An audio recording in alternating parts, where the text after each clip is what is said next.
After deleting the video, Wesley threw Niles' phone back to him. As Wesley approached, Niles could hear the knuckles of his brother's hands cracking. "You threatened me. Know what happened to the last guy who did that?" Wesley said. "No." "What happened to him?" Niles asked. His heart was hammering in his chest. He knew what awaited him if his threat didn't work. Another round of Wesley's fists. Niles was anxious. He could only think of one person who could save him. Curling up in a corner, he secretly dialed Blair's number. When Wesley was close enough, he dragged Niles to the edge of the bed and told him in a menacing tone. I cracked his skull open. He's probably been reincarnated by now. Want what he got? Blair picked up the phone. To make sure Wesley wouldn't find out, Niles quickly put his phone down on the bed and pleaded apologetically. I'm sorry. I shouldn't have threatened you. But come on. I'm your little brother. Can't you just let up? Just for 1 second. He was so nervous he kept glancing at his phone. Wesley couldn't miss that and followed his gaze. He reached to grab for the phone. Niles wasn't quick enough to stop him. The screen was on and the call to Blair was displayed, along with how long the call had lasted. Nilas. What's up? Both of them could hear her on the other end. Niles sensed that Wesley was going to hang up the phone, so he yelled quickly into his phone. Blair, help! No sooner had he shouted these words than Wesley cut the call short. Niles wasn't sure if Blair heard him. Wesley, please. Just let me up. I'll go back to my room. He pleaded again wistfully, but there was never a single tear on his face. As if he heard nothing, Wesley sent him sprawling on the bed again and punched him. Just then, knock, knock, knock. Someone was knocking at the door. Niles guessed it must be Blair. His eyes widened, shining with hope. Blair, help! Help! He's killing me! He wailed. Shut up, idiot! Wesley warned him and covered his mouth with one hand. Niles struggled, still trying to utter some words, but Wesley's gag was too strong. Wesley assumed if no one answered the door, the person outside would leave, but Blair wasn't going to give up so easily. She was worried about Niles. Himself off the bed and ran towards the door as quickly as his slippers could take him. Stop! Wesley demanded as Niles passed him. But Blair said I could leave, Niles said, freezing in his tracks. Blair walked up to Wesley and pointed out, I told you nothing happened between Niles and me. I told you to leave him alone. Why did you beat him up? You're impossible. Wesley looked at her and countered. He's fine. He's a guy. A few punches won't kill him. To Wesley, the beating was fully justified. Niles had not only gotten too close to Blair but also threatened him. He should have known better. The bruises on Niles' face made Blair feel terrible. She wished Wesley would treat his brother better. There are lots of ways to solve problems. Why do you always use your fists? Why not use your head once in a while? Niles, who was too afraid to leave without his brother's permission, nodded violently when he heard Blair's words. As far back as Niles could remember, Wesley always solved his problems with violence. Wesley closed his eyes and leaned back on the sofa. Get lost, he said coldly. Get lost. Niles and Blair exchanged a look. The expressions on their faces were in sharp contrast. Niles dashed out of Wesley's room excitedly. Blair looked at Wesley in disbelief. It was a while before she asked uncertainly, You told me to get lost? Realizing she had misunderstood, Wesley opened his eyes. Not you, him, he explained. He was conflicted about whether to ask her to leave or not. That's exactly what you meant. You told me to get lost, Blair remarked sadly. How could he say that to me? If he didn't want me around, he could have just said that. Why did he have to be so rude and harsh? She thought to herself. Wesley panicked when he spotted the sadness in her eyes. He stood up and explained, I wasn't saying it to you. That was meant for Niles. Bam! That was the sound of a door closing. Niles fled to his bedroom and slammed his door shut hard. You could hear it from anywhere in the house. His explanation didn't make Blair feel any better. She gnawed at her lower lip and uttered dejectedly, I should have left well enough alone. It's none of my business. I'm sorry. I'll get lost now. She turned to leave. Wesley grabbed her wrist and said, Blair. What? She glared at him with red eyes. Cut it out. Wesley said. The woman always had new tricks to play on him. He wouldn't be taken in this time. Blair sighed, pouting. Fine. He's good. He got me. But how did I fall for it again? She didn't dwell on her failure, though. You're the older one. You're supposed to protect him. Why are you so mean to him? And you knew he did nothing wrong, she told him. Her voice returned to normal. He lay on your bed. He was asking for it. My only regret is that I didn't beat him hard enough, Wesley thought to himself. He had been silent. Too silent. Blair sighed. You're quiet.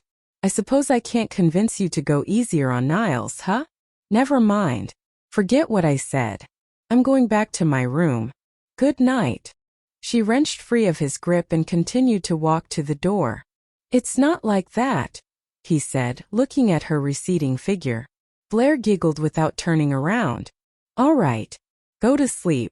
We shouldn't disturb the others, she said. Wesley leaned on the door and watched her leave. When she reached Niles' room, she lifted her hand like she was going to knock. But then something dawned on her. She put her hand down and continued to her own room. Actually, she wanted to say something to make Niles feel better. But considering what happened tonight, she decided against it. When everyone had retired to their own rooms, shower and let's eat breakfast, she reminded him with a smile. Okay. Wesley greeted his grandpa and went upstairs to his bedroom. While Wesley and Blair talked, Keith observed them with a satisfied smile. But he pretended not to notice. It was best not to push the boy. Near noon, a group of guests visited the Lee family. Wesley was sitting on the couch, playing on his phone while Blair was watching TV with Cecilia. A bowl of sunflower seeds sat on the table in front of the sofa. Wesley! Garnet called out. She was crushing so hard that all she saw was him. Shortly after, she realized that she had gotten too excited. So she greeted Keith first before walking up to Wesley. It was not until then that she noticed Blair. But her glance didn't linger. Garnet's parents were with her too. They had brought some gifts to say Happy New Year to the family. Wesley and Niles greeted her parents politely. Garnet's father was a serious and proud man. But when he saw Wesley, he was all smiles. Long time no see. Glad you came. I have more available time now. I can come home for Spring Festival each year from now on, Wesley replied. Garnet's mom, Lauren, said with a smile, We heard Wesley got promoted again. He is so successful. You must be very proud. Cecilia grinned happily as if there were a hanger in her mouth. She was always proud of Wesley. Still, she said modestly, he's a great guy, but believe me, he's not perfect. Lauren disagreed. Your expectations are too high. Wesley is awesome. And Niles is no slouch either. He's a doctor and stands to make a ton of cash. Cecilia, you've done an amazing job raising your kids. Thank you. You're too kind. You make it sound like I should be on cloud 9 because of my kids, Cecilia said with a smile. Of course, responded Lauren. Then she noticed Niles' bruised face. Niles, what happened to your face? Did you get in a fight? Did your brother beat you again? Everyone in the Jung family knew very well where Niles had gotten those bruises. Niles gave an embarrassed smile and said, I messed with my brother again. Ha ha ha. He's beaten you up ever since you were little boys. Wesley's pretty hard on you for a brother, Garnet's father remarked as he patted Niles on the head. Niles sighed and wore a self-effacing smile. It's been going on for so long, I'm used to it. Besides, it's New Year's. I don't want to spoil the happy mood, so I'll let it slide. His family knew him well. They also knew why Wesley pounded on him this time. Hearing that, they all rolled their eyes at him. The Jung family laughed out loud. Then Garnet's parents noticed the girl in the living room who sat quietly eating sunflower seeds. Who's this? Asked Lauren. All of a sudden, all eyes were on Blair. Garnet hadn't really noticed as she was focused on Wesley. But her mother's words made her notice the girl. Garnet had seen her before, but she couldn't remember where. Blair put down the sunflower seeds in her hand, stood up and straightened her clothes. She was a bit stunned when she saw Garnet. This was the woman on the video chat, the one who had threatened her. But she shook it off and remembered her manners. "Nice to meet you. I'm Blair Jing," she said. "Blair." Finally Garnet figured out why she was so familiar. The video chat. Of course. But I told her to stay away, she thought. With a nod, Lauren commented cordially, "So pretty." Then she turned to Cecilia. "She a relative? Why haven't we met, Bav?" Relatives always discussed. No one made any bones about it. But if you looked carefully, you'd see that Cecilia's gaze constantly strayed to Blair after the question was raised. "No," Wesley replied after a moment's hesitation. Lauren was happy to hear it. "Wesley, tell me, what kind of girl do you like? I can fix you up. If you get married, your wife can keep your mom company when you're not around." Everyone fell silent when they heard that, because they all liked Blair and hoped she could marry Wesley. Blair tried to make herself smaller, blushing furiously. "Thanks, Aunt Lauren, but I don't want a girlfriend. Too busy. You can fix Niles up, though. He has time." She wasn't surprised to hear that. Niles was munching on macadamia nuts. Hearing his name mentioned, he lifted his head in confusion and asked, "What? What did I do now?" Lauren smiled. "Nothing. I was going to find a girlfriend for your brother, but he says he's too busy. What about you, Niles? Do you have a girlfriend?" "Don't need one. I'm fresh out of college and I haven't had any fun yet. I want some alone time before I find someone to spend time with," Niles announced. Cecilia got mad at the two brothers' words. She said to Lauren, "Listen to these two. One is 26 and doesn't want a girlfriend. The other is in his 20s but acts like a child. This is so infuriating." "Time will tell," Lauren chuckled in response. She patted Cecilia's hand and assured her, "It's only because those two haven't met the right girls yet. When they do meet the perfect soulmates, they will bring them over to meet you even if you don't ask them to. Boys like to show off." Lauren's remark triggered a kind of bitterness inside Blair's heart. Her thoughts became melancholic instantly. She knew that the older woman did have a point. There was a very high chance that Wesley might indeed not care for her. Otherwise, they should already have been together by now, without her having to put so much effort into the non-existent relationship.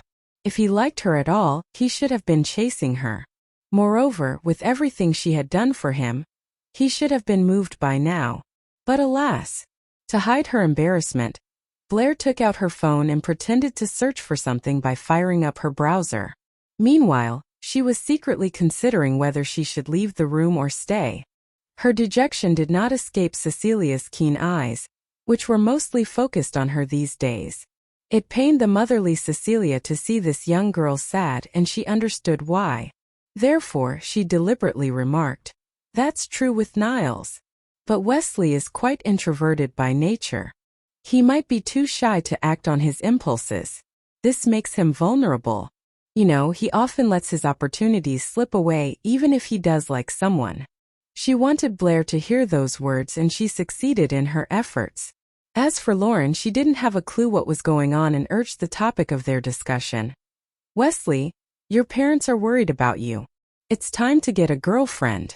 Wesley nodded without saying a word. He did not feel comfortable discussing his love life with these women. Lauren had been persuading him to start seeing someone only because she wanted to fix him up with her daughter. Wesley was quite a desirable groom. By that time, the topic became too much for Blair to handle. Holding her phone in one hand, she quietly got up and left the living room. She made a pit stop inside the bathroom on her way upstairs, and then proceeded to lock herself up in her bedroom. Niles also left the living room shortly after she did. By the time Blair had closed her door, he had already reached the second floor. Wesley, who had seen them leave one after the other, had a look in his eyes that clearly wasn't a happy one. Niles hesitated for a second and then knocked on her door. Blair answered. After Wesley had punched him, He didn't dare enter Blair's room anymore. So he talked with her in the doorway. "Were you bored too down there?" he asked. Blair smiled with embarrassment and leaned on the door. "I wasn't actually bored. I just don't know them that well, so I had no idea what to talk about with them." "Well, you didn't have to worry about that. They are always talking about the same thing. Find a girlfriend, get married, etc., etc. You know, my brother wasn't home for Spring Festival the past 2 years, so he was lucky he didn't have to hear it. But me, I've been listening to that crap every year ever since I was 20. Enough already." Niles complained. "Really? Did they start arranging blind dates for you when you were that young?" Blair asked. "Hell yeah. My brother was seldom around, so they only got to try and fix me up. But this year, once Wesley got home, every single one of our relatives gathered in our house and tried to match him with someone. They didn't even ask him whether there was anyone he liked or if he had some particular choice. They just started rattling on about who would be perfect for him and which girl had a crush on him." Niles rolled his eyes in disgust as he recalled the tale. It had been a cheesy and terrible affair. Hearing what he was saying, Blair felt sorry for the two brothers. Now she began to understand why Wesley disliked women and their affairs. He had often been forced to do their will, and he disliked that. "Does Garnet like your brother?" she inquired, thinking that this was a good opportunity. "You get that feeling too? Don't you think she is as rough as a guy? And I don't mean a graceful tomboy type. Her mom wants to bring her and Wesley together, but I don't think that combination will ever work. If they ever end up having a fight, I'm afraid the whole house would be torn down. She can't defeat Wesley, of course. But let's face it, she is tough and strong. She could still put up a fight. Hey, you know what? Don't mind me saying, but I think you and Wesley look real cute together. A little sweetness from you, and his heart will melt. You two could never get into a fight." Niles was talking as if he had seen Blair act bratty around Wesley. "Pa, I've tried. Your brother really doesn't like me. I think there might be someone else," Blair retorted. Niles shook his head. For the first time in his life, he spoke in a serious tone. "Blair, have some faith in Wesley. Believe me, you are the someone else you're talking about. You're special to him." "Really?" Blair felt hopeful. With a smile, she raised a hand and hit Niles on the arm to cover up her excitement.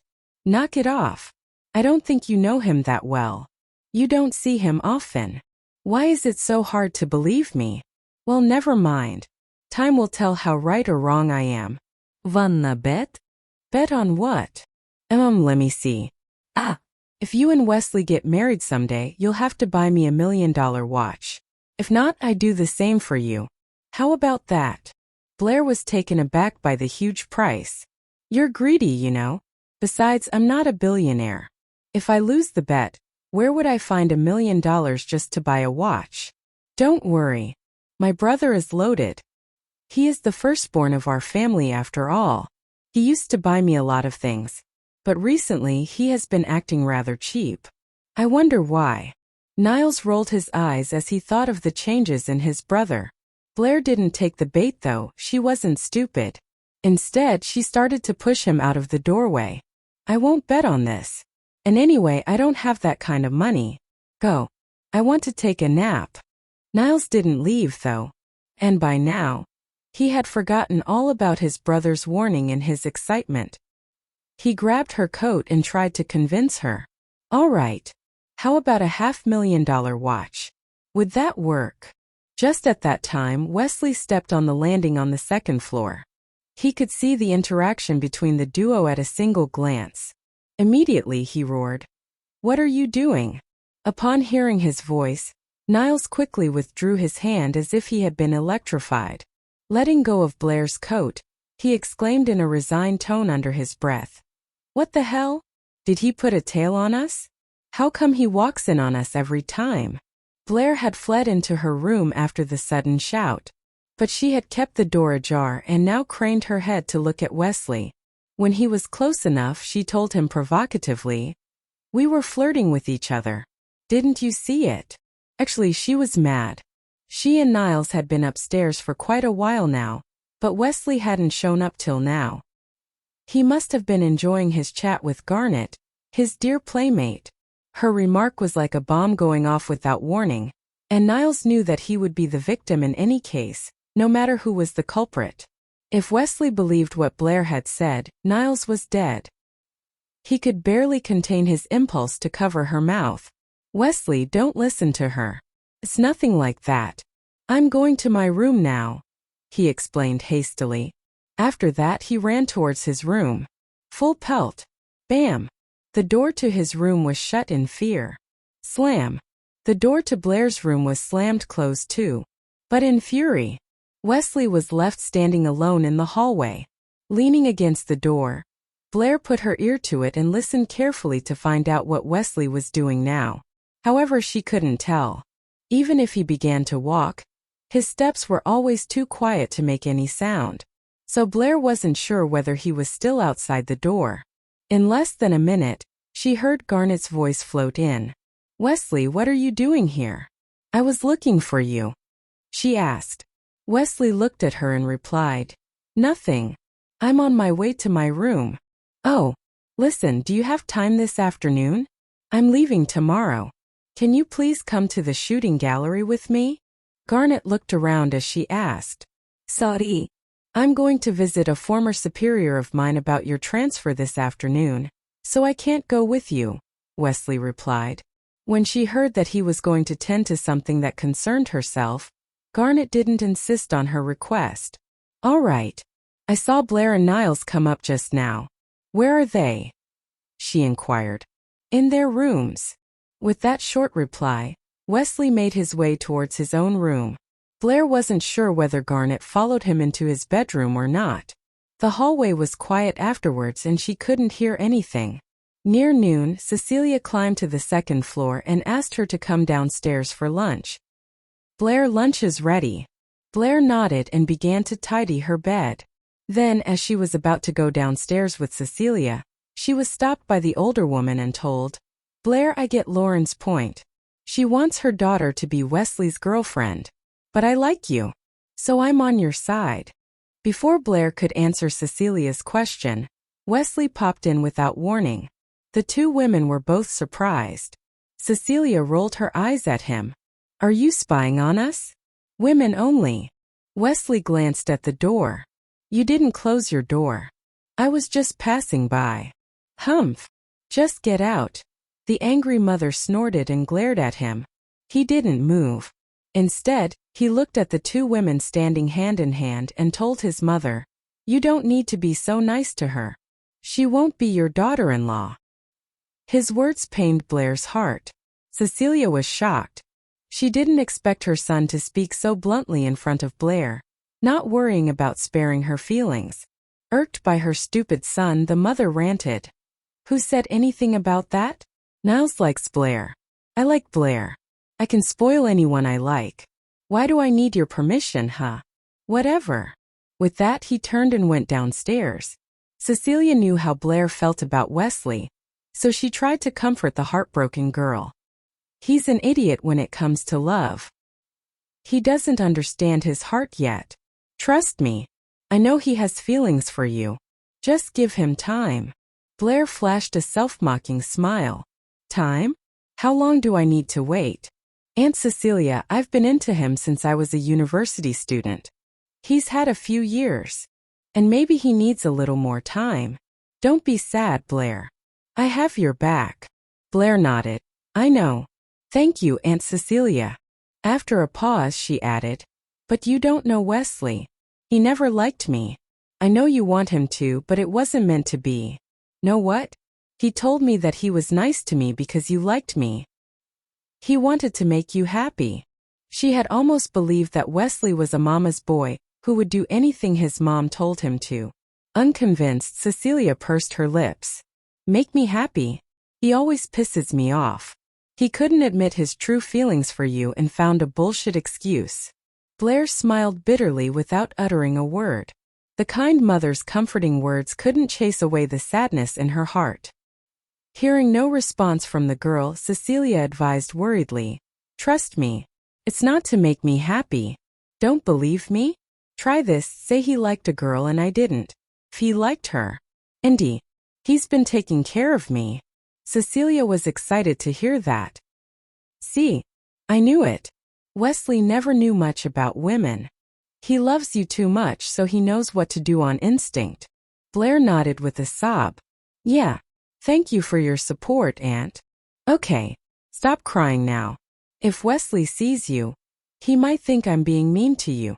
Deep inside, Cecilia sympathized with this orphaned girl. He won't. He knows you like me.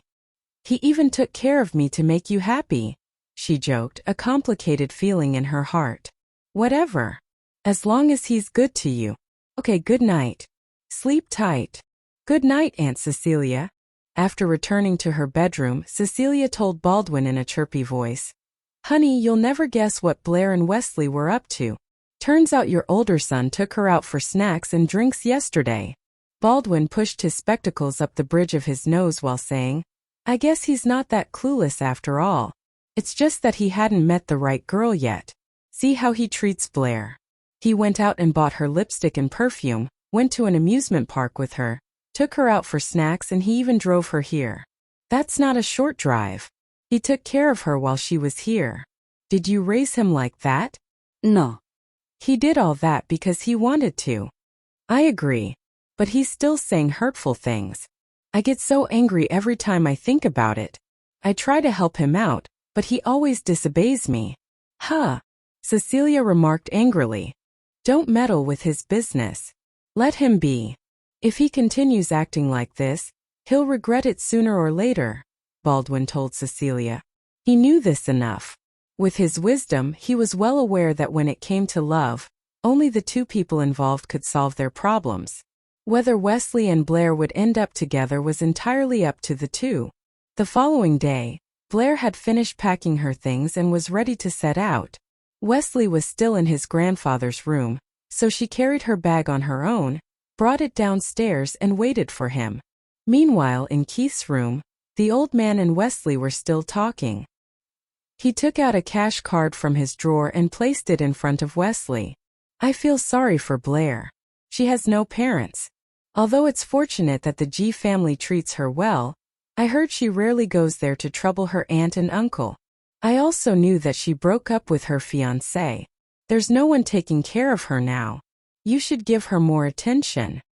He pointed at the card and continued, Here's $5 million. This should have more in it, but I was cheated into buying Niles an apartment. That's all I have right now. I don't need this at the moment. I want you to take it. Wesley stayed still as he looked at the card. She doesn't like Niles. She won't be your granddaughter-in-law. He tried softening the blow. He knew it was pointless for his grandfather to treat Blair so kindly if she wouldn't end up as Keith's granddaughter-in-law. The old man took a deep breath. His lips trembled in annoyance. He glared at his stubborn grandson and rambled, It's my money. I can give it to anyone I like. I look at Blair as my own granddaughter. I don't see anything wrong with me supporting her financially. So, cut the crap and take it. Wesley stood up from his chair and politely asked, Grandpa, is there anything else you'd like to tell me? Yes. Keith's face grew more somber as he thought of what he was going to say to Wesley. You're a high-ranking officer now. You don't have to do anything yourself anymore. Our country has a lot of talented soldiers. You're not the only one. You see where I'm going here. Keith knew how big of an asset his grandson was to the army. He spared no effort in accomplishing any of his missions. Wesley was a force to be reckoned with. With him leading, victory was certain. He was very proud of his grandson. However, the fact that his life was out. She looked very wealthy and very graceful, although her skin was a little bit tanned. Garnet glanced at Wesley's car. Hers and Blair's eyes met, but the emotions they were filled with went unnoticed. Wesley looked towards his car too. Blair knew Garnet and her mother had seen her already. It would be inappropriate if Blair stayed in there, so she unbuckled, opened the car door and got out of it.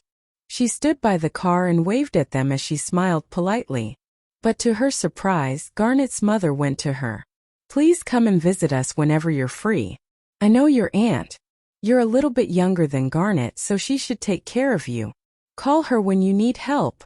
Lauren said with enthusiasm. As a matter of fact, Lauren knew her mother too. She just didn't want to mention Blair's late mother and make the girls sad. Blair realized Lauren was a nice and caring woman. She felt a little touched. Thank you, Auntie and Garnet. I'll make sure to pay you a visit sometime soon. Garnet stayed silent the whole time. Her face remained emotionless. Nevertheless, it was so much better than the angry look she wore the day she answered Blair's call. When Blair looked at her, Garnet smiled widely and said, I'll be working in Y City very soon. Mind if I swing by your place? Blair smiled. Sure. I really admire female soldiers. I've always wanted a friend like you. We should hang out and go shopping together when you're in Y City, she answered genuinely. Blair was not trying to butter her up. She was a weak girl, so she genuinely admired those strong female heroes like Garnet. Hang out? Sorry, not interested in shopping. How about a gun range? Or an honorable person CS game? Maybe horseback riding? Still want to do something? Garnet stared at Blair, a provocative look in her eyes. Blair straightened up and replied without hesitation. Sure. Let's do all of it. I'll just wait for you in Y City. The young translator looked Garnet straight in the eye without the slightest trace of fear. Her grandpa and uncle were both brave soldiers. Could she be any less? She couldn't chicken out and bring shame to the G family. It was crystal clear to the two women that they both loved the same guy. But they weren't going to play any dirty tricks or yell at each other. Blair didn't think Garnet was a hypocritical rival, or even a cunning one. Maybe it was because she was a soldier as virtuous as Wesley. Garnet watched Wesley drive his Hummer away, a complicated feeling stirring in her heart. She was confused by Blair's behavior. She should know very well I love Wesley too. We're love rivals, but why was she so blunt? She looked like she didn't care if I loved him or not, Garnet mused. She wondered if Blair was just pretending to be kind and innocent. Of course, she'd eventually slip up and the truth would come out. But if Blair really doesn't care about my love for Wesley and has a fair competition with me, then I'll try to make friends with her, Garnet thought further. Seeing her daughter's contemplative look, Lauren felt sorry for her and tried to comfort her. Garnet, just give up. Any man would be lucky to have you. You'll meet another guy, maybe even better than Wesley. As an experienced woman, Lauren could see that there was something going on between Wesley and Blair. The affection in their eyes was evident when they looked at each other. Garnet smiled and said casually, Mom, I always get what I want. Maybe Wesley doesn't love Blair at all. Otherwise, why won't he say she's his girlfriend? I still have a chance. Lauren smoothed her short hair and said lovingly, Good luck then. Wesley stopped at a few more houses and said his goodbyes. Blair didn't get out of the car because these people were strangers to her. Some of them were Wesley's relatives and some were higher-ups in the military. Sked earnestly. He took you home for spring festival. Did sparks fly? Blair shrugged. Hardly. He even told his mom not to be too nice to me, because I'd never be her daughter-in-law. She didn't feel sad when she talked about it, because she remembered that Wesley's mom was only an excuse. Wesley wouldn't confess his true feelings for her. He was brave at everything except love. What? He said that? What a jerk. Jocelyn felt her heart ache for Blair. Why did she have to go through so much for one guy? Blair smiled. I'm not gonna quit though. I'm young, so there's lots of time to win his love. He has a thing for me. I know it. You know what they say. Even a rose can grow through concrete. I'll melt his cold heart. I'll win. I have to. If Wesley really didn't have a shred of love for her, Blair wouldn't bother him anymore. But she could see that he cared about her. She wouldn't give up so easily. You're lucky that his family is on your side. Just keep them happy and your chances will be better, Jocelyn suggested. I think so. I've tried to make the Lee family like me. You know what? Sometimes I think if Wesley's grandpa forces us into a shotgun wedding, I'd still say yes. I love that stubborn soldier. I want to stay by his side forever. He doesn't love anyone else. But I don't think his grandpa likes me enough to force the issue. At least not now. I have to try harder. Every time Blair was around Jocelyn, she couldn't help but pour her heart out, sharing almost every secret. Jocelyn had always been very supportive of Blair. She wanted her friend to pursue her one true love, but she was not a fan of her going to the extremes. She looked at her friend with sympathy in her eyes and tried to persuade her. "Bless, don't be silly. You can't marry him if he is only coerced by his grandpa. You have a lot of options." "He's not the only man there is," Blair sighed. "But he's the only one I want for the rest of my life. I once told Wesley I was done loving him. Look at me now, Jocelyn. I can't quit him. That same night I told him I was done with him. I saw him only wearing a bath towel. I immediately regretted the thing I told him." Being a soldier, Wesley's body was not surprisingly in a good shape. Blair almost drooled at the thought of his chiseled abs, as if God sculpted it themselves. Jocelyn found amusement in her best friend's words. "So, you like him 'cause of his bod?" "Well, duh," Blair admitted. "We live under the same roof, and he's been treating me nicely. The only catch is that he's unwilling to make me his girlfriend." She let out a sigh of defeat. "He cares so much for you and he keeps you around him, but he is unwilling to make you his girlfriend. I think Wesley is a giant weasel." Jocelyn spat, quite more angrily than she had intended.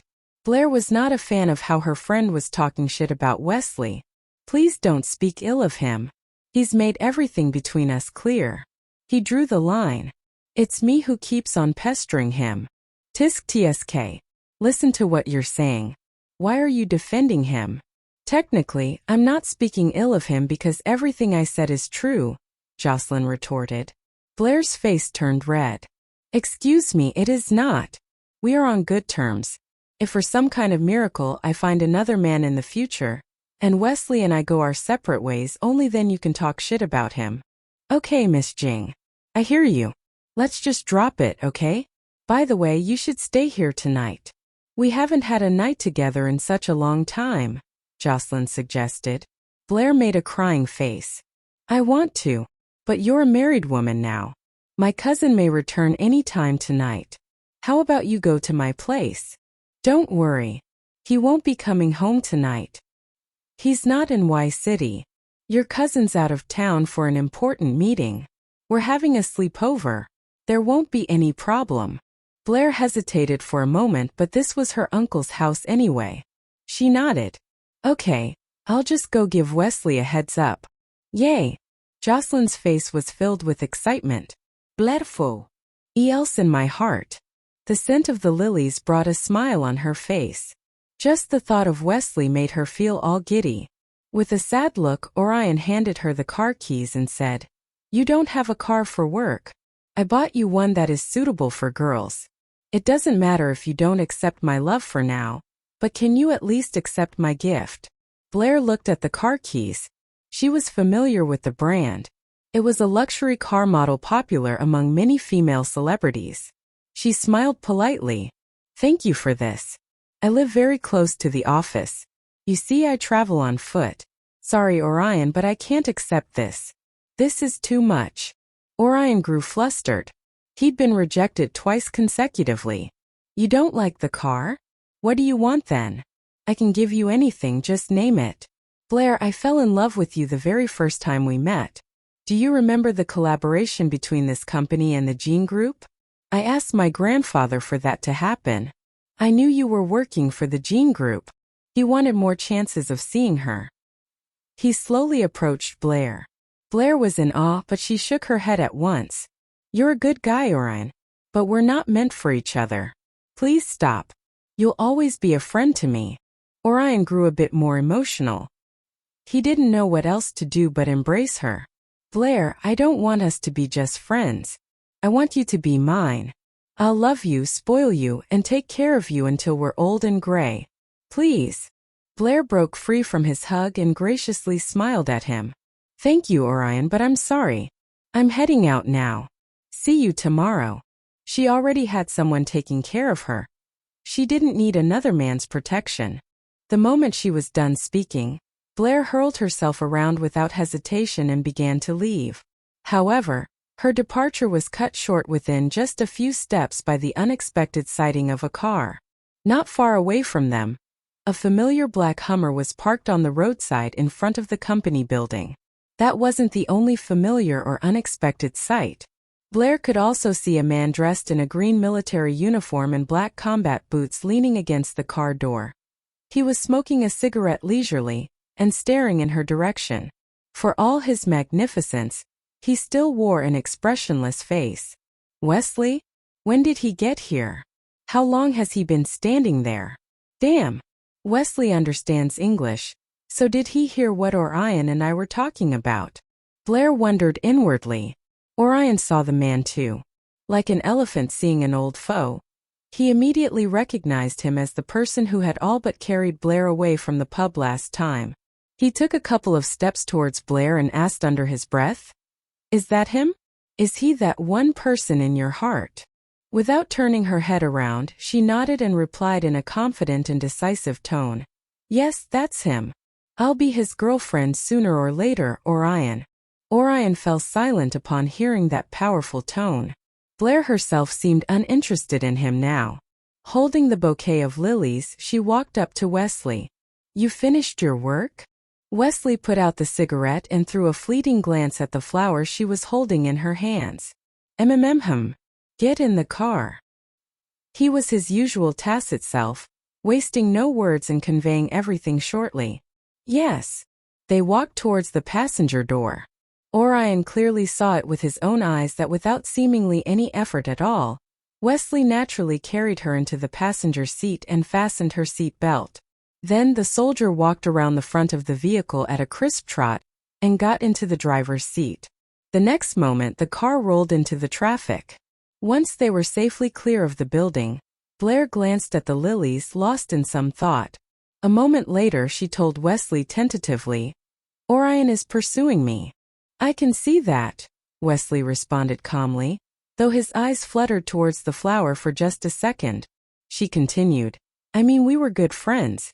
But suddenly he started giving me flowers, and today he gave me a car. He told me that he will give me everything I want. I'm a bit moved." Moved? His Adam's apple bobbed. The tone remained flat. Blair began asking his opinion after that. "Wesley, do you think I should accept his love? Should I marry him and settle down in England with him? I mean, he treats me well and we sometimes have fun. His mom treats me well too. They helped me a lot when I was in England." Her voice trailed off. It dawned on her that she was especially popular with the elders. It was amusing to think that someone as young as her was stealing the hearts of older people. Wesley, being the careful driver he was, didn't choose to answer her question until they had stopped at a traffic light. Glancing at the flowers in her arms, he then said slowly, "A criminal psychology teacher once told me, the more enthusiastically a boy pursues a girl, the more aggressively he will hurt her at the time of the breakup. So," he paused meaningfully and looked "don't worry about it. Anything else?" He wasn't going to talk much about his mission like usual. Blair shook her head helplessly. She couldn't make him talk. He opened the door again and Blair called out again too. "Wesley." He turned around and looked at her once more. Without saying a word, Blair mustered up her courage and ran up towards him. She threw herself into his arms, stood on tiptoe and planted a kiss on his lips. For some reason she didn't feel like holding back this time. Wesley wrapped his right arm around her slim waist. Blair stopped kissing him before he could react further, but she held onto his waist and cautioned, "Please take care. I won't date Orion. I'll wait for you to come back and continue to protect me like you always do, until I find a real boyfriend that I love very much." Without a word, he tightened his arm on her waist and lowered his head to kiss her. It was completely in contrast to the small peck she had given him. Wesley kissed her deeply and affectionately. Blair didn't sleep well that night. She dreamt of him. Sometimes he was cold, sometimes he was considerate, sometimes he refused her, but then he cared for her too. A few days later, she was working in the office when she received a call from an unknown number. "Hello. Hello, Blair. It's me, Megan."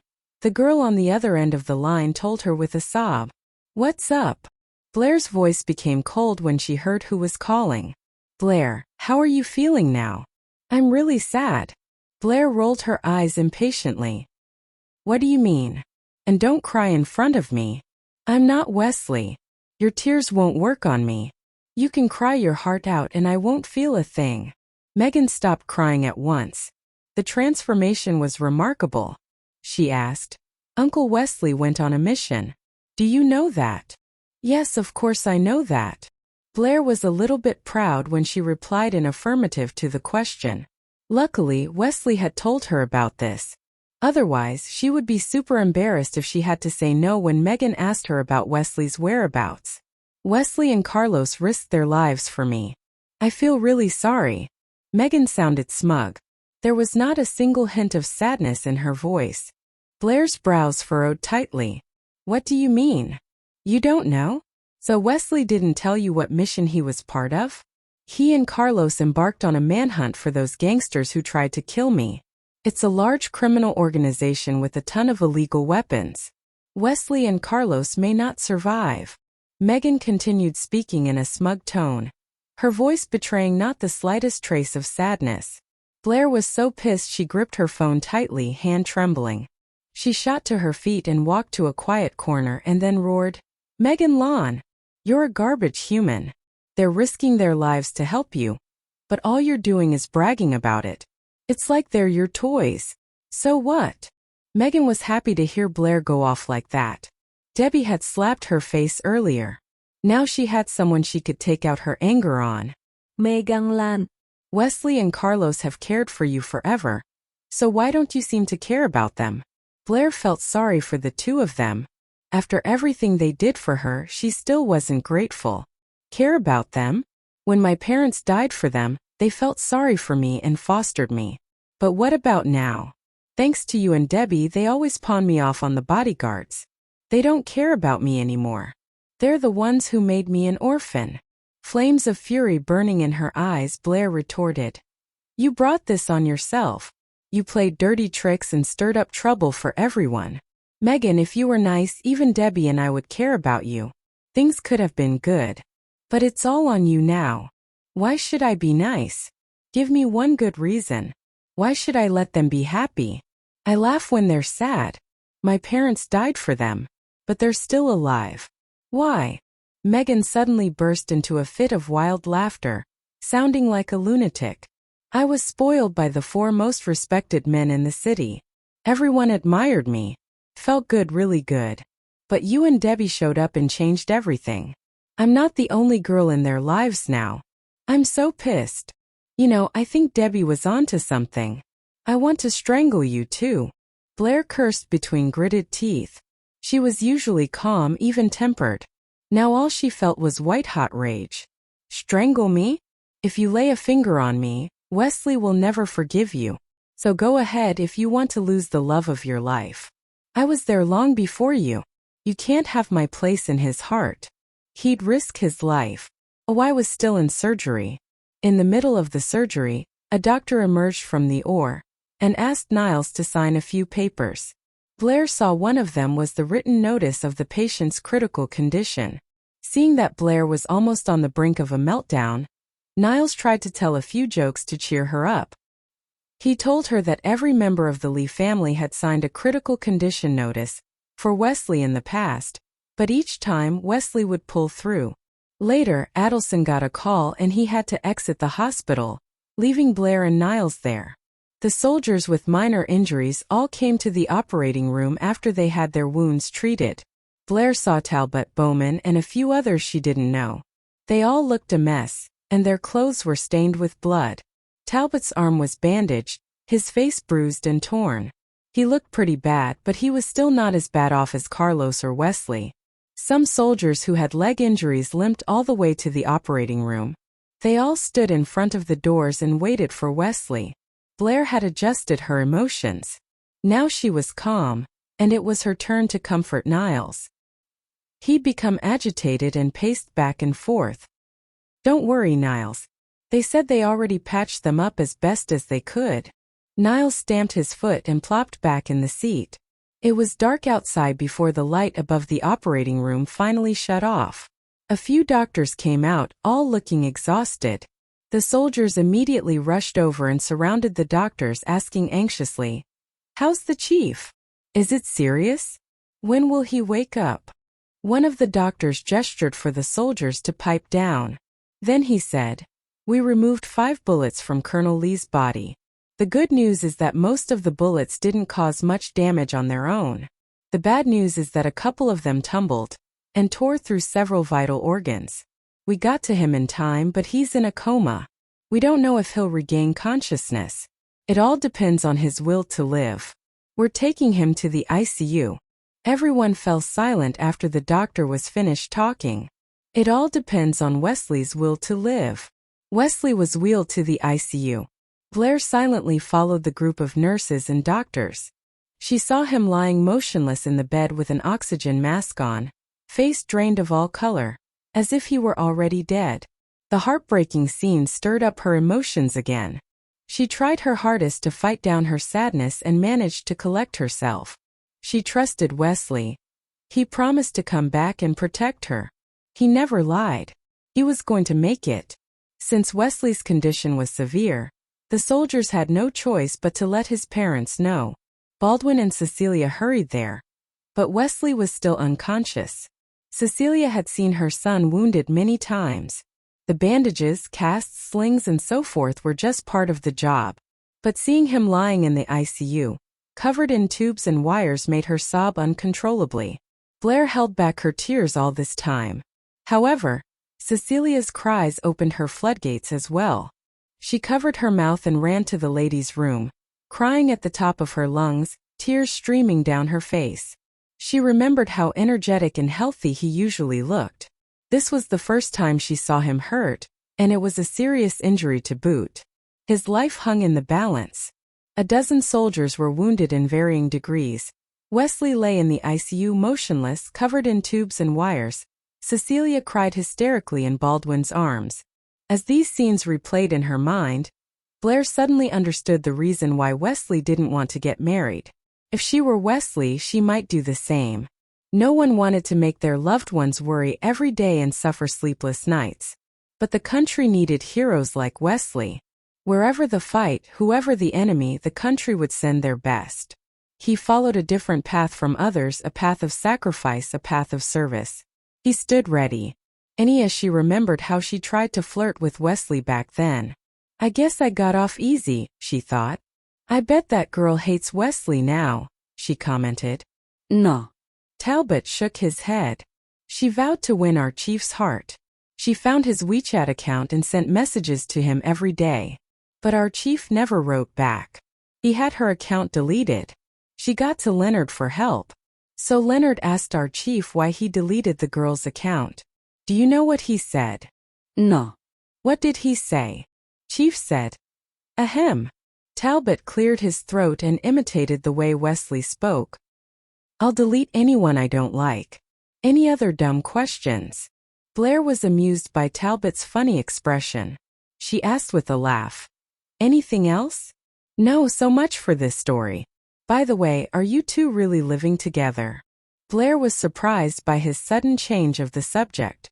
She rolled her eyes at the nosy boy and said, "Wesley doesn't really come home that often. It doesn't make a difference whether we live together or not. Besides, we sleep in separate rooms." "What? You two sleep in separate rooms?" Talbot was disappointed. "Wow. I wonder if he's impotent." A scene popped up in Blair's mind. Her face blushed as she stammered, "Ahem. How would I know that?" She knew if he was impotent. He didn't seem to have any problem getting an erection. But she wasn't about to tell Talbot. Talbot left the ward without noticing the man in the bed had opened his eyes. Neither did Blair. She turned on her laptop and was about to translate a document from her company. "Blair." Wesley's voice was hoarse, still clearly heard in the quiet ward. Blair was busy entering the password to her laptop. She paused and wondered if she was hearing things. Was Wesley calling her name? As if knowing what was on her mind, he croaked her name again. "Blair." It was Wesley. She stood up from her chair abruptly, almost knocking it over, and rushed to his bedside. When her eyes met his, Blair was thrilled. You're awake," she exclaimed. "Hum." He was as taciturn as usual. Blair immediately pressed the nurse call button. Seconds after she did this, the attending doctor was in the ward to give him a thorough checkup. While the doctor was checking on Wesley, she called Cecilia, who stayed in her and Wesley's apartment. She needed to hear the good news. After the exam, the doctor said that Wesley was out of danger. All he needed was to have enough rest and eat some nutritious food. The news that Wesley had woken up got out. He had more visitors now than when he'd been in a coma. Whenever people came to his bedside, Blair would remain quiet, busy taking care of Wesley as if she were a nurse. And when Cecilia came to take care of Wesley so that Blair could get some rest, Blair would leave the hospital. Wesley didn't have a chance to say a word to her. Every day, Wesley's ward was overcrowded with flowers, fruits, supplements, and various kinds of gifts. They ran out of room on the tables, and things were now being stacked on chairs or even on the floor. There were far too many well-wishers, too.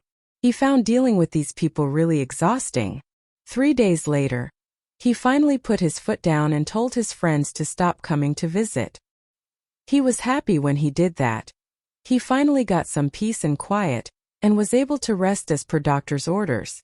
More importantly, he finally got the chance to talk to Blair. She was sitting at the bedside, peeling an apple. "Blair," he ventured. "Huh." Blair paused, holding the knife to the apple but didn't raise her head. "Why do you?" He stopped mid-sentence. "Ozarie." Blair did for him.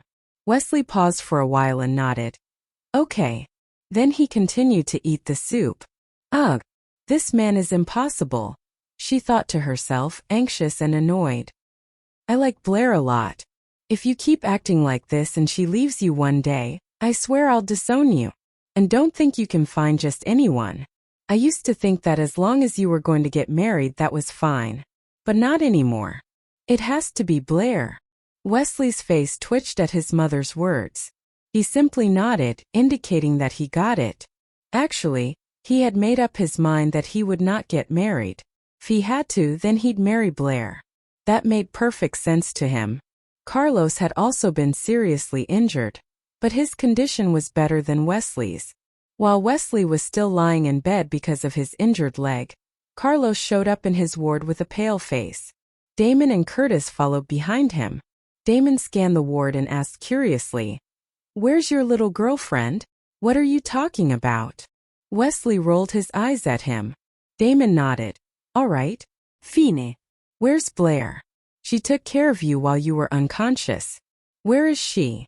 Damon had visited Wesley a few times when he was still in a coma, and saw Blair taking care of him every time. "She's working," Wesley simply answered. He looked out the window, wondering if the foreign guy was still hitting on her. When he heard what Wesley said, Damon pulled up a chair and sat beside his bed. "Bro, you and Blair have been living together forever. Why haven't you put the moves on her yet?" Wesley looked at Damon and said seriously, "Cut it out. We live under the same roof, but we're in different bedrooms." There was disdain in Damon's eyes, like he thought the bedridden guy was an idiot. "You kidding me? You haven't gotten laid? What's wrong with you?" "I'm living with her so I can always protect her," Wesley said in a matter-of-fact tone. Curtis chuckled and teased him.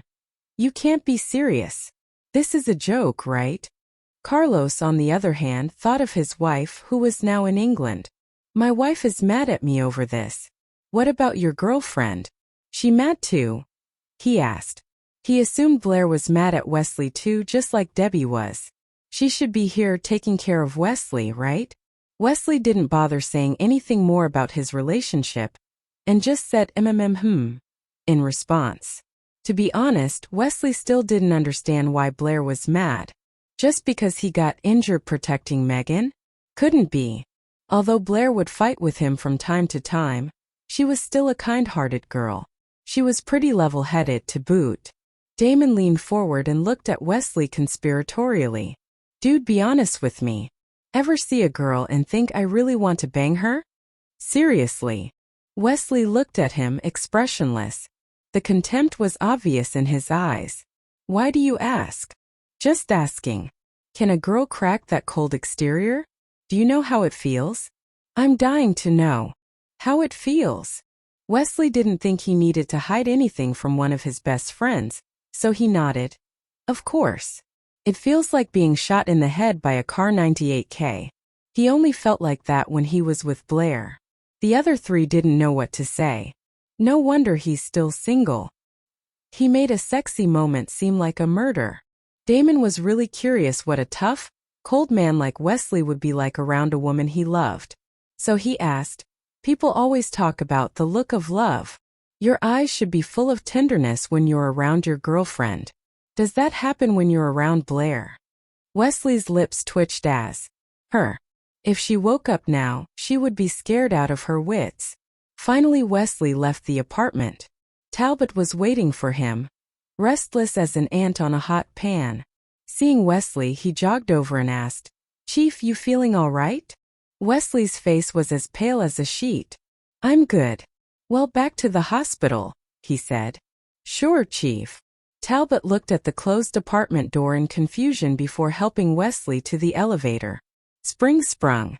Blair hadn't visited Wesley for 11 days. Neither Blair nor Wesley seemed to care, but Cecilia was anxious. Even though Wesley wasn't fully recovered, she flew back home, leaving her injured son behind. Before boarding the plane, she called Blair and told her she had urgent things to deal with and asked her to take care of him. Left with no choice, Blair came to the hospital after work. When she arrived at his ward, he was having supper. He greeted her calmly and asked, You eaten yet? Not yet. I'm going to a party tonight. I just came by to make sure you were eating. I got to go now. She turned around and left. She hadn't even stayed in the ward for 2 minutes. What made her angry was that Wesley didn't even try to stop her. Blair wasn't lying. She had an office party that evening. By the time it was over, it was more than 10 o'clock at night. Orion insisted on driving her home. After saying goodbye to him at the gate, she strolled towards the apartment building, pondering her relationship with Wesley. While strolling to her apartment building, Blair thought about how she left Wesley alone in the hospital.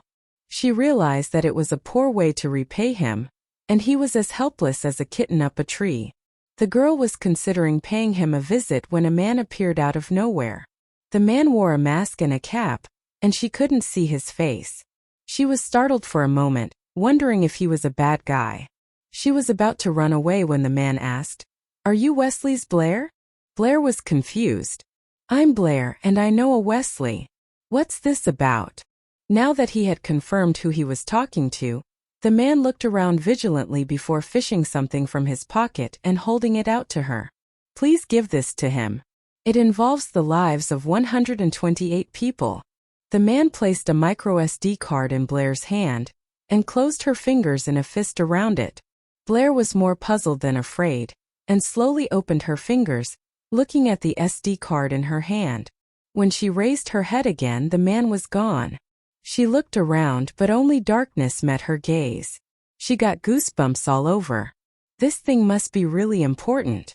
I should probably call Wesley, she thought, closing her fist around the SD card. She took out her phone about to call Wesley, but her battery was dead. She had to turn around to hail a taxi. She decided to go to the hospital. At this moment, she saw 2 men in masks approaching her out of the corner of her eye. Her gut instinct told her that something was not right. With that, she ran away as fast as her legs would take her. Like she thought, the 2 men ran after her as well. Blair realized that they wanted the SD card. She had to find a place to hide it. There. The perfect spot. At the hospital, Wesley had closed his eyes, deciding to surrender to sleep. Suddenly, his phone began to vibrate under his pillow. It was a foreign number. Wesley saw no red flags, since he did get called to service from all over. He sat up in the bed and answered it. Wesley Lee. The person on the other end of the phone was using a voice changer, pitched extremely low so Wesley couldn't tell if it was a man or a woman. And you are? Wesley asked. It doesn't matter who I am. What matters is. The person paused, and then a woman's shriek came from the other end. You hear that? I think you know that voice. He did know it, to his consternation. And judging from how it sounded, she was in pain or danger or both. His hands balled into fists. What do you want? He asked through gritted teeth. This was no accident. Whoever it was waited until he was laid up in the hospital, and then kidnapped Blair. She has something we're looking for. We asked her about it, but she won't talk. Jesus. He couldn't drag Wesley into this. To focus away from the pain, her mind retreated. She pictured herself in a bridal gown, and Wesley in his dress uniform, metals glinting beautifully. Wedding music was playing and everyone was happy. She could see it, hear it, smell it, taste it. It was as real as anything, and she felt safe and happy here in this secret place in her mind. Their leader wore a black mask. He looked in his 40s, based on the wrinkles around his eyes and his gray hair that spilled around the top edges of the mask. He was very thin. Colonel Lee, if you can persuade her to give us what we want, then you're free to go. Both of you, he said with a smile. Actually, these people didn't know where it was. Who had it? Blair or Wesley? The two men following the mysterious man didn't see anything too clearly. They just knew his plans and lay in wait. But even if she didn't have it, Blair was still Wesley's beloved woman. They kidnapped her to threaten Wesley. If she did have it, then torturing Wesley would be the way to make her cave. If she didn't have it, then Wesley might be able to track it down for them. Wesley didn't fall for his trap. His eyes were locked on Blair's feet, and he said in a cold voice, I have it actually. I can give it to you, but you have to let her go first. Ah! Turns out the news I bought is true. She's important to you. The man burst out laughing. She is. Wesley didn't deny it. Blair could hear this through her pain-filled haze. Her heart started to race wildly in her chest. After all, she saved my life once, Wesley added. I did? When did that happen? Blair was confused. The man sat on a chair. You're a good man, Colonel Lee. Let's cut the crap. Give it to me and you two can leave. Otherwise, the only way you'll leave here is in body bags. Wesley sneered. We can leave after we give you that thing? You think I was born yesterday? If I give it to you, then we're dead meat. I'll say this one more time. Let her go and I'll give you what you want, he said firmly. There were pieces of broken glass in the soles of Blair's feet, and she was still bleeding. She needed to go to the hospital now. Blair shook her head. Wesley is still hurt. There are more than 10 bandits and they're all armed. He's doomed if he stands and fights. She wanted to say something but had no strength to talk. Wesley didn't look at her. He couldn't afford to let the bandits know he cared for her. The masked man was chewing a beetle nut in his mouth. I can let her go. But how far do you think she'll get on her own? How about this? If she can walk by herself, I'll let her go. Wesley walked towards Blair, and this move alarmed the bandits. They all raised their guns, aiming at him. Blair's heart raced wildly in her chest. Watch out! She tried to yell, but she could only manage a weak croak. Who knew if he heard what she said? Wesley didn't even pause and continued walking forward. He squatted down before her and said in a voice that could only be heard by her, Don't worry. They can't hurt me. Are you all right? While speaking, he tore a strip of cloth from his t-shirt and wrapped her feet. There were still pieces of broken glass in her feet, but this might stop them from bleeding. This was the best he could do for right now. I'll be quick. Just hold on, he said in a soft voice. Blair gave him a sweet smile despite the pain. Hum. She looked like a weak girl, but she could be pretty strong because of him. Although her feet were killing her, she clenched her teeth, determined not to cry. After Wesley was done, he held one of her hands to check on it. A pained groan escaped Blair's lips as the sharp pain shot through her arm. Wesley was heartbroken at her groan, and when he found the pinpricks in her fingers, his rage flared. His face was rigid and tense because of his anger. He swore to himself that whoever did this to her would suffer the same fate. The bandit leader lost his patience. Give it up. I know you're hurt and positions around the house while they were inside. When the leader approached where they were hiding, they sprang the trap. As the saying went, to catch bandits, nab their ringleader first. Few soldiers were better at strategy and tactics than Wesley. These bandits certainly were no match for him in that arena. Wesley was laid back about the whole thing. Some of the bandits around him were scared out of their wits. They threw down their guns, not wanting to be filled with lead. Two bandits, who were very bold, approached Wesley and pointed their guns at his head. One of them said, "Not so fast. Let our boss go. Otherwise you won't arg." Before he could finish speaking, Wesley moved like a bolt of lightning and grabbed his rifle, slamming the butt in his face. He spun and pointed his newly acquired firearm at the other. The bandit surrendered and dropped his weapon. When the leader saw this, he threw Blair to the ground rudely, ignoring her wounded feet. She was in so much pain that her tears streamed down her cheeks. She grabbed onto the man's sleeve to steady herself. The man took out a knife and yelled hysterically, "You got me fine, but the bitch dies." While speaking, he stabbed at Blair's neck without mercy. However, someone was fast enough to stop him. The person kicked his hand and sent the knife flying. "Arg!" the man cried. Another person rushed over, jumped up, caught the knife and buried it in the man's arm. Garnet was the one to quickly kick the leader's hand. This was her first mission after she had started working in Y City. Wesley reacted immediately and caught the knife which had flown out of the leader's hand. He lunged forward to stab the man in the arm. The man yelled in pain and couldn't hold on to Blair anymore. Without his support, she staggered and fell backwards. Garnet was the nearest to her and immediately caught her, preventing her from falling to the ground. Seeing that Blair was now safe, Wesley didn't need to hold back. He tried to kick the man again, but the leader knew some kung fu and dodged his attack with some difficulty. Supporting Blair with one arm, Garnet fired twice, and the bullets hit the man's leg. He yelped at the top of his lungs and went down on his knees, weak as pudding. The goons were soon under control. Wesley walked towards Garnet and gently took Blair in his arms. He rushed towards a military car. Two military doctors got out of the car. Wesley slowly placed Blair in the back seat and told them, "Her fingers and feet are hurt." Understood, Colonel Lee. Wesley looked at the unconscious woman, his eyes full of affection. His hands balled into fists. Her eyes were closed, and her face was as pale as a ghost. He took a deep breath and got out from the vehicle. Wesley watched as the car drove off. When it was out of sight, he turned around and walked towards the house. The criminals were being taken under escort to the vehicles. "Wait!" Wesley stopped them, his face deadpan. After questioning some of them, he let the soldiers take 2/3 of the bandits to the vehicles and he took the rest of them back into the house with him. Soon several noises came from within the house, the sounds of wine bottles breaking, and heartrending cries of the criminals. After a significant amount of time, he brought the criminals out once again. Their faces were black and blue.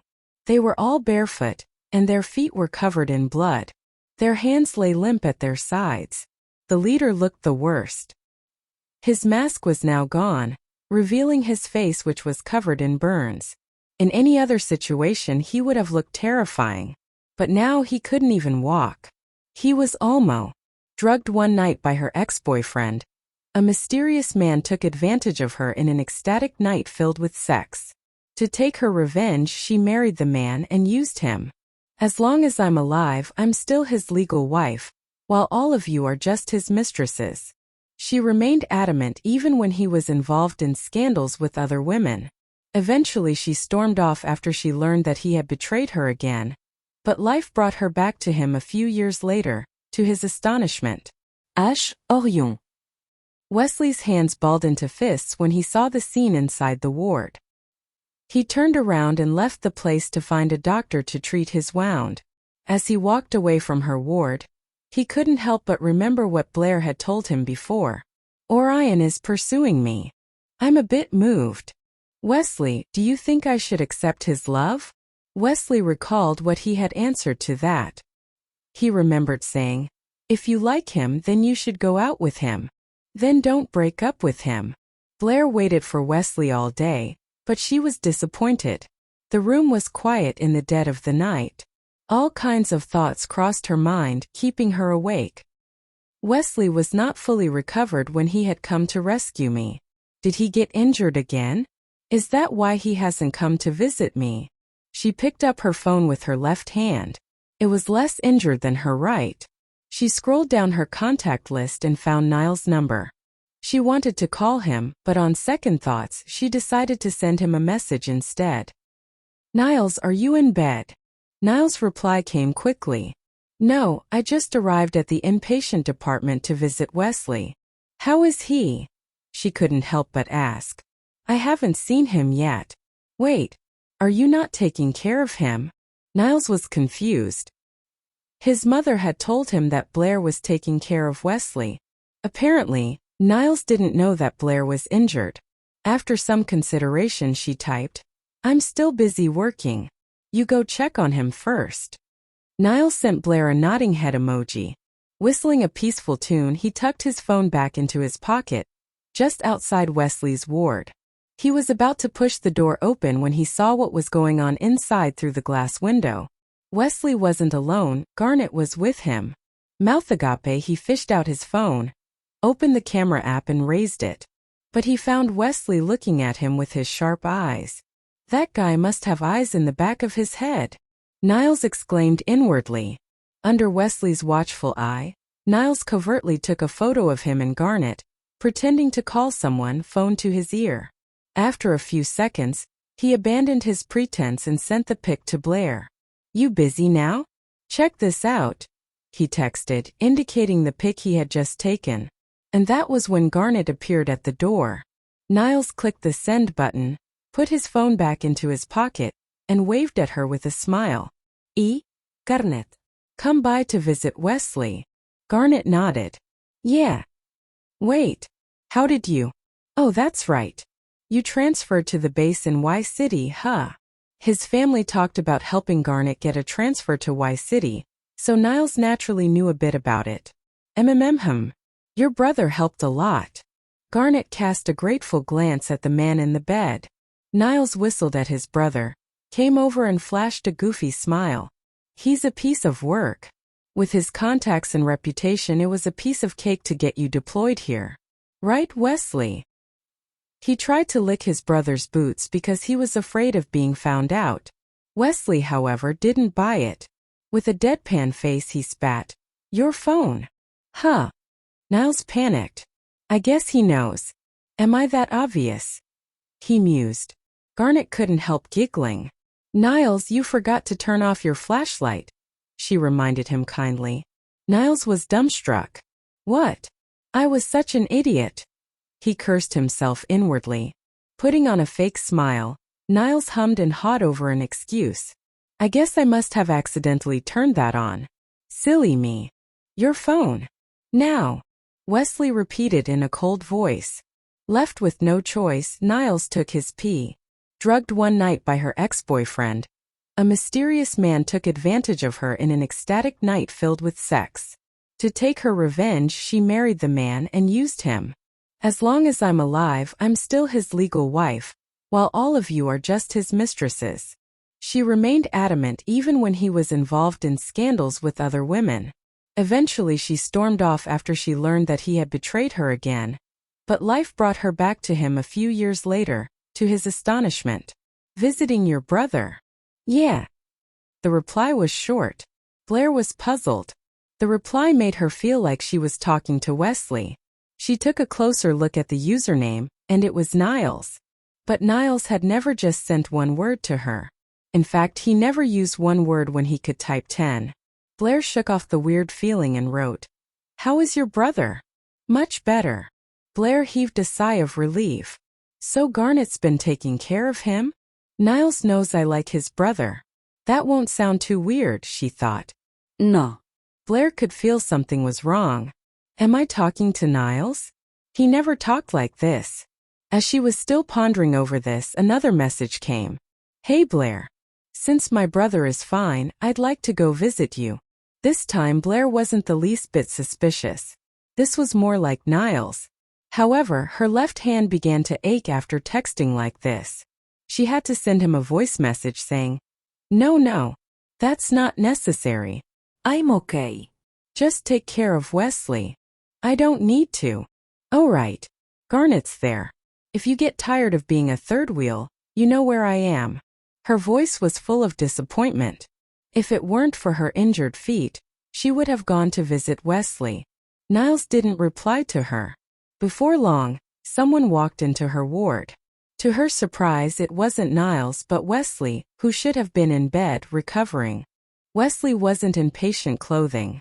He was wearing a green army t-shirt, camouflage pants and black boots, military fatigues. His sudden appearance reminded Blair of Garnet. She was so jealous she didn't want to talk to him. However, he saved her again, so she couldn't just ignore him. Hi, Colonel Lee, she said. Whenever she's mad at me, she calls me Colonel Lee, Wesley thought. He thought that she was acting really weird. She said she loved me, but she shared a hug with Orion. Now she's mad at me. What did I do this time? Wesley stood beside her bed and stared at her bandage-wrapped feet and fingers. 7 digits total were covered with bandages, leaving only 3 fingers on her left hand free. So she typed those messages with only 3 fingers? Wesley felt both amused and heartbroken. It was my fault you were kidnapped, he said apologetically. Blair was totally innocent. He felt bad that she was hurt because of him. Why's he being so formal? Blair bit her lower lip and said in a low voice, It was not your fault but those thugs. All of them are behind bars now. He made sure they paid for their crimes. They had gotten back double whatever they had done to Blair. Good to know. Then she remembered she wasn't talking to him, so she clammed up. Although she was not a chatterbox like Niles, she could hold her own in conversation. Get some rest. Wesley guessed she was still weak and didn't have the strength to talk, so he prepared to leave. Wesley! Blair called out and raised her head abruptly. Wesley paused and turned to look at her. Could you stay? At least for a little bit, she pleaded. Confusion was written in his eyes. Maybe till I fall asleep? She asked with a hopeful expression. She was alone in the ward, and it got kind of frightening at night. However, before Wesley could say yes, someone knocked on the door. Hey Blair, you up? A voice asked. It was Orion, flanked by 2 of his bodyguards with several shopping bags. Orion didn't expect to see Wesley here. He knew Blair like W. Drugged one night by her ex-boyfriend, a mysterious man took advantage of her in an ecstatic night filled with sex. To take her revenge, she married the man and used him. As long as I'm alive, I'm still his legal wife, while all of you are just his mistresses. She remained adamant even when he was involved in scandals with other women. Eventually she stormed off after she learned that he had betrayed her again. But life brought her back to him a few years later, to his astonishment. Sleep curse were freaking her out. She had to play on her phone to distract herself, though her fingers were killing her. Before long she had the urge to pee. At first she didn't want to bother the nurses. But then, she really couldn't hold it in anymore and pressed the nurse call button. Then she heard footsteps in the hall. Blair, who had been teetering between abject fear and an intense desire to pee, heaved a sigh of relief. Someone opened the door and turned the light on. Before Blair saw who it was, she said hurriedly, "Miss, I need to go to the bathroom. Will you please help me, huh?" Wesley. And yes, it was Wesley at the door. Why is he still here? I thought he left. Upon hearing that, Wesley walked over, lifted the covers and scooped her up in his arms. Hey, wait. Blair panicked and tried to break free. What? He asked. Can you get a nurse in here? She wanted to go to the bathroom. Her fingers were bandaged and she couldn't take off her pants. Seeing her red face, he chuckled mischievously. I'll help you with that. No, thank you. You need to recuperate. The nurses said I could always ask for their help. However, Wesley didn't listen to what she said at all. He entered the bathroom with her in his arms. He didn't even let her use the wheelchair. Then they got to the most awkward part. Wesley sat Blair on the toilet seat. Her face flamed with embarrassment. She was wearing the hospital pants. Her injured hands were close to useless and she couldn't take them off by herself. How was she supposed to pee with her pants on? By now, Wesley also realized the problem. He and Blair looked at each other. The air was thick with awkwardness. Maybe I should send for the nurse, she remarked quietly, breaking the silence. Wesley thought it was a good idea. But then his eyes landed on her bandaged feet. It occurred to him that one nurse wouldn't be enough to help her out in that situation. At least 2 nurses were needed. One to help her with her clothes and the other to support her. But he could do both by himself. He quickly made up his mind. He held her with one arm and lifted her a little to make sure that her feet were off the floor. Without saying anything to her, he started to take off her pants with the other hand. Blair was too shocked and embarrassed to utter a single word. A few minutes later, she was carried out of the bathroom, her face on fire. After placing her gently on the bed, Wesley went back to the bathroom. When he walked back into the room, he turned the lights off. Blair thought he was leaving, but instead he sat on the bed. He took off his boots, lifted the blanket, and slid into the hospital bed. What's he doing? Is he spending the night here? Blair wondered, her eyes wide. In the dim light streaming through the window, she could see his tanned profile. Wesley, she called, poking his strong arm with her pinky. Yes, he responded. Even lying in bed, he looked serious and stern. Everything about him was military.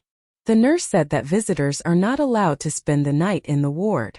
Orion was asked to leave, she reminded him. She didn't want Wesley to be asked to leave too. He was a military officer after all. It would be embarrassing if he were to be thrown out. I'm not a visitor. I'm a patient. Oh, right. He is hospitalized here too, Blair thought, sighing. But wait. Something dawned on her. When your mom and I were taking care of you in the ward, we had spent the night, and no one said anything about it. Why is it not allowed now? Wesley didn't answer. Blair poked him again.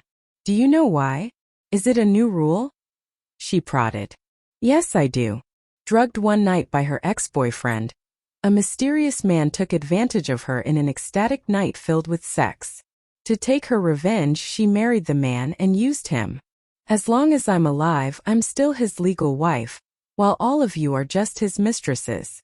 She remained adamant even when he was involved in scandals with other women. Eventually she stormed off after she learned that he had betrayed her again. But life brought her back to him a few years later, to his astonishment, and snuggled closer towards him. Wesley felt like he was about to lose the last bit of his self-control. Behave yourself, he said. Oh, okay, she said. But she didn't. She kept moving and holding and touching him. Are you seriously not going to take up my offer? She asked. Wesley's body went stiff. Don't think I'm not aware that you're doing this on purpose, he warned her without looking at her. She is doing this just to torture me. She's probably thinking that with her hands and feet injured, I won't be able to make her do stuff. Although he had seen through her, Blair didn't feel embarrassed. You're not interested in women, right? So what are you worried about? She asked with a smirk. I'm injured now. I can't help him the way I did last time. Let him suffer, she laughed inwardly. All of a sudden, she felt his hand on her lips. You're being too naive, he said in a low voice. She has so many things to learn yet, he mused. What do you mean? She asked him. There was a sinister gleam in his eyes. With his hand still on her lips, he finally turned to her and whispered, If you don't go to sleep right now, I'll teach you all the different, interesting things that a woman and a man can do together in bed. Wesley was a man of his word. Blair held her breath as she stared into his dark eyes. W8. What things? She stuttered, curious, afraid, and excited. He continued to guide his hands on her lips. She felt turned on. But he didn't kiss her. What was he trying to do? He gave a wicked smile and asked, Care to give it a try? Not until you tell me what it is, Blair said. You're kidding, right? You really don't know? You never did that with Miller. Wesley asked. He remembered that she and Miller were together for quite a while, and figured they probably tried lots of sexual positions. His hand balled into a fist at the thought of it. Miller? What does he have to do with any of this? Why did you have to bring him up? Buzzkill. His hand, which had been rubbing her lips, grabbed her chin. He ever let you? And he leaned in close to whisper to her. Blair got what he meant. That even though her hands were injured, she could use her mouth. Not only was he assuming she and Miller had sex, but was also asking for a blowjob. Asshole. Blair found his arm and bit into it. Wesley didn't make a sound, but the sharp pain made him grit his teeth. Blair let go. Her teeth weren't sharp enough to draw blood. She shoved his arm away and raged. Get out. Touching the bite mark on his arm tenderly, Wesley asked calmly. When did you turn into a dog? She had bitten him more than once. I turned into you, she stormed. If she wasn't injured, she would have kicked him hard. Maybe even punched him too. Wesley was not happy either. But he could only blame himself. It was his fault that Blair ended up with Miller. If he hadn't turned her down, she wouldn't have gotten engaged to that cheating scumbag. He did have regrets. Every missed opportunity with Blair was a regret. He took her into his arms ruefully, kissed her hair and apologized.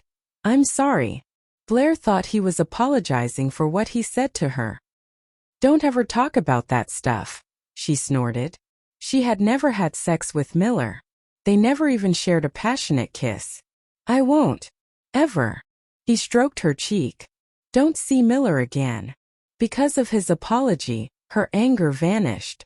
What wafted in the air now was affection and romance. There never was a sweeter scent.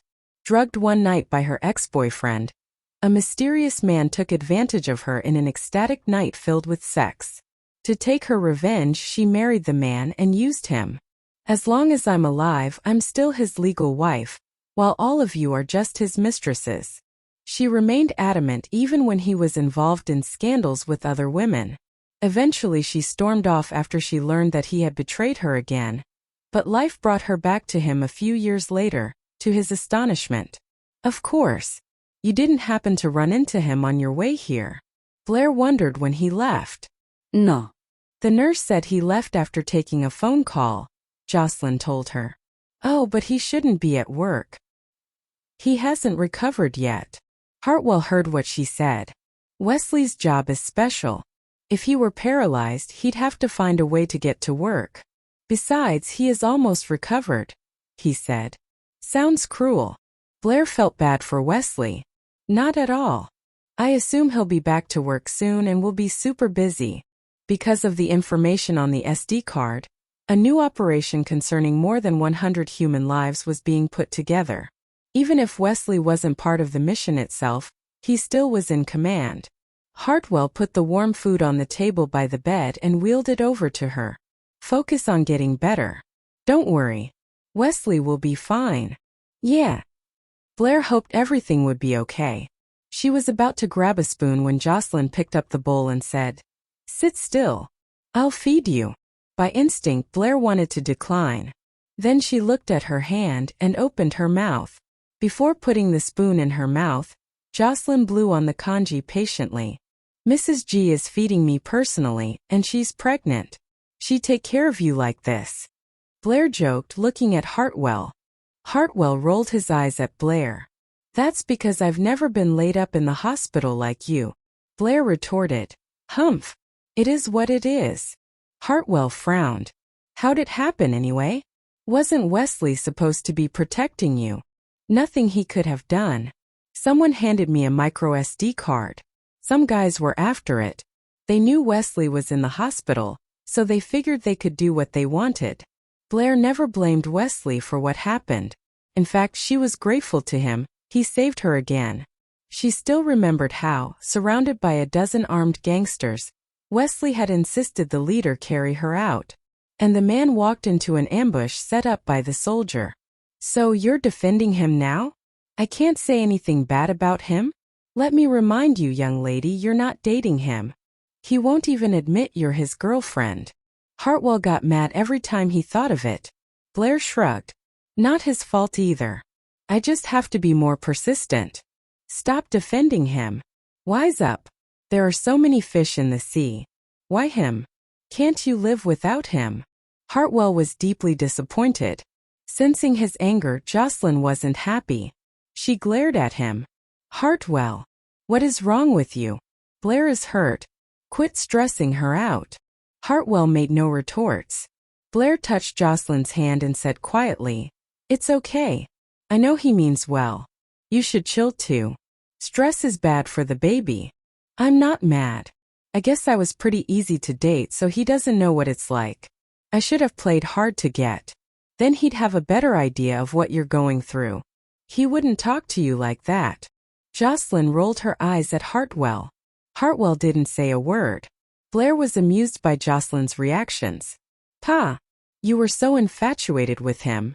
Someone was so excited after they were asked out that they couldn't get to sleep. I wonder who that was. Jocelyn blushed. She rolled. Drugged one night by her ex-boyfriend. A mysterious man took advantage of her in an ecstatic night filled with sex. To take her revenge, she married the man and used him. As long as I'm alive, I'm still his legal wife, while all of you are just his mistresses. She remained adamant even when he was involved in scandals with other women. Eventually she stormed off after she learned that he had betrayed her again. But life brought her back to him a few years later, to his astonishment. Mom's phone, he raced to the hospital. It was already the dead of night by the time he got there. The hospital was very quiet.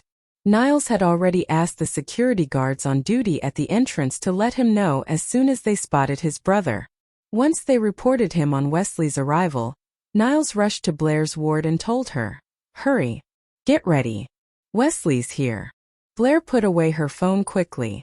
Niles helped her into bed and left the ward stealthily.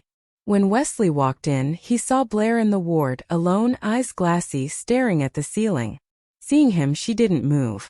She tried to cry, but the tears wouldn't come. So she pinched herself. A little too hard, though. The floodgates opened immediately. Wesley! She sobbed. Wesley quickened his pace and pulled her into his arms. Before this, Niles had told her Wesley was very perceptive. It was pretty hard to pull the wool over his eyes. She figured if she talked too much, she might give it away. Thus, Blair spoke as little as possible, only wailing in his arms. Wesley glimpsed a medical examination report placed on the table, which read, Blair Jing, 24, terminal liver cancer. Terminal. Wesley was shocked. He looked at her and asked, I didn't know. Any symptoms? Yes, there are, Blair replied. I often feel this pain in my liver in the evenings. I never took it seriously, that is, until my digestive tract bled this morning. After checking the test results, the doctor told me that it was terminal liver cancer. Niles had informed Blair about all the symptoms a patient with terminal liver cancer would have, and had asked her to memorize all of them, so she had no trouble answering his question. Wesley held the medical report tightly in his hand. His brow furrowed. This was too sudden and too harsh, and it was hard to believe. How could a young girl like Blair possibly develop terminal liver cancer out of the blue? He stroked her cheek gently and soothed her. Don't cry. There must have been a mistake. I'll go ask the doctor myself. Don't go. The doctor said that I only have a few months left. I want nothing more than your company in these last few days of my life. Don't go anywhere. Stay with me, will you? Her weeping was muffled as she buried her face into his chest. He patted her head slowly. I'll keep you company. But let me just talk to your attending physician. There is no way that your days are numbered. It must be a mistake. Trust me. That a perky girl who was always smiling developed cancer and had only a few months to live was unacceptable, even to a tough guy like Wesley. Cecilia had threatened Blair's attending physician into cooperation, but even so, Blair was worried that the doctor might give their plan away. Besides, it was never easy to slip one over on Wesley. She wrapped her arms around his waist and mumbled, Okay, but can you wait until I fall asleep? I want to be with you. Sure, he agreed without any hesitation. He put the medical report back on the table. With one hand holding onto Blair, He dialed Niall's number with the other. "Wesley, what's up?" Niles asked once he got through. "Do you know a Dr. Zaria?" queried Wesley without any greeting. Blair's heart leaped at his question. But it didn't seem like he doubted her. Of course. She is an expert hepatologist. She was the one who did the medical examination on Blair. "Wesley." Niles choked. "I can't believe this. This can't be true, right? Blair is so lovely and pretty. She doesn't even have a boyfriend yet. How could such a horrible thing happen to her? This is so sad." Then he cried out into the phone loudly. Wesley felt as if he couple of days off. She won't be here until 2 days later. What? Wesley couldn't believe the nerve of that doctor. Her patient is going through the darkest moment of her life. And she decided to take a vacation? This lady is the most irresponsible doctor I've ever heard of. He fished out his phone from his pants pocket and called Carlos. "I need a favor." "Shoot," said Carlos. He was just about to get on a plane for a business trip. "Find me the best hepatologist you know." "What's wrong? Who's sick?" Carlos asked. "Blair. Terminal liver cancer." Wesley replied after a pause. Carlos was silent for a moment. "I'll put Emmett on it." "Thanks." Both Blair and Cecilia were surprised to know that Wesley would go to such lengths to find the best doctor in the world to cure Blair. In the ward, Blair leaned against Wesley's chest, immersed in his tenderness. "Wesley, will you be my boyfriend for the next few months?" she asked expectantly. Wesley looked at her with mixed emotions. But he remained silent, giving her no reply. Blair got nervous. "If you don't want to, it's fine. I'm already used to your rejection anyway." He gave her a comforting kiss on the forehead. If she really had only few months to live, then he would spend all those days making her every wish come true. In the following days, Wesley, who usually tended to be busy all the time, stayed in the ward every day to take care of Blair. She felt ecstatic the first 2 days, but on the 3rd day, guilt overwhelmed her. This was just a trick. She didn't want it to cost Wesley's career. "Wesley," Blair said. "Yeah." Wesley was texting someone. When he heard her, he put away his phone and walked over to her. "What's the matter? You in pain?" he asked. Blair shook her head. "No, not anymore. I'm fine now. Why don't you go to work?" "I'm out on leave." "Are you thirsty?" asked Wesley. Blair nodded. Wesley held the water glass for her, tipping it to her lips. Blair sipped at it. After a bit, she cupped the water glass and told him she'd had her fill. Blair was upset. As time went by, guilt and anxiety gnawed at her heart. Wesley was doing everything he could for her. He even asked for leave so he could stay at the hospital. All this because he was told that she was sick and dying. And he believed it. It was really a ruse to get her and Wesley together. What if he got behind at work? What if he was needed on base? Blair felt really bad. Soldiering was his life. She had to try and persuade him somehow. "How about this? I'll call if I need you." Wesley put the glass on the table and announced, "I'm not going anywhere. Get some rest." His tone had a finality to it. There was no room for argument. After helping her lie down, he sat on the edge of the bed. The anxious look on her face aroused his suspicion. "Something is off," he said to himself. Blair was too nervous to look him in the eye. The next morning, Orion came by. It had been only a few days since his last visit. When he got to the ward, Wesley had gone to buy breakfast for Blair. The soldier came back with a bag of takeout just as Orion walked out of the restroom. The latter had a basin of warm water with a towel draped over his shoulder. The look in Wesley's eyes was coated with gloom. The two men exchanged perfunctory greetings, and Orion immediately turned to Blair. "Don't worry. I'm just cleaning your face. You're not supposed to get your bandages wet, doctor's orders. So I'll do it for you," he persuaded. Wesley fumed. He used to be the one who helped Blair with these things. Now another guy took his place. There was no way he would stand for that. Orion dipped the towel in the water without waiting for an answer. Blair looked at Wesley's stony face. "Point. Mr. Lee, if it's a whooping you're wanting, I can dish it out. Come get some. Wesley looked up while brushing Blair's teeth. Gladly, he replied with a wicked smile. That was exactly what he wanted. He had even beaten up his own brother for getting too close to Blair. Of course he wouldn't mind kicking the sorry ass of someone he barely knew. Blair realized what was going on. A fight? Orion versus Wesley? This is bad. She rinsed her mouth and said hurriedly, No. Orion, stop. You can't beat him. No one can. Niles told her that Wesley never lost a battle, and he had almost never met his match. Orion was a boxer, Golden Gloves champ and all that. But Blair was sure he would lose to Wesley. Her cries only made him more determined to fight Wesley. He took off his suit jacket, tossed it onto the sofa and started warming up, doing a quick stretch of his limbs, throwing punches into the air and jumping around. Wesley calmly took Blair's toothbrush, the cup, the towel and the basins to the bathroom, arranged them in order and then returned. But still, he wasn't in a rush to start the fight yet. He placed the breakfast in front of Blair and helped her hold a chicken pancake with her injured hands. Eat the pancake first. I'll get you some congee in a minute, he assured her. In a minute? Is he actually going to fight Orion? Orion was joking.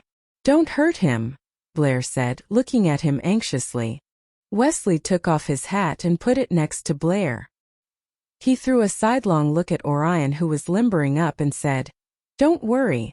I'll make this quick. Blair was worried. The ward wasn't large by any sense of the word, but Wesley was certain that it was big enough for him to take Orion down without breaking anything. I'll show you one of China's main exports, Kung Fu.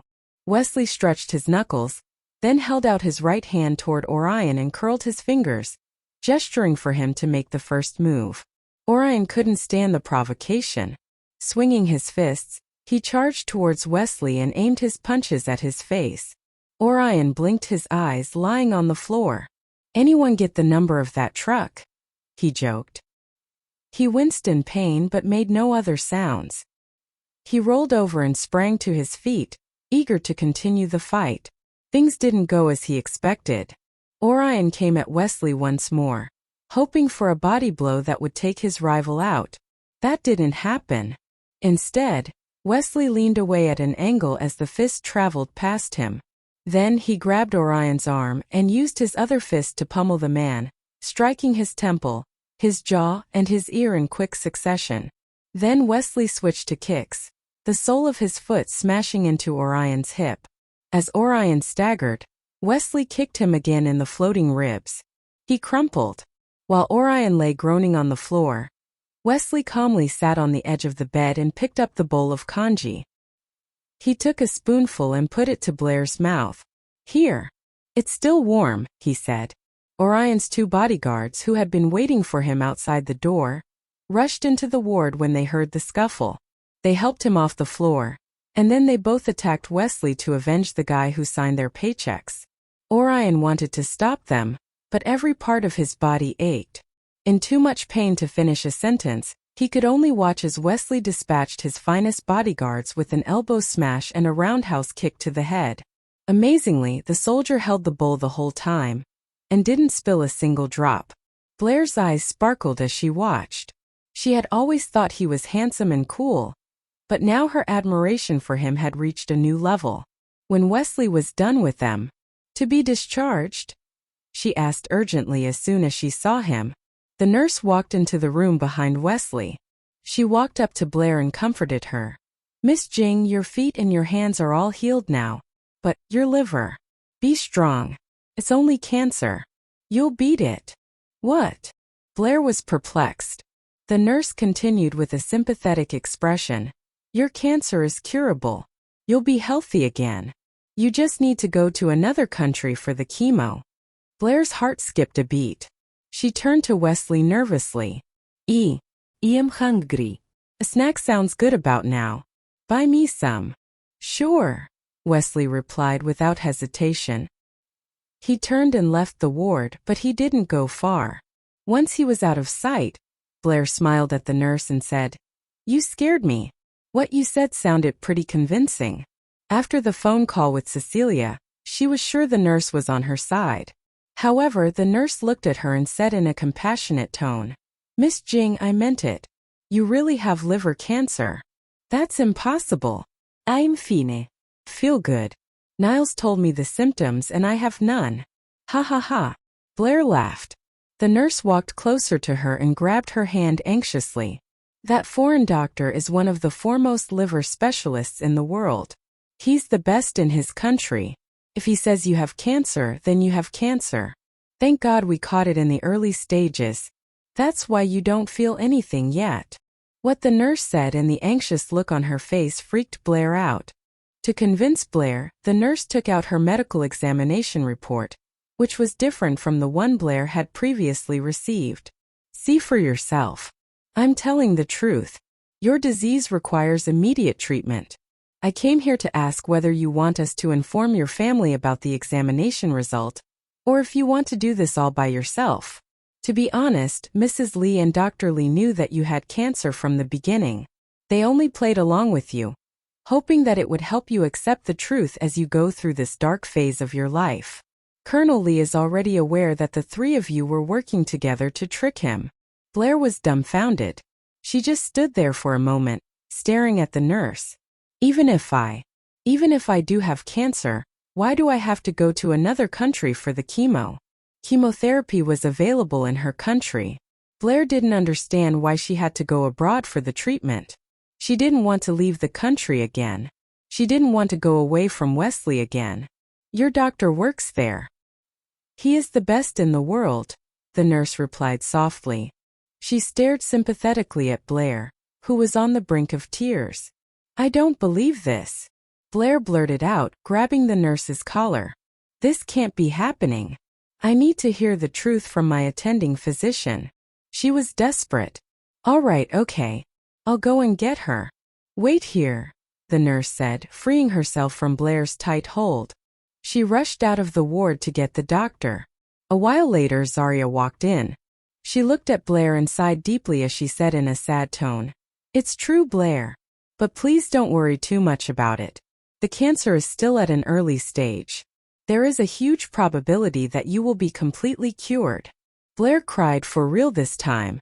She was dying. She would be forever separated from Wesley. In the hallway, Wesley silently listened to her crying. After a minute, he dialed a number and ordered, "Ask Garnet to come to the inpatient department of the military hospital." When Garnet arrived huffing and puffing, Garnet held Wesley's arm. Clearing her throat, she said, "Wesley has been waiting for me. Now that I'm here." Blair got her point without her having to finish. She watched the two of them standing together. Dressed in their uniform, they looked like a couple in matching clothes. That day, when they had saved her from those kidnappers, they had worked together as a perfect team. Back then, Blair had realized what kind of woman deserved Wesley. A strong-willed and capable heroine like Garnet. When Garnet had first walked into the ward, Blair had wanted to thank her for saving her life. But the cold situation deprived her of that chance. Blair fumed at the pair. She grabbed a pillow and tossed it at Wesley. "You are such a cruel man. Get out of my face. I don't want to see you anymore." Her relationship with him had lasted only a few days. She was being dumped and also had to digest the fact that she had cancer. Blair felt her world collapsing. Wesley and Garnet made their way towards the door. Blair added in a cold tone, "If you break up with me, I'll go to the army base and let everyone know how you toyed with me." "Whatever," was all he said. They left without turning back. Blair wailed, burying her face in the covers. When they were in the hallway, Garnet let go of Wesley's arm and sighed. "If you really like her, you shouldn't be doing this." Without saying anything, Wesley took a cigarette from the pack and a lighter from his pocket. He was going to have a smoke after he led Garnet to the ground floor.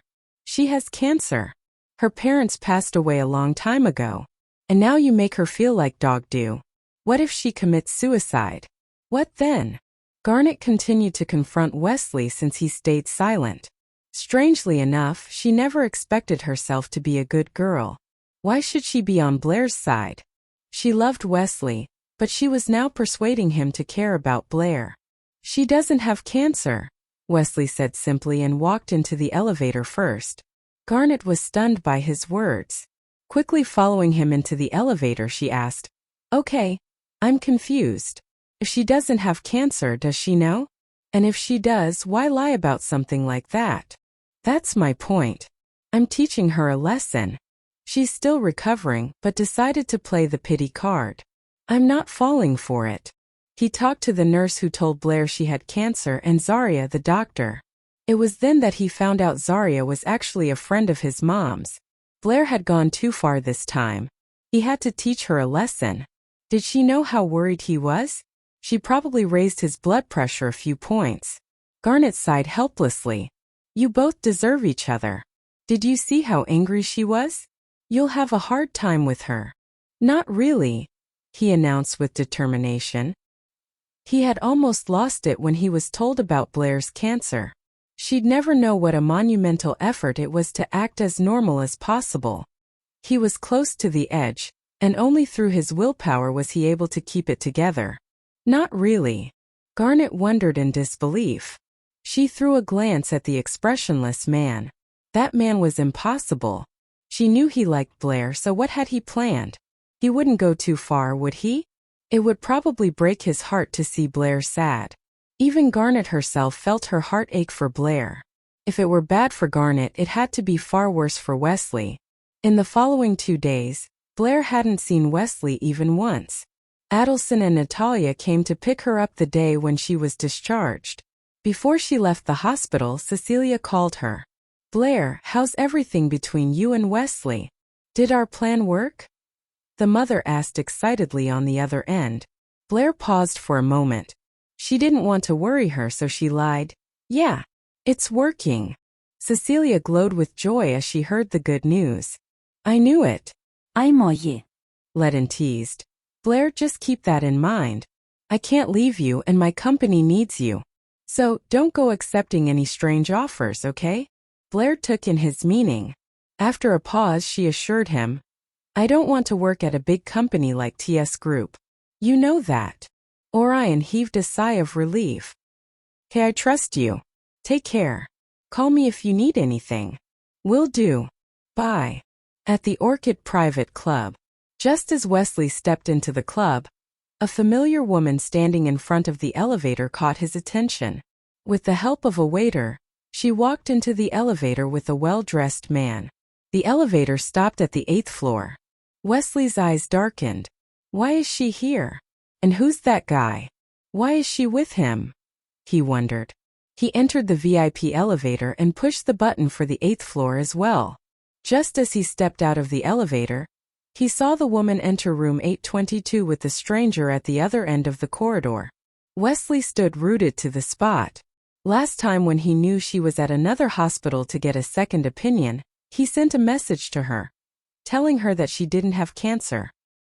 He had expected her to call and throw a tantrum, or even come straight to him to make a scene. But she didn't. She didn't even try and call or text. That was not like her. What was going on? Unable to read her mind, Wesley had been very annoyed at this. Gripped by anxiety, he turned to the waiter who had ridden the elevator with him and said, "I want to know who booked room 822. It's a matter of national security."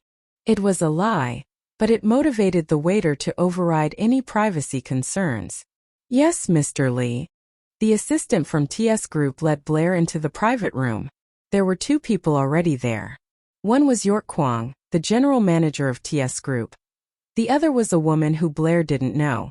As soon as she stepped into the room, a whiff of strong perfume assaulted her nostrils. Blair frowned. The air was so thick with the odor she felt she was being suffocated. Seeing Blair come in, York Kwong greeted her enthusiastically. "Hi, Miss Jing. Welcome." Holding her breath, Blair maintained a polite smile and shook hands with him. "Good evening, Mr. Kwong. And let me introduce you to the daughter of our CEO, Stella Zhuge."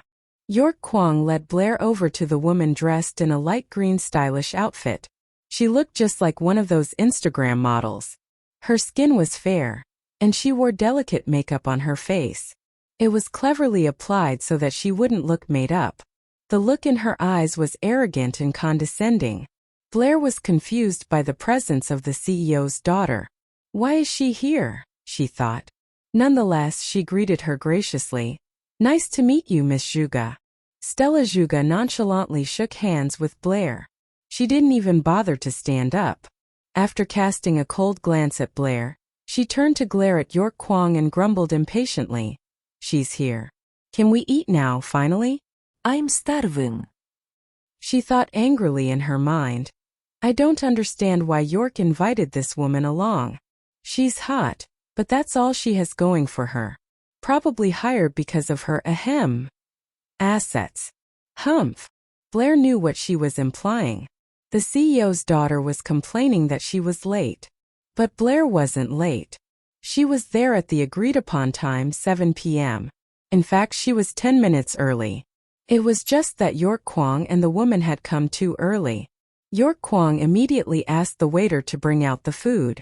Then, he pulled a chair for Blair in a gentlemanly way. Please sit down, Miss Jing. Thanks. Blair began to chat with York Kwong since she had no idea why Stella Zhuge was even here. In room 888. Damon noticed the gloomy and contemplative look on Wesley's face. He actively sat down next to the officer, clapped him on the arm and asked in a playful voice, Hey Colonel Lee, what's up? You look seriously down. What's the matter? Maybe I can help. Wessel. Drugged one night by her ex-boyfriend.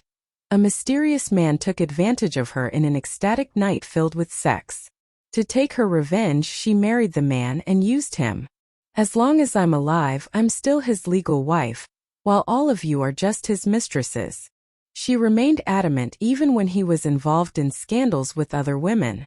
Eventually she stormed off after she learned that he had betrayed her again. But life brought her back to him a few years later, to his astonishment. EW each other. Classmates, huh? Yes. We were in the same class for 3 years.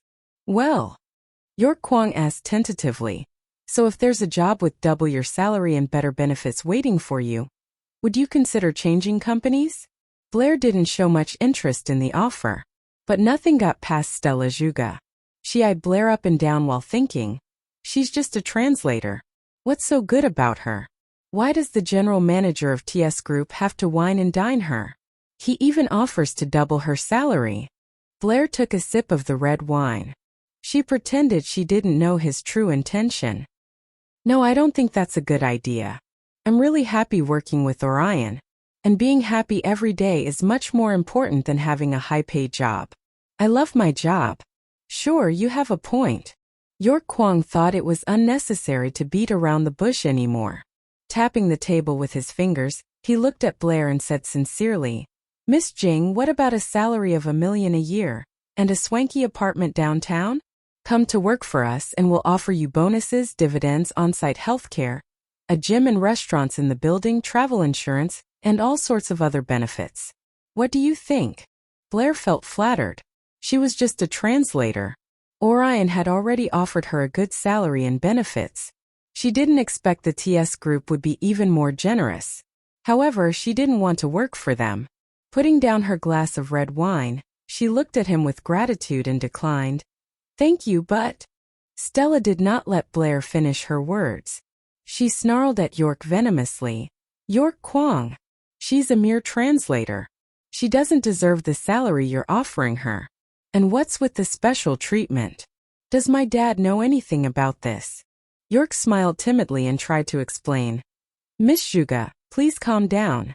Miss Jing graduated from a very prestigious university. She has an edge compared to the other candidates. Her background is impressive as well. She has the prerequisites and other certifications suited for the position.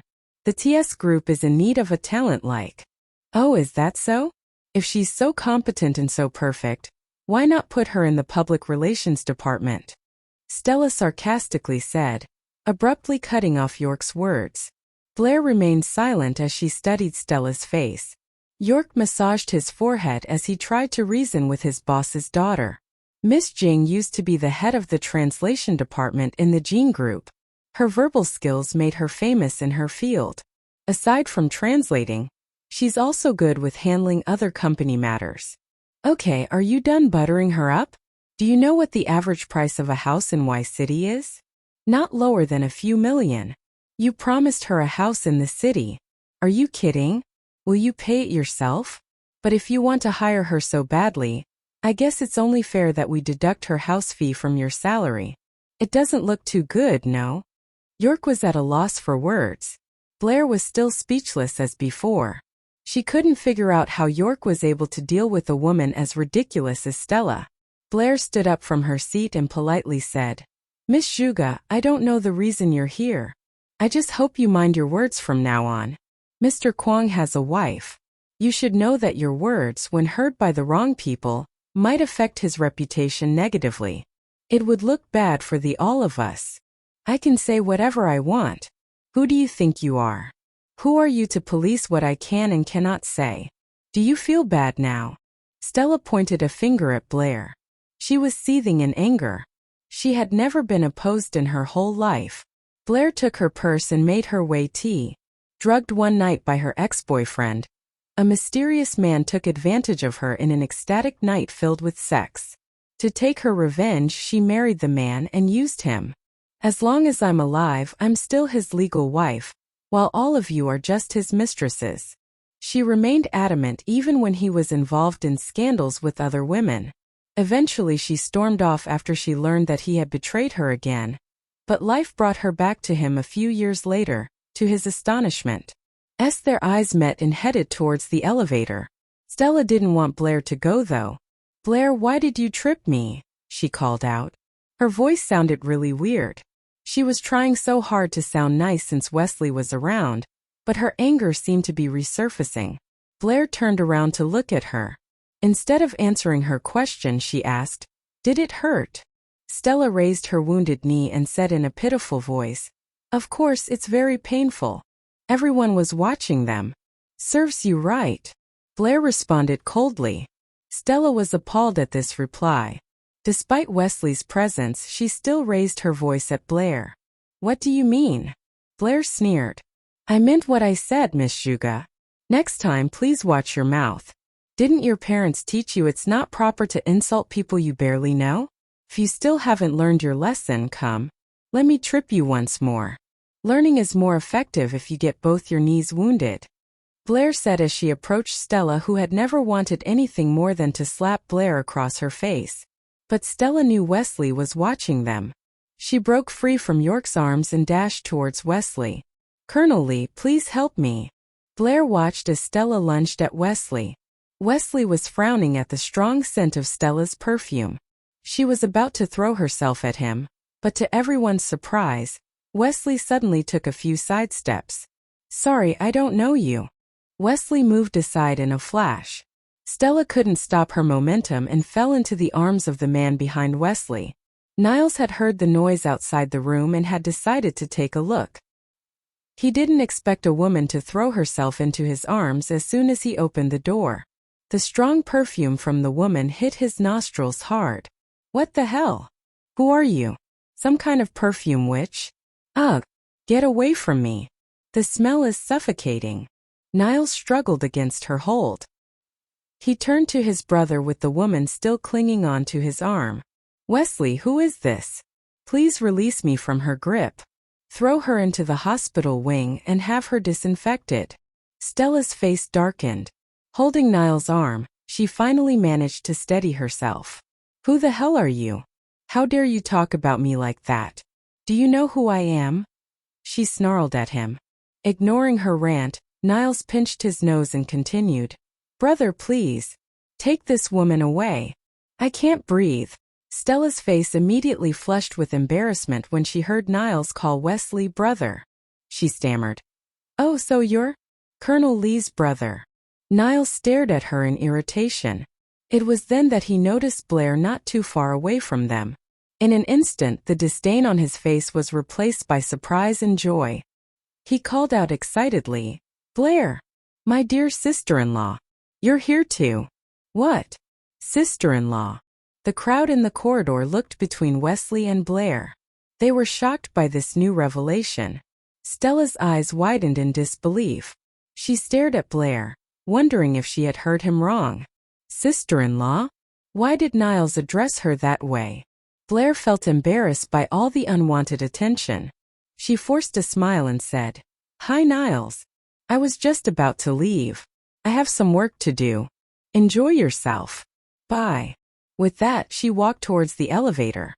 Niles threw a glance at the emotionless Wesley. Seeing that his brother hadn't even budged a little, Niles sighed helplessly and thought, "Looks like I need to put in a lot more effort to help my stupid brother gain his lifelong happiness." He then quickly caught up to Blair. "Blair, why not join us? Carlos, Damon, and some other friends are here too. Come on, it'll be fun." Blair would have readily agreed to Niles' invitation if she hadn't had a quarrel with Wesley. But she and Wesley were giving the silent treatment to each other, so she didn't have any good reason to stay. I'm sorry.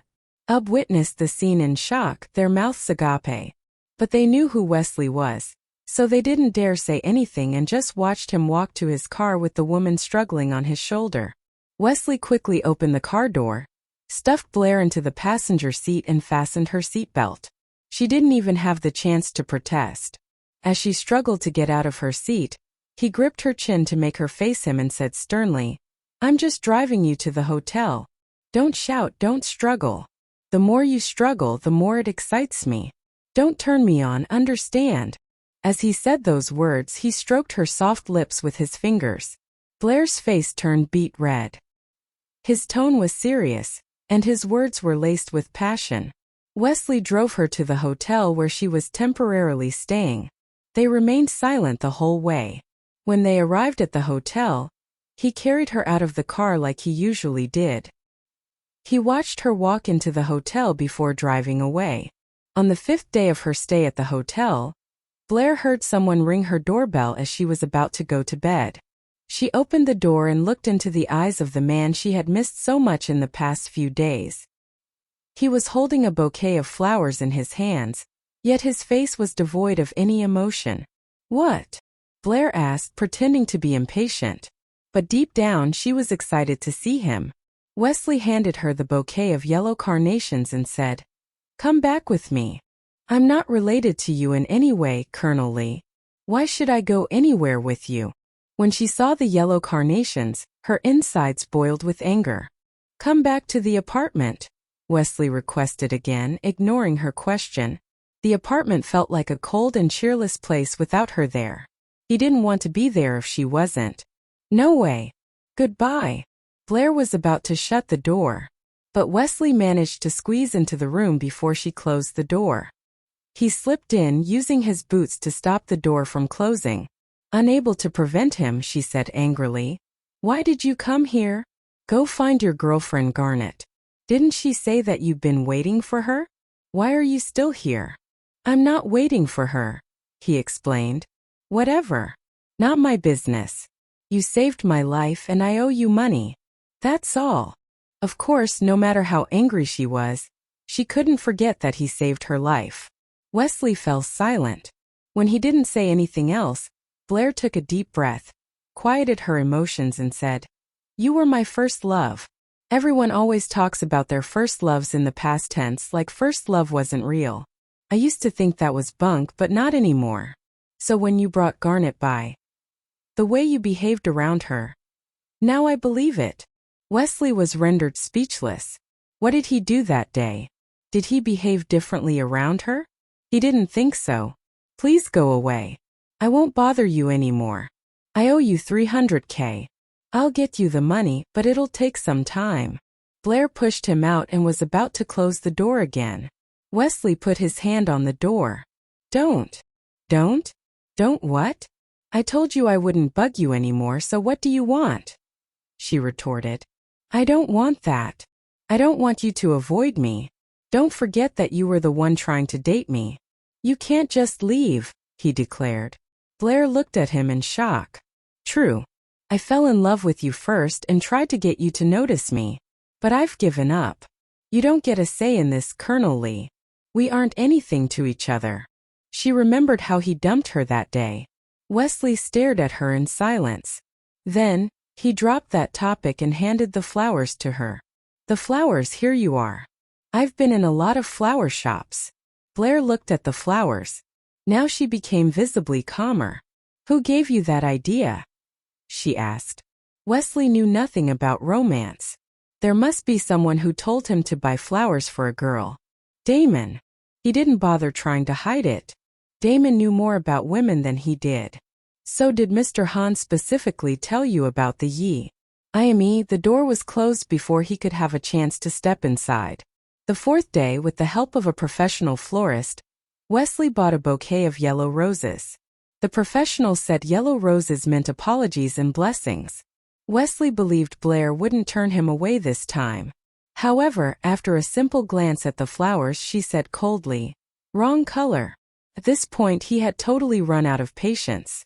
Ignoring her refusal, he stuffed the flowers in her arms, forced her inside and kicked the door closed. He pressed the woman against the wall. The bouquet was squished between them, a few petals dropping onto the floor.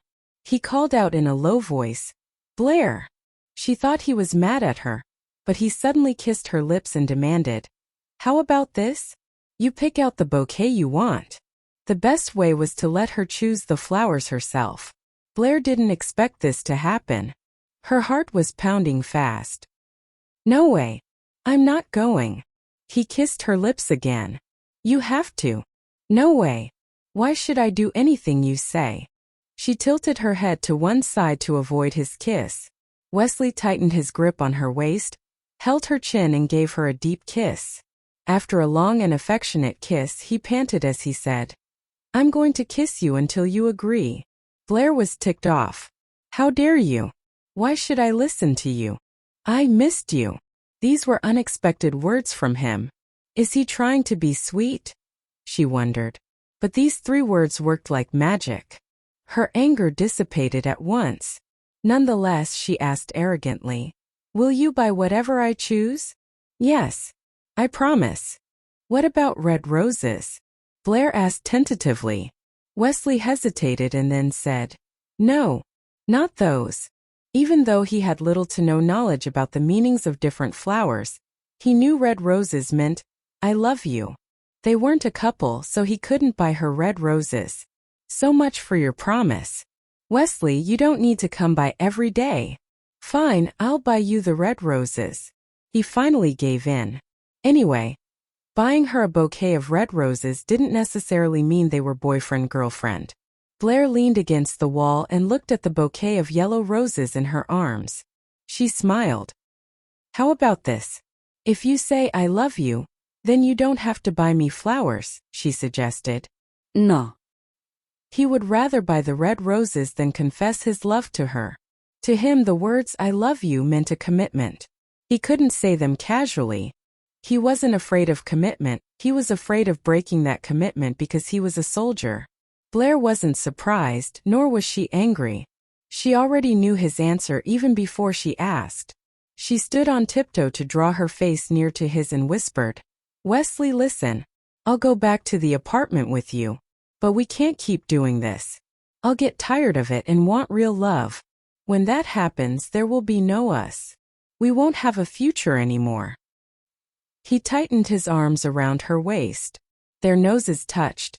They could feel each other's breath, the lifting of the chest as they drew in air. After a moment of silence, he said quietly, "Blair, there are a lot of ways to love someone. Being together isn't the only way. If you're happy, so am I." Blair felt like she had heard those words somewhere. "Oh right. On TV. The guy always says that to the girl," she realized. At the thought of it, she sighed helplessly. Wesley was so stubborn. She found it hard to communicate with him. "You don't need to buy me red roses. I like the yellow ones. They're beautiful."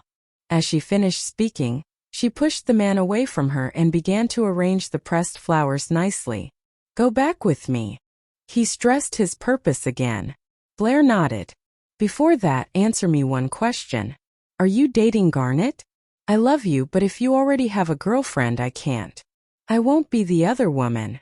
Wesley answered succinctly, "I don't like her. But she likes you.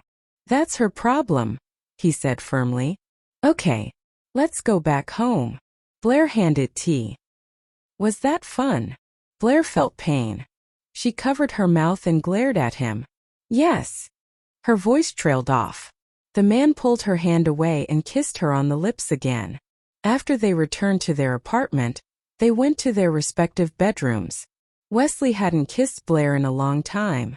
He felt the kiss in the car wasn't enough. Absent-mindedly, he finished his shower quickly and came out with a bath towel around his waist. He had just taken his pajamas from the closet and pulled off the bath towel when the door was suddenly pushed open. Wesley, where's my luggage? Why? Are you naked?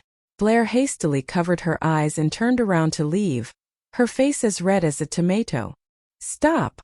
Wesley called out to stop the woman and slowly put on his pajamas. Then he walked up behind her. Blair thought he was angry, so she apologized. I'm sorry. I didn't mean it. I always knock, I usually do. I just forgot this time. Sorry.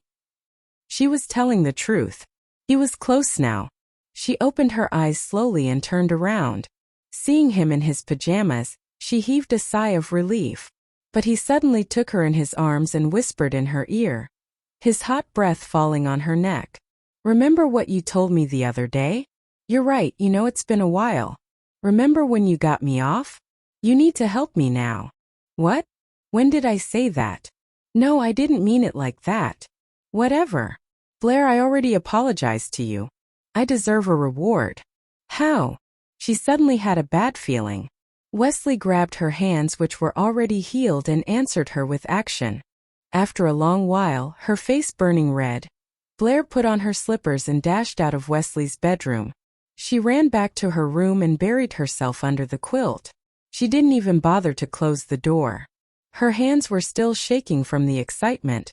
Her heart was racing rapidly. Biting her lower lip, she tried to compose herself. She had ended up giving him a handjob again. This was the second time he had made her do it for him. Do it once and there would always be a second time. His heavy breathing and sensual groans echoed in her head the whole night. Wesley walked out of the bathroom after a second shower. She wasn't in his room anymore. He looked at the messy bed and grinned broadly as he recalled what had happened only moments ago. He was lost in the memory when his phone started to buzz on the desk. It was an unwelcome distraction as it interrupted his reverie of the beautiful moment he had with Blair. He walked to the desk and picked up the phone. Niles. A dash of displeasure flashed across Wesley's eyes. His stupid brother always called him at odd times. Wesley, did I wake you? Niles asked when the call connected. Without waiting for an answer, he continued. Could you lend me some money? I have fallen in love with a female star. But my salary is not anywhere enough to pursue her. Just give me $50,000. Okay. No. I don't have any money to give you. Wesley refused without the slightest hesitation. What? Why not? Are you saving up for something? Niles asked, disappointed. He knew that $50,000 was not a big deal for his brother. Yes, I'm saving, he admitted bluntly. An evil smile appeared on Niles' face. I have heard that a man crazily saving up his money is a man in love. Brother, you're being mean to me for a woman? Who's the lucky girl? He asked, though he already knew the answer. Zip it. Bro, come on. It's just $50,000. It's a piece of cake for you. Don't be so stingy. You're bringing shame on the Lee family. Wesley wiped his hair with a towel. He sighed and agreed reluctantly. Fine, I'll see what I can do. Great. Now, that's how a man of the Lee family should be like. Niles was excited. A happy smile crept up his face. When will you return the money? Wesley asked in a strict tone. Niles' face fell. You have never asked me to return the money you have given me before, he said glumly. Fine. Maybe next month. You'll have to repay the double amount. Niles went silent for a moment. Then he hung up. Wesley let Blair stay in the car and went to the shop himself. In no time he came back with a paper bag full of hot sugar-fried chestnuts. Blair couldn't wait. She opened the bag and to her surprise, besides the hot chestnuts, there were also some sugar-fried haw apple, fried chips and some other snacks as well. The delicious smell made Blair's mouth water. She couldn't help but take a bite of the Haw apple. It's sweet. Oh, but it's a little sour too. Wesley looked at her. You don't like it? Blair shook her head. It's fine. Just a little sour. I like it. Good. After returning to the apartment, Blair went into the kitchen and opened the fridge. She wanted to see what ingredients they had because she wanted to cook something for Wesley. Wesley came into the kitchen and put a peeled chestnut into her mouth. Eat. As she chewed, she reminded him, don't peel any more now. They are still hot. The chestnuts were freshly fried and were indeed pretty hot. She had wanted to eat them in the car, but had given up since they were piping hot. They wouldn't be as sweet and delicious if they got cold, he said casually and turned around to peel the second one. She stopped checking the fridge as she repeated his words in her mind. She stared at Wesley's tall figure. A warm feeling coursed through her heart. This man could be so heartless sometimes, and other times he was incredibly considerate. It was sort of a love-hate feeling. Blair busied herself with cooking, while Wesley continued to feed her the chestnuts. After eating more than 10 of them, Blair shook her head and said, no more. If I eat all the chestnuts, I wouldn't be able to have dinner. Wesley put the Chinese chestnuts in his hand away, washed his hands and got ready to help Blair with the cooking. Blair, however, shooed him out of the kitchen. Just go watch TV and relax. I'll tell you when it's ready. Wesley didn't argue, but instead of watching TV, he went to the balcony to have a cigarette. Standing on the balcony, he took a drag on his cigarette and blew out a cloud of smoke. He leaned against the railing, watching her hard at work making dinner. A smile formed on his lips. Afraid that she hadn't made enough food for Wesley, Blair made some dessert. But in the end she ate most of the dessert. He kept on feeding it to her. This kind of life was simple, but after everything she'd been through, she felt really happy with what she had now. At least there was no one trying to hurt her. This was their home. If only she could have Wesley's baby. Then her life would be complete. It was around 11 p.m. when Wesley got a message from Blair on WeChat. I'm so sleepy, it read. He sent a question mark in reply. Turn off the light for me? Before long, Wesley opened the door to Blair's bedroom. She gave him a sweet smile. He is so good to me, she thought. He came over, lowered his head and planted a kiss on her cheek. That's my reward, he explained. Blair reached out her arms, cradled his neck and kissed him on the lips. Want more? Then stay here. His eyes were filled with desire for her as he tightened his hands around her waist. After a while he simply said, 2 years. What? She was confused. He didn't explain further, but just kissed her on the lips passionately. Blair, if you haven't found someone else by the time I get back, then I'll marry you, he swore to himself. After the passionate kiss, Wesley turned off the light, left her bedroom and closed the door behind him.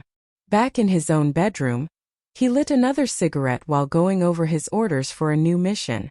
It was his choice. He didn't have to go. But he'd get hazard pay on top of his regular salary, not to mention it was a chance to serve his country. If he accepted the mission, he would be sent to D-City soon. It was a multinational mission. This was a messy business and involved tens of thousands of people. He not only was in command but would personally work undercover. He couldn't. You looking at him like that? You even noticed his shoulders, hips and feet. Why? Wesley answered indifferently. I only took 2 glances at him. You know I'm a soldier. I'm trained to read people. He even had some plastic surgery. His double eyelids are fake. Blair didn't know how to respond, but she had to admit that she was no longer jealous. If I said you had a nice body, would you hold it against me? He joked. Well, if she put on some weight, then she'll be more cuddly. That'll piss her off if I tell her. Because you do have a nice body, he continued. Blair screamed out of shyness and awkwardness and pinched Wesley's arm. What the hell? I thought she wanted to hear that. I guess I don't understand women, he thought to himself. Then he recalled what Damon told him before. Dude, if you don't want to get dumped, then don't use logic with your woman. Wesley thought it made sense and let Blair pinch him as she wanted. Time went by, and Wesley hadn't decided whether he would accept the mission or not. One day when Wesley got home from work, Blair pulled him into her room hurriedly. His heart raced wildly in his chest. What's going on? Does she want to sleep with me? Blair, however, stood on a weighing scale and complained, I've put on 2.5 kilograms. And he didn't get it. It's all your fault. Wesley was not as busy he had been before. He always went to the store, bought her delicious food and didn't allow her to do housework. That was why she had gained weight. Okay. He wouldn't admit he did it on purpose. Blair couldn't believe her ears. Huh. That's it. I'll keep on providing food for you, Wesley replied. Blair's jaw dropped in awe. Just when she thought her life was going to stay the way it was, something unexpected happened. All because the actress Niles had feelings for had turned him down. At some party, Niles gathered enough courage to approach the said actress. The woman caressed his face and teased, Boy, your skin is so fair and smooth like a girl's. Sorry, you're just not my type. I like your brother. Tough and ragged but in a good way. Hey, would you do me a favor and introduce me to him? Niles was deeply hurt and decided to renew his image. He made up his mind to become a tough guy like his brother. He went to Wesley and insisted he join their physical training. Wesley accepted his request. He took it as an opportunity to get Niles off his bad habits. He brought his younger brother along as he trained his men. On the 7th day, they hiked a mountain to do their outdoor workouts there. Wesley pointed to a huge rock and instructed Niles, Go rock climbing. He had been bored in the last 6 days, so he thought rock climbing would be at least kind of interesting. Wesley's men climbed the rock one after another. Looks pretty easy to me, Niles thought as he watched the ones before him. He couldn't be more wrong. Chief, I can't do this, Niles yelled to his brother as he held onto the rope for his dear life. When Wesley took him in for the training, he demanded Niles call him Chief. He had been treating his younger brother as one of his men. Wesley only watched as his brother dangled hopelessly. You are a man. Do it, he commanded quite sternly. Niles let out a few desperate cries. Upon seeing the lack of progress, Wesley picked up a pebble and threw it at his butt. Of course, it hit him accurately. Niles was left with no choice but to keep on climbing. He cursed his brother all the way up of the rock. Not long after, Niles gave up. I quit. I'm going home. I no longer want that woman. She's just not worth this struggle. Actually, you're her type. I'll give her your number. The soldiers snickered. Wesley had seen many soldiers like Niles before, and knew exactly how to deal with him. In a cold voice he said, You quit? No. That's not gonna happen. He instructed the soldier atop the rock to fasten the rope. Drugged one night by her ex-boyfriend, a mysterious man took advantage of her in an ecstatic night filled with sex.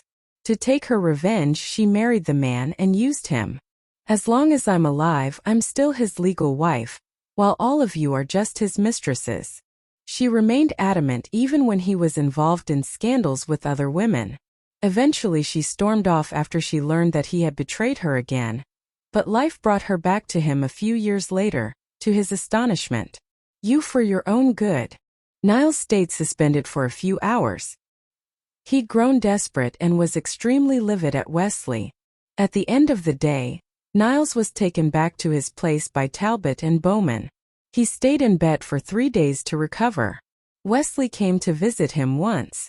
Once he had confirmed he was still alive, he left right away. Niles was fuming when he saw his brother leave. He made up his mind that he was taking vengeance against his cruel brother. Niles was surprisingly smart when it came to pranks. He developed an idea soon enough. His idea was simple. He would help Blair get what she wanted, which was to sleep with Wesley.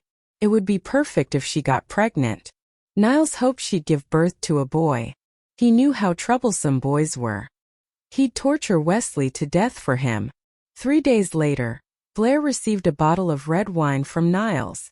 He sent her a message saying, Blair, my friend brought me a bottle of wine from France. This wine is really good. Why not enjoy it with my brother? Niles was really putting extreme effort in making Wesley and Blair's life happy.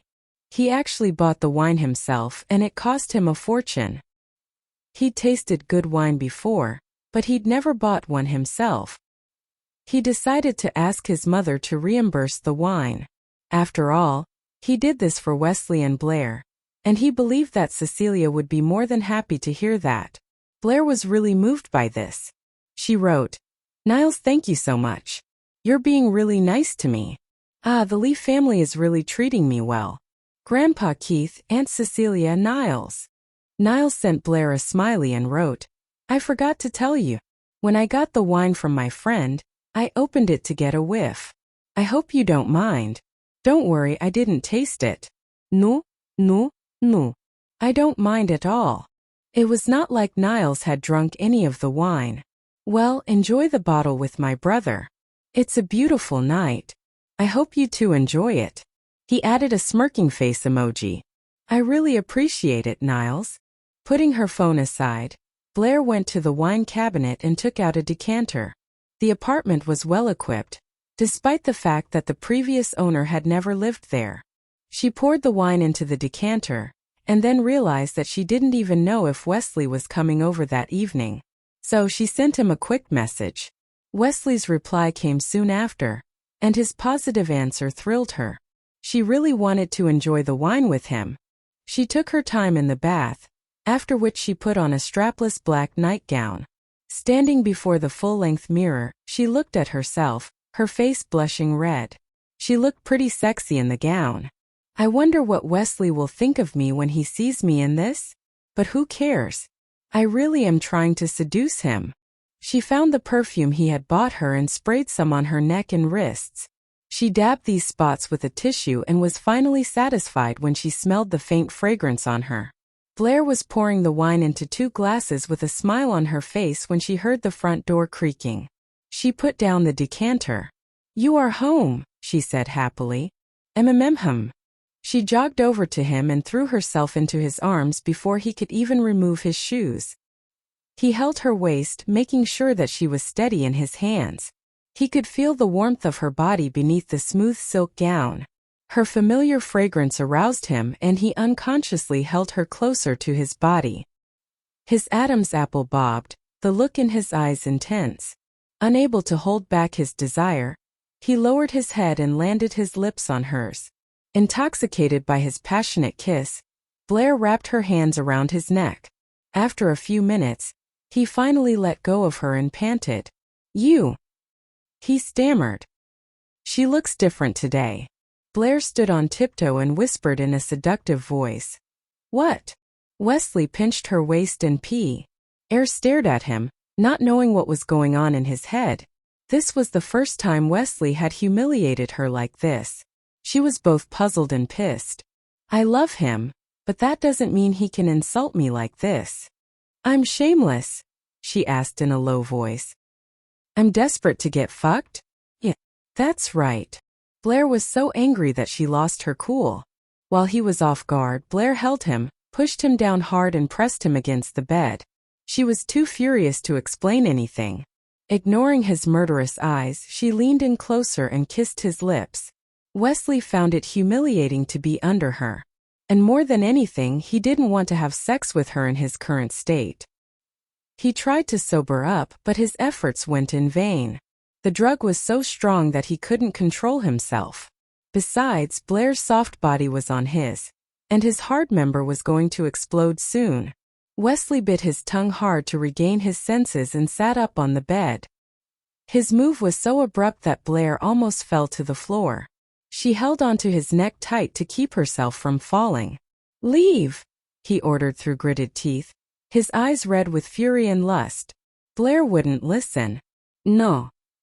She swore to herself that she would get laid that night. She pushed him back on the bed and whispered in his ear. "I think you are the one playing dumb, Wesley. Would he use this opportunity to sleep with me?" she wondered. Her hot breath fell on his neck, making him feel dizzy. He knew that if he couldn't make love to her now, he would explode. At that moment, Wesley made up his mind. He would make Blair his woman. He gave her slender waist a tight squeeze and took the lead. With one quick movement he was on top of her. Too impatient to wait any longer, he torn apart her strapless black nightgown. He kissed her passionately, while his hands ran over her soft, naked body. Although she wanted to resist his advances, she was unable to. Rather than wrestle him, she allowed him to devour her. Her arms snaked around his muscular shoulders tightly as he entered her. She bit her lips to hold back her moans. Wesley made love to her all night. When he finally let her sleep, the birds were already chirping outside their window. Ignoring the messy bedroom, he walked naked into the bathroom. Wesley didn't go to bed after that. Day broke and he got dressed. Standing at the bedside, he fixed his eyes on the sleeping woman, lost in thought.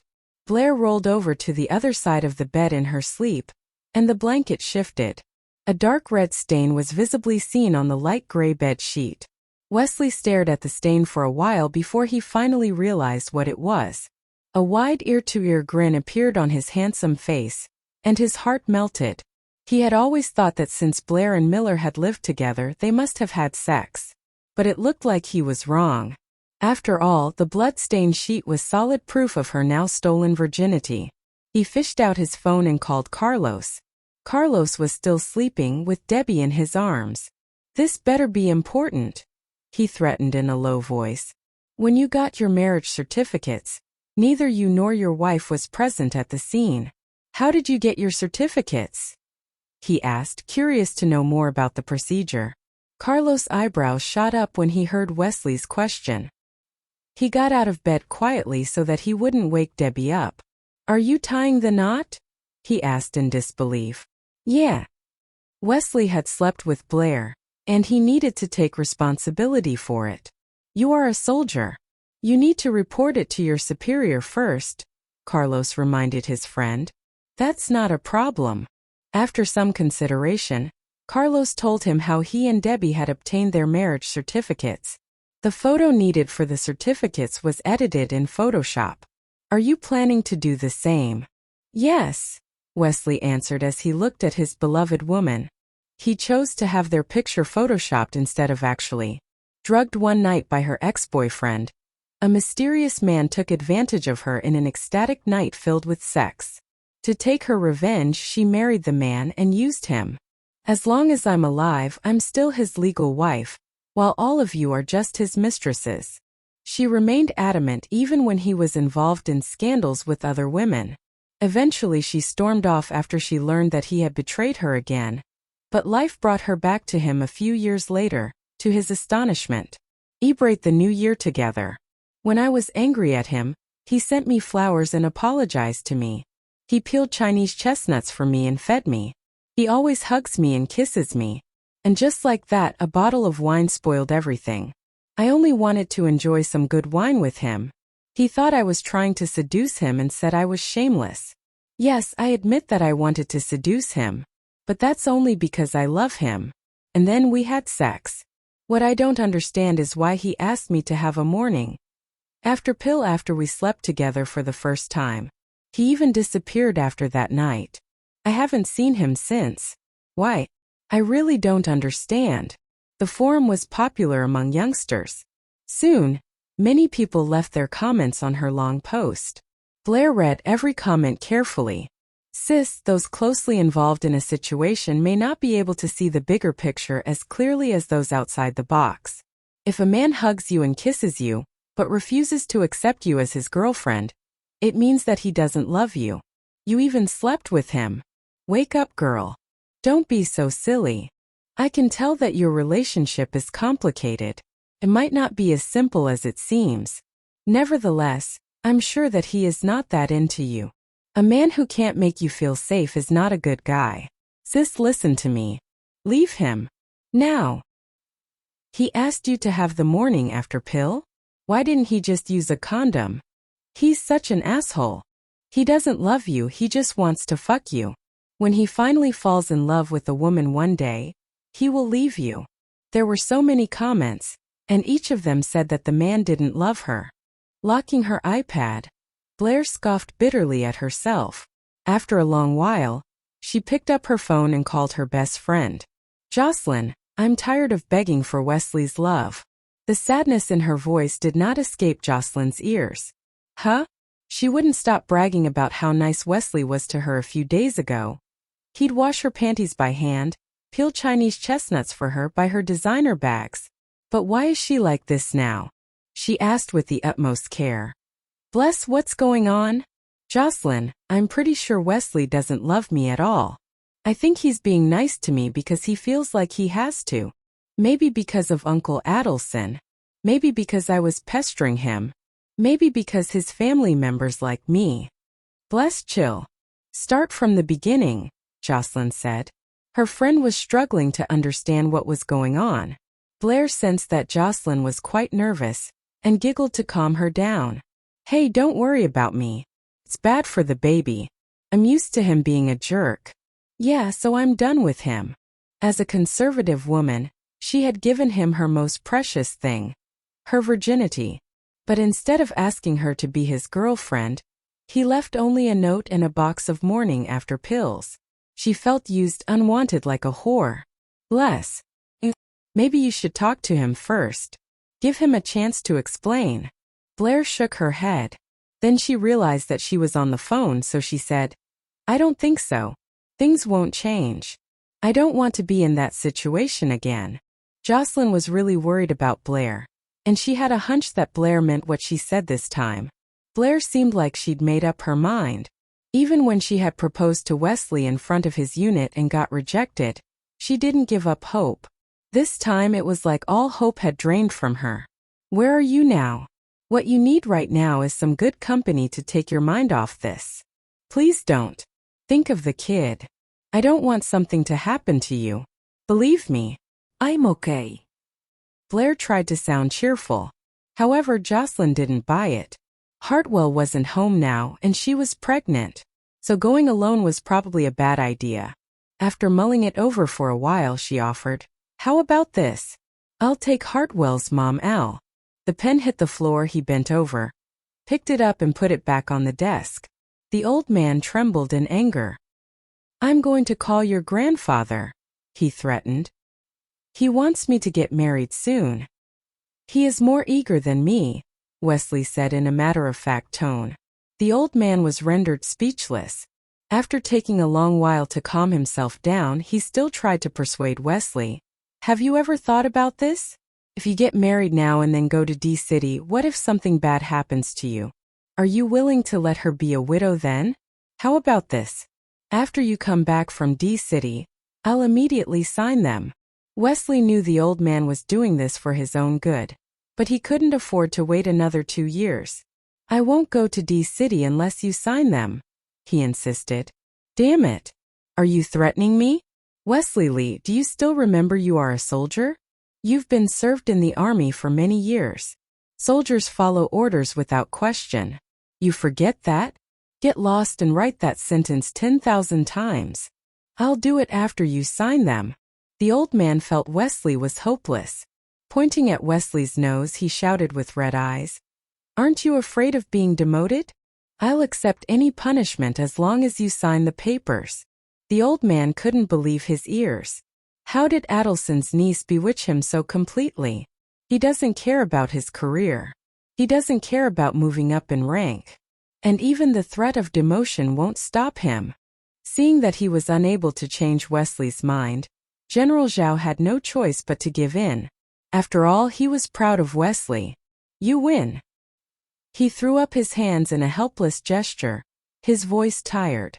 As long as you sign the document and agree to get transferred to D-City, I'll sign your marriage application forms. Now go fetch your document. Wesley saluted to express his gratitude and left the office to fetch the document. He soon returned with the transfer agreement.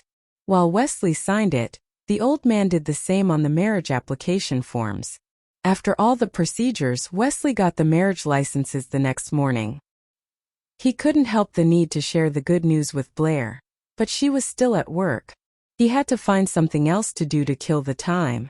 By the time Wesley headed home, it was about 8 o'clock in the evening, a silver moon high in the sky.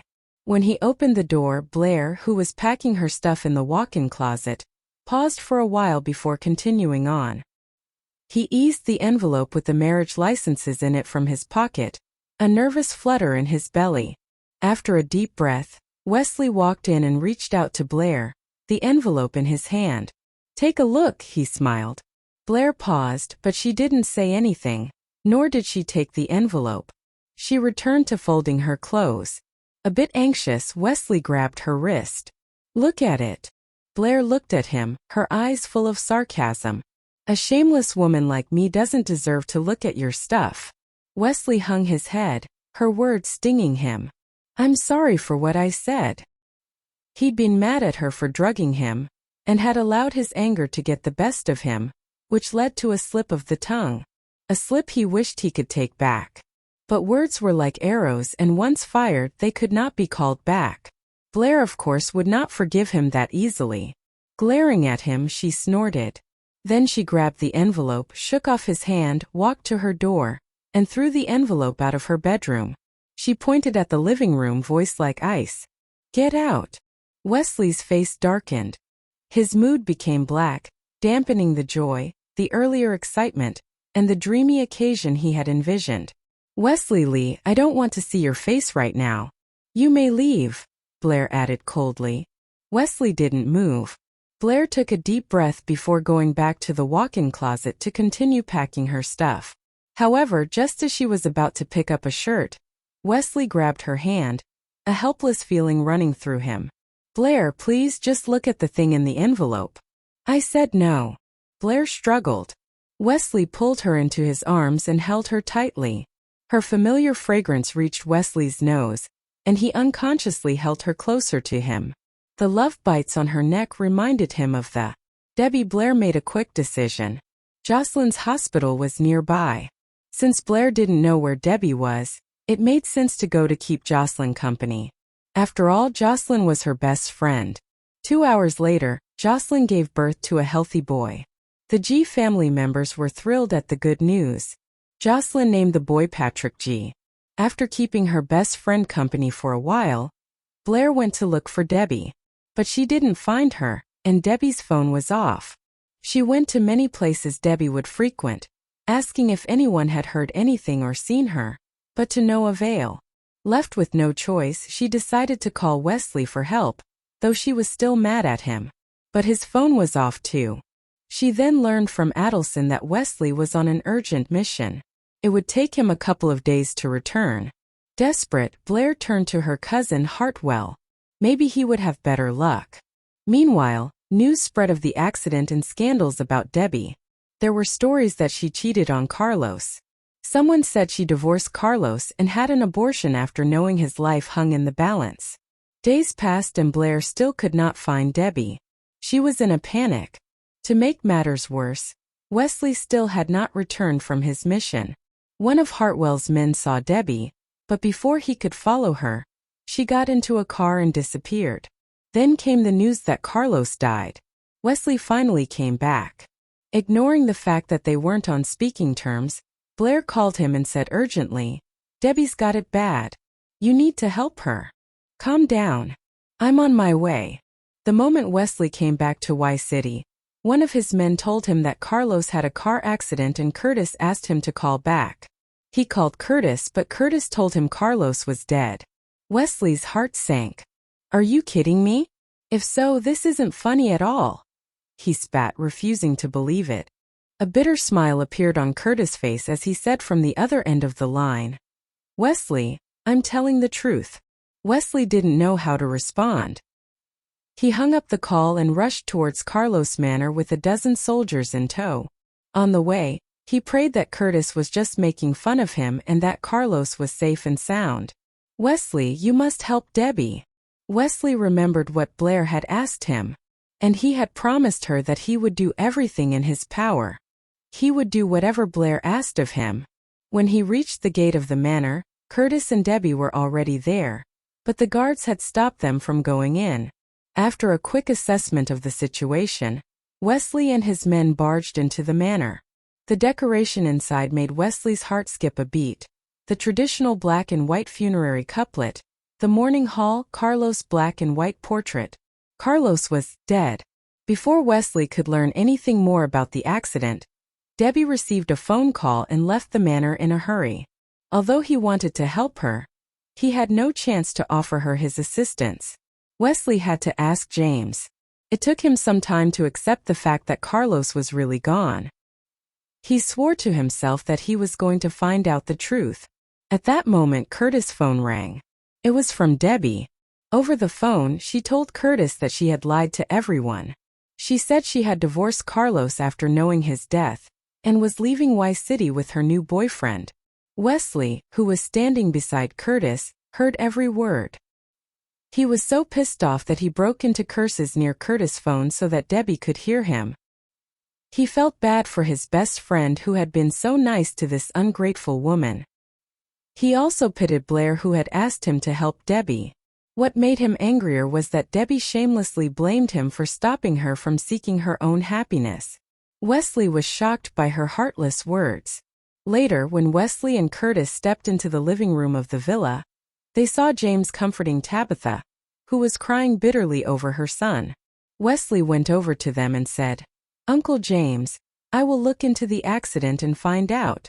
James interrupted him and stated in a sad voice, "Wesley Curtis, Carlos was fortunate to have friends like you, but please let me handle this. Carlos was my son and as his FA. Be seen." It was already past midnight. He found a note on the table in the living room which said, "I won't bug you anymore." He called her, but his number had been blocked. Wesley didn't know what was going on. Carlos was gone. And now, even Blair had left him. Wesley felt like he was being abandoned by the whole world. He sat on the couch and lit a cigarette. After a while, he fished out his phone and sent a message to someone. "Get me Blair's location." Before long, he got a message. "She is staying at her company dorm on Dagmar Road. Her roommate is a woman. She is 29 and is from H country." Wesley heaved a sigh of relief. Blair knew that Wesley would still find her even though she had blocked his phone number and WeChat account. But she had to show him that she was not a pushover. And she was right. When she came back to the dorm one night, Wesley was waiting for her outside the building. She saw the man in his usual black t-shirt, black pants and matching black military boots, but quickly turned around and left without bothering to talk to him. Upon seeing that, Wesley dropped the cigarette butt, stepped on it to put it out and walked towards her. Hearing the heavy footsteps coming from behind her, Blair picked up her pace and started to run. Wesley ran after her. Within a few seconds, he caught up to her and pulled her into his arms. "Don't struggle, or I'll throw you over my shoulder. Let me go," she yelled. "No." Wesley was leaving for D-City soon, and he really wanted to hug her as long as he could. Blair struggled in Wesley's arms, trying to wrench free of his embrace, but to no avail. Desperate, she bit him on the arm. He grunted in pain. "What the hell? You keep biting and pinching me. The marks haven't gone from the last time you did it. But whatever makes you happy, I guess." Blair knew what he was talking about. She wouldn't let him get his way, so she let go of his arm. Once she did, he buried her face in his chest. "Blair," he muttered. "Wesley, I can't. I made a mistake falling in love with you. I'm over you now. I won't bother you anymore. Just let me go and stay out of my life," she said flatly. His lips hardened into a line. He held her tighter. "Remember when you proposed to me? Saying no is the biggest mistake I ever made. I won't let you go again. Ever." Blair's heart fluttered. She gave him up. It took everything she had to do it. Why was he saying this now? Too little too late. "I'm over you," she declared. "You can't be. I'm so in love with you it hurts. You're my woman and no one can take you away." He had made his decision. He wanted to be with her and would never let her go. Yet things had changed. In the past, Blair would have practically fainted from happiness to hear those words out of his mouth. But now they were just words. "It's not up to you. Get out of my way," she announced. Wesley didn't listen. He picked her up, carried her to his car, put her in the back seat and got on top of her. Here, a hotel room, home, your dorm, or in the field, pick one, he said. Blair shuddered. No, I won't. She didn't want to ask for a leave again tomorrow. So we'll do it here. Wesley made the decision for her. His hands fumbled with her clothes. Scared, Blair grabbed his hands and yelled, Have you lost your goddamn mind? It's not like it's private here. Several people had already seen him carry her into the car. Wesley caressed her cheek and assured her, Don't worry. There's a drugged one night by her ex-boyfriend. A mysterious man took advantage of her in an ecstatic night filled with sex. To take her revenge, she married the man and used him. As long as I'm alive, I'm still his legal wife, while all of you are just his mistresses. She remained adamant even when he was involved in scandals with other women. Eventually she stormed off after she learned that he had betrayed her again. But life brought her back to him a few years later, to his astonishment. However, when Cecilia flew into Y City to find Blair, she'd already moved out of Wesley's apartment. Wesley's mom and grandfather were both disappointed. Grandpa, wait a minute, Wesley said. Then he hung up. Keith was confused. Then his phone rang. It was a video chat request from Wesley. Keith went ahead and accepted it. Wesley's face wasn't on screen. It was a red certificate instead. Keith's brows were raised in confusion. Wesley opened the certificate for him and displayed it. When he saw the names on it, Keith grinned. His eyes narrowed into thin lines. Nice. His older grandson had never let him down. When Wesley thought his grandfather was done, he was wrong. Keith had one more demand. A great-grandson. I want a great-grandson. And Wesley wanted that too. After all, he liked nothing more than sleeping with his wife. The only problem was he was too busy. In a coffee house downtown.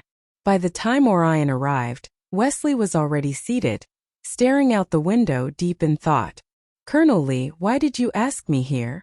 Even though they were love rivals, Orion was cordial. They'd come to blows, true, but thanks to Wesley's status, Orion couldn't get back at him, so he had to let it go. Wesley turned around and watched Orion sit down opposite him. Without further ado, Wesley took something out of his pocket, put it on the table, and pushed it in front of Orion. It was a red certificate. Orion, you're not new in China. I believe you know military marriage is protected by the law. The red certificate gave Orion a bad feeling. He opened it. As he read, his eyes widened in shock. On the certificate were Blair and Wesley's names. And their pictures. So Blair's married? According to the date on the certificate, they got married only a couple of days ago. Blair married Wesley? Orion shook his head. His mind refused to accept the idea. But he couldn't ignore the pain inside him. Orion scratched his head. His heart full of sadness as he tried to come to terms with the revelation. So, Orion looked at Wesley, at a loss for words, his heart aching. Wesley put away the marriage certificate and stood up. He loomed, his very presence making Orion feel small. Keep your distance from my wife from now on, Wesley warned. Then he turned and left. One love rival down. Wesley smiled inwardly. This was too easy. Orion remained in his chair, devastated. His love had just been shattered into pieces and scattered on the wind. The next day, Blair felt Orion act weird around her. He had been avoiding her and was even cold toward her.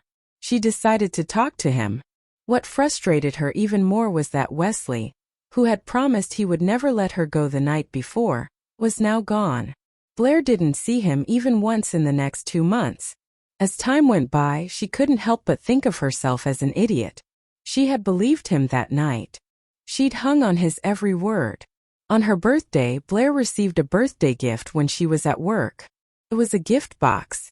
She had no idea whom it was from. Blair opened the gift. Lying in the middle of a velvet cloth was a ring. The giant lilac diamond on it shining brightly. Along with the ring was a colored card. Wait for me, it said. The signature was L. Wesley, Blair whispered. She covered her mouth, tears of happiness streaming down her face. Warmth flooded her as she thought about their time together. Joy. It was him. It was really Wesley. She grinned from ear to ear. Since when had that man been so romantic? I thought it wasn't from him.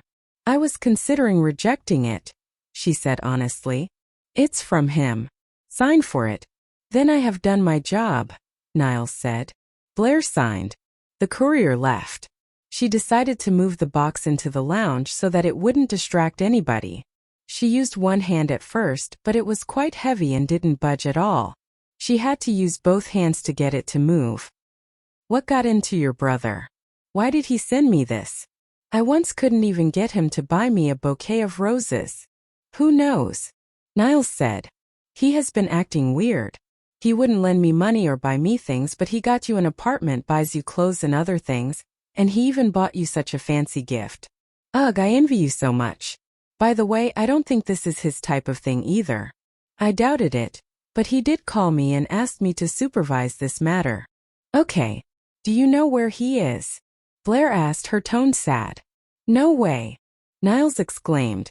I would have expected you would know where he is. Although I didn't know either until I heard my grandpa say that he went to D-City. He has been transferred. Transferred to D-City? Blair frowned. Yes, Niles said. This is huge, Blair thought. Why didn't he tell me? She swallowed her sorrow and asked. How long will he be there? When is he coming back? Beats me. Why don't you call Grandpa and ask him about it? But the mission is highly confidential. Grandpa probably doesn't know much about it. Prepare for the worst, Niles told Blair. Wesley could be assigned to a mission, and no one would know when he'd be back. It was an occupational hazard. Niles got used to it. Maybe Blair needed to be too. Okay, Blair said. Blair, you're so lucky to have someone like my brother. I'd marry rich too if I were a chick. It's not too late. You still have time, Blair joked. I've got a star to pursue in this life. I got you a birthday present too. I sent it off a few days ago. You're welcome. I'm your brother-in-law after all. Remember that next time my brother decides to beat me up. Bye. Bye. Sitting in the lounge staring at the bunny, Blair didn't know whether to laugh or cry. I hate you, Wesley. I hate you. I hate you. You didn't tell me anything about being deployed elsewhere. You've been gone for 2 months and didn't call me even once. And now on my birthday you give me 2 big surprises. Blair complained inside, touching the diamond ring in her pocket. But why did he tell the delivery guy he was my husband? The other day when he drove me home, he also told my roommate he was my husband. Is he planning on proposing? No, probably not. That's not his style. I could probably die of old age before he decided to propose. This is so depressing. After work, Blair went to her uncle's for dinner. The G family threw her a birthday party. By the time she got back to her dorm, she had 2 other birthday presents waiting for her. One from Niles and the other from Cecilia, both expensive. Blair gave them each a phone call to say thank you. The night wore on, but Blair still couldn't sleep. She stared at the diamond ring and the bunny. He asked her to wait for him, but for how long? Till she was so old her hair turned white and she had no teeth left? There were words engraved on the inside of the band. I love you. She wondered whether drugged one night by her ex-boyfriend. A mysterious man took advantage of her in an ecstatic night filled with sex. To take her revenge, she married the man and used him. As long as I'm alive, I'm still his legal wife, while all of you are just his mistresses. She remained adamant even when he was involved in scandals with other women. Eventually she stormed off after she learned that he had betrayed her again. But life brought her back to him a few years later, to his astonishment. To punish you by making you kiss me and decide where we're going to have sex next time. Do you like that kind of punishment? Now her face was burning. Wesley, are you calling just to turn me on? It's not working, she announced in a feigned careless tone. But her voice was thick with lust. The other guys were watching porn. And I thought of you, Wesley continued. Porn. Blair's jaw dropped. Having no idea what kind of mission he was on, Blair jeered. Porn? What kind of mission are you on, anyway? I'm not sure I know you anymore. I have to go. Listen, they're restricting my phone time. Call Damon or Curtis if you need help. And, I love you. He was afraid that if he didn't say it now, he would never have the chance. But since he had her on the phone now, he'd say it as much as he could. Then he hung up. And, I love you. Blair was still lost in those 3 words. Tears gushed from her eyes like a broken dam. He said it. He finally said it. All the waiting paid off. Boo. Hoo. She cried her heart out in the serenity of the night. Wesley, I hate you. I hate you. I hate you. If you don't like me, why keep teasing me and say something like that? You're such a jerk.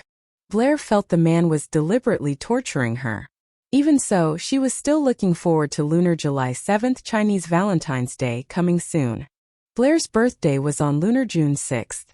Chinese Valentine's Day came a month after. It had been 1 month since Wesley's last phone call. Blair kept herself busy at work every day, doing overtime to keep her mind off him. Life was dull without Wesley. On the eve of Chinese Valentine's Day, Talbot called her out of the blue. Why is Talbot calling me?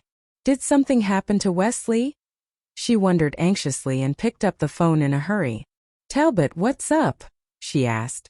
It's me. Wesley's voice came from the other end. Blair gave a sigh of relief.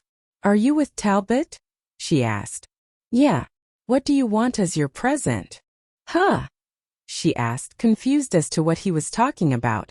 Tomorrow is lunar July 7th, Wesley reminded her. He had heard that this festival meant a lot to women. But apparently, Blair didn't even seem to know that this festival was the next day. Blair was surprised that Wesley remembered. She smiled. I'm surprised that you remembered. It isn't like you at all. Wesley had changed a lot. Because I'm in love, he replied simply. Blair blushed, her heart leaping out from her chest. She remained indifferent even though she had been looking forward to Chinese Valentine's Day for the past month. You don't have to buy me anything. Okay. Huh? She blurted in shock. I called to wish you. I may not have time to talk to you tomorrow. Oh. Blair's face fell when she realized that she would be out of touch with him once again. Happy lunar July 7th, Blair. Thank you, Wesley. Same to you, she said with a sincere smile. I have to go now. Take care of yourself, Wesley said softly. Okay. And the phone call ended just like that. By the time Blair got off work the next day, she had gotten neither a call nor any presents from Wesley. It's true that I told him he didn't have to buy me a present, but I didn't think he really wasn't going to get me anything, she thought sadly. She looked at the rose bunny and scolded through clenched teeth, imagining the bunny. Drugged one night by her ex-boyfriend, a mysterious man took advantage of her in an ecstatic night filled with sex. To take her revenge, she married the man and used him. As long as I'm alive, I'm still his legal wife, while all of you are just his mistresses. She remained adamant even when he was involved in scandals with other women. Eventually she stormed off after she learned that he had betrayed her again. But life brought her back to him a few years later. To his astonishment, Floor Talbot was nowhere to be found. She called him, but his phone had been turned off. She placed her finger on the fingerprint scanner. With a beep, the door unlocked. Wesley hadn't erased her fingerprint from the scanner. Blair let out a sigh of relief. She pushed the door open, walked inside and turned on the lights. Everything was the same as the day she had moved out. She walked around, reminiscent of the past. For the longest time, she stood in front of Wesley's bedroom. The door was closed. She grabbed the doorknob and turned. Suddenly, someone grabbed her wrist. Arg! She screamed. Shoo! It's me. A firm hand covered her mouth to stop her from screaming further. She was held fast against a broad chest, and a familiar scent wafted into her nose. Her heart drummed with excitement. Her eyes brimmed with tears. Removing his hand from her mouth, she asked, When did you come back? Where's Talbot? Wesley didn't answer her. Lowering his head, he gave her a gentle kiss on her full lips. Her beautiful lips had kept him awake on so many lonely nights. Blair, happy lunar July 7th. She looked at him tearfully. Are you hurt? Let me have a look at you. She reached out her hands to examine him, but Wesley grabbed them and said, "I'm here to be with you. Nothing else matters. I have only 2 hours. So let's not waste any more time." "So, he came back just to sleep with me?" Blair's tears stopped falling when the thought occurred to her. "You, get away from me. I don't want to sleep with you." Before she could push him away, Wesley pressed her against the door and kissed her passionately. He had only 2 hours to spend with her, so he made the most of it. He spent 1 hour and 50 minutes in bed with Blair, 5 minutes showering, 2 minutes getting dressed, and the last 3 minutes saying goodbye to Blair. "I probably won't be able to contact you for a while. Don't you dare sleep around behind my back. And don't even think about finding yourself a gigolo. If I find out that you're fooling around with someone else." He paused to caress her cheek. "I'll kill you." Blair's eyes flew open. He was blocked on WeChat. How did he see my update?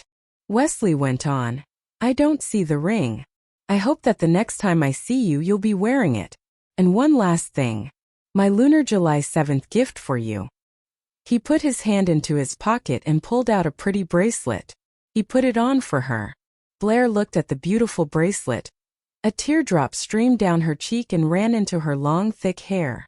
With one final kiss, Wesley left. He was in Y City for less than 4 hours.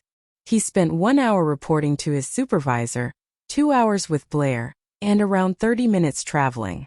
This time Wesley was gone for the longest. Half a year had passed. He hadn't called Blair even once. At first, she had worn both the ring and the bracelet Wesley had given her. After having spent 3 months without hearing from him, she took the ring off. And 3 more months later she took off the bracelet too. The spring festival was coming up, but still not a word from Wesley. This year, Keith once again invited Blair to celebrate at the Lee family residence, saying that Wesley was not home and Cecilia was bored and needed her company.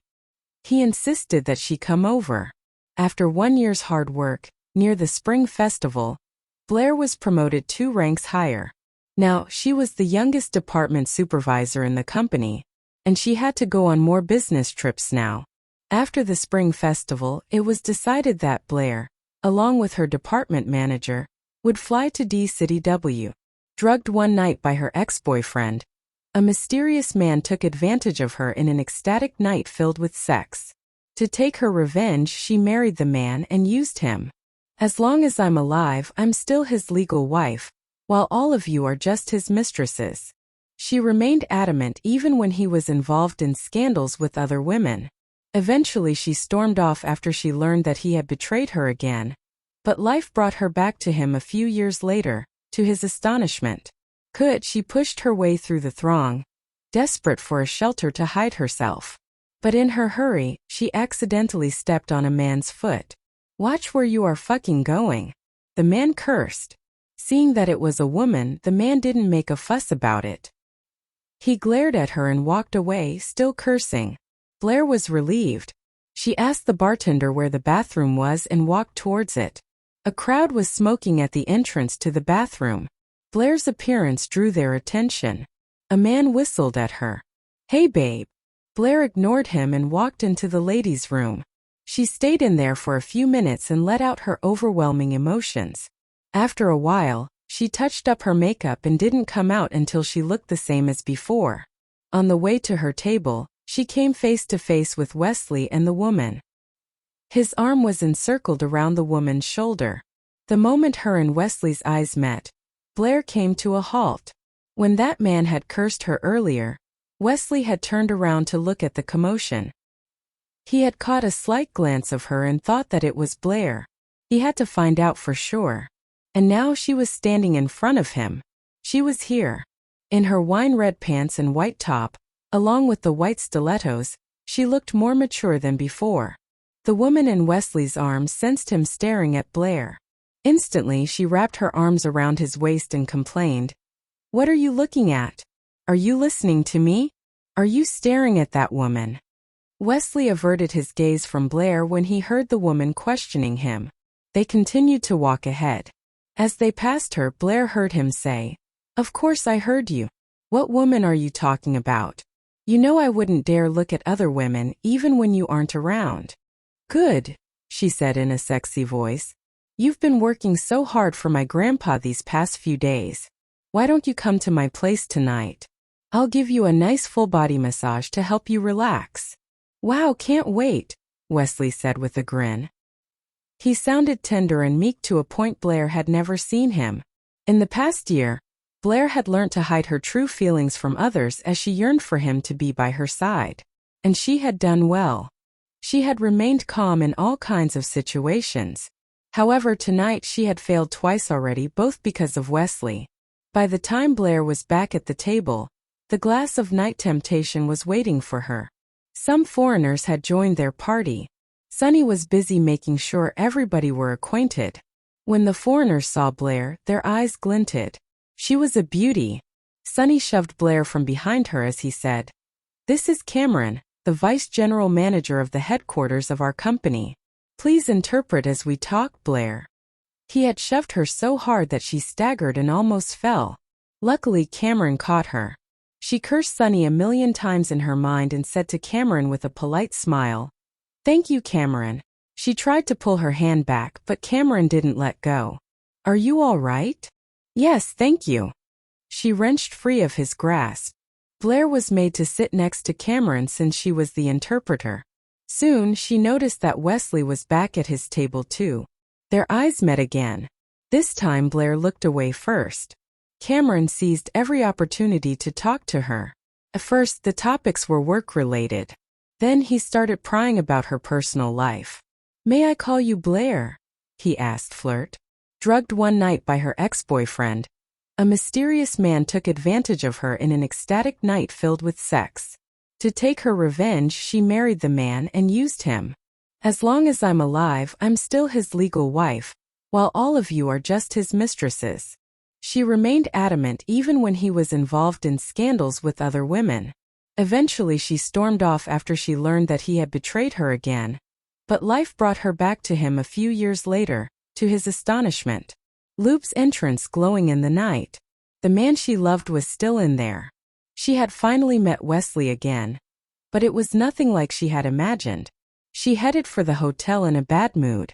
Soon after Cameron's limo had left the club, a black motorcycle cut him off and blocked the way. Inside the car, Cameron was still worried that he had been infected. When the car came to a sudden halt, his head bumped into the back of the front seat. "Watch it, you idiot," he cursed. "I'm sorry, sir. Someone is blocking our way," the chauffeur explained.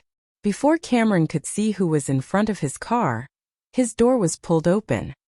He saw a man in a black cap and casual black clothes, but he couldn't see his face clearly. Without any dialogue, the man dragged Cameron out of the car. "What are you doing? Who are you?" "Arg." A fine punch landed on his high nose. It was broken for sure. Damn it. Cameron was tall and bulky, but the man in black overpowered him easily. A few fierce blows in a row and he was at sea. He realized that he had met a foe who was much stronger than him. His chauffeur was a trained bodyguard, but after only a couple of moves, he was kissing the ground too, unable to move. "I'm calling the police," Cameron squealed, his hands bloody and his face pale as a ghost. Wesley wasn't worried when Cameron threatened to call the police. He pulled his cap lower and lit a cigarette. Leaning on the car, playing with his lighter, he began. "You're the assistant general manager of With Group. You're 32 now. 3 years ago you came to this city and rose to that position rather quickly. I wonder why. Bribery? Corruption? Money laundering?" The soldier shocked Cameron with this line of questioning. Cameron stared at Wesley warily. "Who are you? Why are you doing this?" "It doesn't matter who I am. What matters is you touched my woman." He grabbed Cameron's arm, which had been wrapped around Blair's waist, and forced it onto the hood of the car. Then, he put his cigarette out on the man's trapped limb. He held it there long enough that the smell of cooked meat reached their nostrils. "Arg!" Cameron screamed.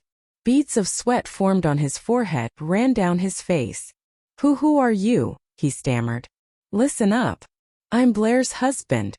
You mess with her again and I'll make sure you'll not only lose your job, but they'll kick you out of the country. Try me, Wesley warned. He threw the cigarette butt into the trash bin, put the lighter back into his pocket, hopped onto the motorcycle and drove off. When he reached the assembly place, the soldiers were already waiting for him in orderly lines. The site was below a footbridge. The other soldiers' involvement was minimal, so it wasn't a big deal if other people saw them. Wesley, on the other hand, was in command, so he was in plain clothes. A uniform would have outed him. "Ten hut," he ordered, his voice traveling to the footbridge. By sheer coincidence, Blair was walking along the bridge trying to feel better. When she heard his voice, she looked in the direction it came from. All she saw were soldiers and a man in a cap. Was that her Wesley? When he spoke again, she was sure it was him. To be safe, he couldn't stay. Drugged one night by her ex-boyfriend, a mysterious man took advantage of her in an ecstatic night filled with sex. To take her revenge, she married the man and used him.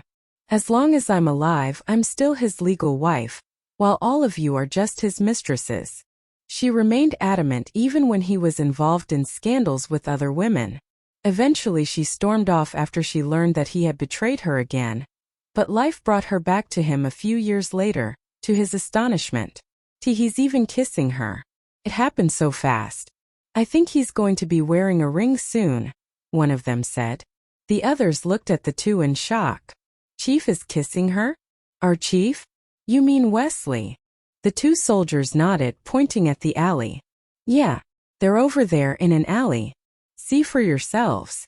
They held up their hands like they were warding off evil. They weren't willing to chance ticking their commander off. Although they didn't see Wesley kissing a woman, they saw something else. Blair pushed Wesley away and started to run out of the alley toward the road. Wesley ran after her. He wanted to explain and apologize, but as soon as he grabbed her arm, she shook it off. The soldiers saw Blair yelling at their boss. "Let go of me. Follow me again and I'll call the cops." They were dumbstruck. Who was she? Why would she talk to Wesley that way? And he was letting her get away with it. One of the soldiers was a newbie, and he worshipped Wesley. He couldn't stand the way Blair was treating his boss. Carrying his weapon, he rushed over towards her. Seeing this, everybody else followed. The newbie caught up to Blair and scolded her with a strong accent. "Hey, this is our chief you're talking to. Who do you think you are? Show Tommy respect." Blair was immediately frozen in her tracks when she heard the newbie's outraged cry. The group of soldiers, including Wesley, also stopped running after her. Everyone was looking at her. Blair turned to look at the newbie. "Is that so? Tell that to your chief. Stop him from following me anymore," she said coldly. "I don't know him," she added. "What? You don't know who our chief is? How ignorant you are," the newbie snapped. "Shut up," Wesley ordered him sternly. The newbie instantly fell quiet. Despite his obedience, he was still confused at how their chief acted towards this woman. Right then, a soldier from the group recognized who Blair was. "Oh, I remember her. No wonder she looks so familiar. I've met her before. Where did you meet her? Who is she?" Another soldier asked eagerly. "I saw her in our chief's phone screen." His voice trailed off when he saw Wesley icily glaring at him. Blair's face turned red. She wondered why Wesley had her picture in his phone. Had he set her picture as his phone's lock screen? Wesley gave everyone a sharp look and commanded, "All of you go back. Do extra training now." He turned his gaze on the newbie. No outdoor activities until next week." The group was out of their sight in just a few seconds. Blair and Wesley were left alone in the quiet road. He grabbed her hand and said, "I'll escort you back to the hotel." "No need, Colonel Lee, don't mind me. Take your time to enjoy the full-body massage. I don't want to interfere with your relaxation. Goodbye." Both anger and sadness filled her heart as the thought of another woman in Wesley's arms in the nightclub flooded her mind. Wesley kept his grip on Blair's hand. "It's not what it looks like. I can't explain everything to you right now, but please trust me. Nothing happened between us." "Nothing happened?" Blair looked him in the eye. I saw with my very own eyes how tightly you hugged her. Did you also promise to take care of her and protect her until she finds a boyfriend? Just like you did to me. Her eyes were brimming with tears. The mere thought of it made her heart ache. Wesley wanted to say something to assure her, but the device on his waist had already gone off 3 times. He had no more time left. He had to go. He looked tenderly at Blair's eyes. I have to go. Please don't overthink. I have never cheated on you. I never will, he said hastily. Finish your business sooner and head back home. D-City is not as safe as Y-City. He stroked her hair and added, be good, okay? Oiling Blair once he was done with this mission. Out of habit, he reached for his phone. He wanted to see Blair's picture that he saved, but he realized he had hidden his phone someplace else. He hadn't been able to stare at Blair's photo in a long time.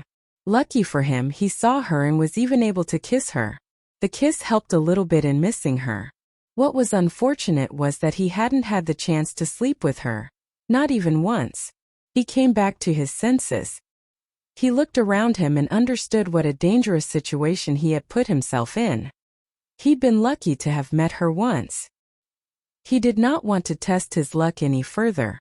Wesley shoved Blair's gifts back into the bag and hid it in a secret corner. After making sure it would not be found by anyone else, he left the room.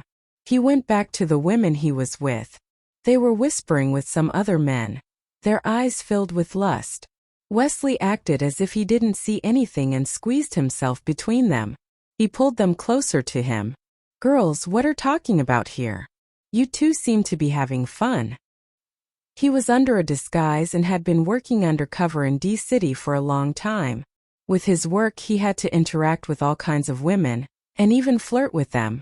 Despite their constant physical contact, not once did he feel anything for them. When it came to Blair, however, he always felt the need to come to her. He always felt the need to touch her, hug her and kiss her. He didn't feel anything close when he was with these women, not even one time. One of the women caressed his chest as she looked at him lustfully. Wayne, who are you taking home tonight? Is it gonna be me? Or will it be Layla? Wesley used the name Wayne Chun as his alias in D-City. The woman who was speaking had the hots for Wesley for a long time. He was such a hot guy. She vowed to get this man in her bed tonight. Wesley grinned and said casually, just one? I'll bring both of you home tonight. He sounded like the consummate playboy who fooled around with women all the time. That just seemed to get the women in his arms even more excited. Great. Let's blow this popsicle stand. Layla urged anxiously. She couldn't wait to get this hot guy's clothes off. Wesley flashed a playful smile and let go of her arm. He lit a cigarette. What's the rush? Come on, Wayne. I want to be your little slut. Layla held his arm again and pouted her lips. Wesley closed his eyes, as if he were trying to relax. But the truth was he was trying to hide the disgust in his eyes. I need to find Malcolm first. Then we'll go. He decided to give his higher-up a taste of his own medicine after the mission was over. He was asked to pretend to be the playboy, someone who got women to bankroll him. Wesley seethed with anger when he thought of it. The two women instantly straightened up and started behaving when they heard the name. Layla asked cautiously, Then will Miss Chong be here too? Everyone in D-City knew that Malcolm Chang's granddaughter, Patty Chong, was crushing hard on Wayne Chun. They were dating now. That was who Blair saw in Wesley's arms the other night. Wesley tapped the cherry off his cigarette. Since these two women were still of use to him, he needed to make sure not to scare them away. She's out of the country. Won't be back for a while. His words set the two women at ease. They heaved a sigh of relief and continued to flirt with him.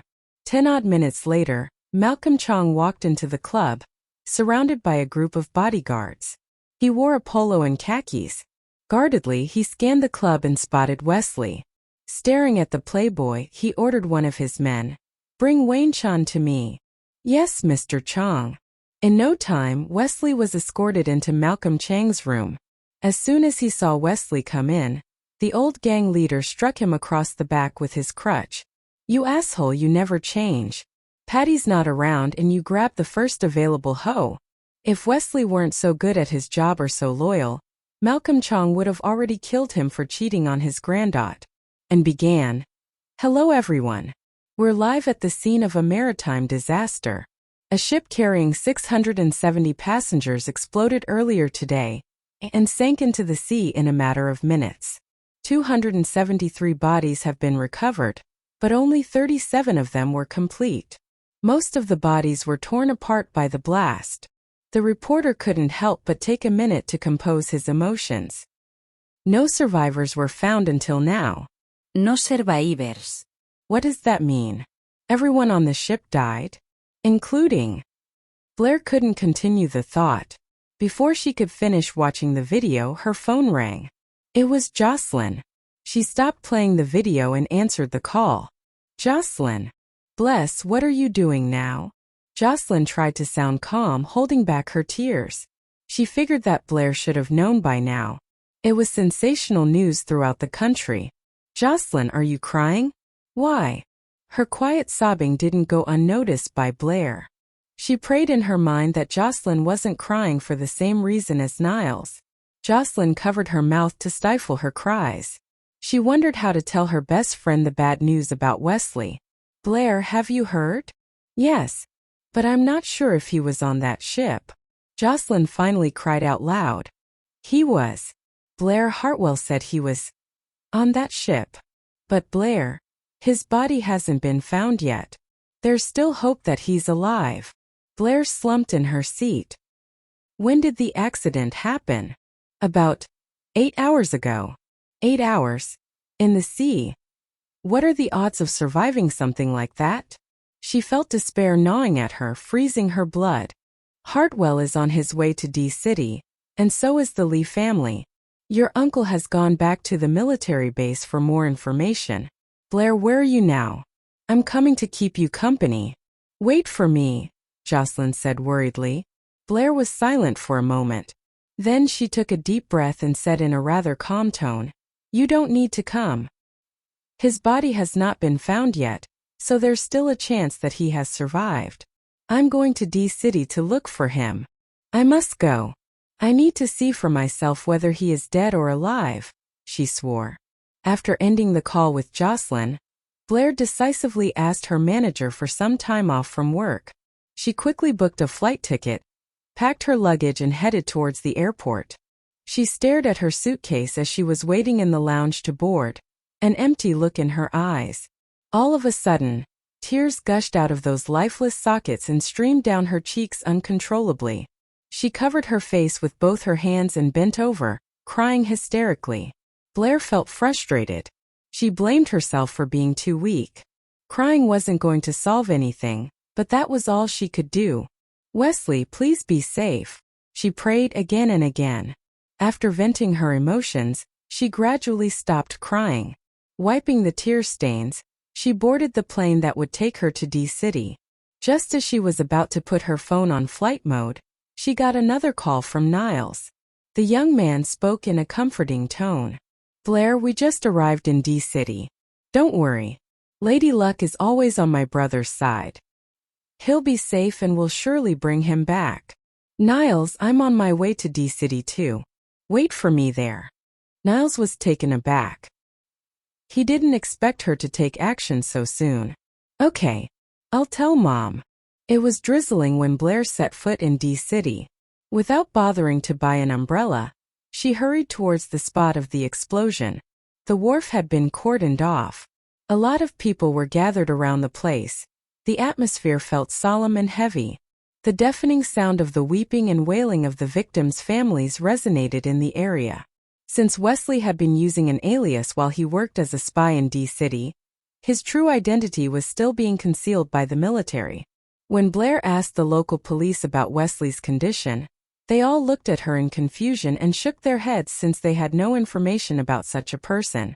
Blair called Niles immediately and got to know that they were resting at a temporary lounge nearby. She gave Ian sucked out of her. He felt sorry for her. Wesley would be heartbroken too if he saw her like this. After a while, Blair continued to walk along the shore and shout towards the sea. She didn't stop her futile efforts until 2 o'clock in the morning. Rescue operations went on for 2 more days. The rescue ships found more and more dead bodies. There were no survivors. 3 days later, since there was no hope of finding any survivors, the officials had to give up on the rescue operation. The military decided to hold an official funeral for Wesley, since he had sacrificed himself while on a mission. They had to welcome the hero back home, even though they couldn't find his body. Everything was ready for the funeral. His portrait, the flowers, the gravesite. They just needed to fix the funeral date and hold the ceremony. It was a miserable week for Blair. She couldn't remember what she had done every day of that week. The things happening around her didn't feel real. She couldn't accept the fact that Wesley had died. He had lied to her. He had promised her that he would come back as soon as possible. He asked her to wait for him. But he didn't come. All those negative thoughts haunted her mind. The G family tried to cheer her up, but to no avail. Blair had locked herself up in her world of despair, with no way for her to walk out. The day before Wesley's funeral, Jocelyn got a call from Blair. Jocelyn. Is Patrick asleep? Jocelyn had been worried about Blair. She was glad that the girl had finally called her. Yes. He has gone to bed. Blair, you should get more rest. You've tired yourself out. Do take care of yourself, okay? Will do. Jocelyn, thank you for keeping me company all these days. I'm all right now. Please spend more time with your son, Blair reminded. A few days back, Blair and the Lee family had no choice but to leave D-City after the rescue operation had been called off. Jocelyn worried that Blair would do something impulsive, so she had stayed with her friend all day long ever since she had come back home. I know. Mom said he was very well behaved while I was gone. Jocelyn realized how lucky she was in her life. Although Hartwell was as busy as Wesley used to be and wasn't often home, at least, she knew that he loved her. She never had to suffer much in the matters of love. At that thought, she couldn't help but feel sorry for Blair. Blair admired Jocelyn very much too. How she wished she could have had a loving son with Wesley. But she could never have that anymore. Not for the rest of her life. Maybe in my next life. She thought to herself. I'm really happy for you, Jocelyn. You're lucky to have married into the G family. They are all kind people. Grandpa, uncle, aunt, and my 2 cousins. They treated me so well after my parents passed away. I owe them a lot. But I seldom expressed my gratitude to them. I was thinking I could pay them back once I was more successful, but I won't have that chance anymore either. Jocelyn sensed that something wasn't right about her. She became nervous and asked, Blair, are you okay? Why? I'm all right. Don't be so scared, Jocelyn. Blair chuckled. Was I just overthinking? Jocelyn wondered. She comforted herself thinking that maybe she had been worrying about Blair too much. Blair was in a terrible place right now, but she was a strong girl. Okay then. I'm relieved to know that. Tomorrow is his funeral, Blair said quietly. She wanted to see him. Blair, I'll always be by your side. Please stay strong. Jocelyn didn't know how to comfort her. Sometimes words were just too powerless. Blair smiled. I will. So many people still live on even after losing their loved ones. It was just that their world would be different and colorless. And they might never be truly happy ever again. Blair had lost her parents a few years ago, and now Wesley was gone too.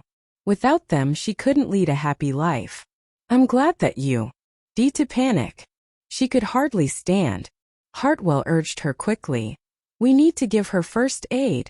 Come, turn her to one side. Okay. She wiped off her tears and listened to Hartwell's instructions. Eventually, the ambulance arrived and took Blair to the hospital in time and had her stomach cleaned. She was saved.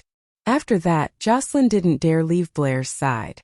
She stayed in her ward the whole time to tend to her. She was afraid that Blair would attempt suicide again if she was left alone.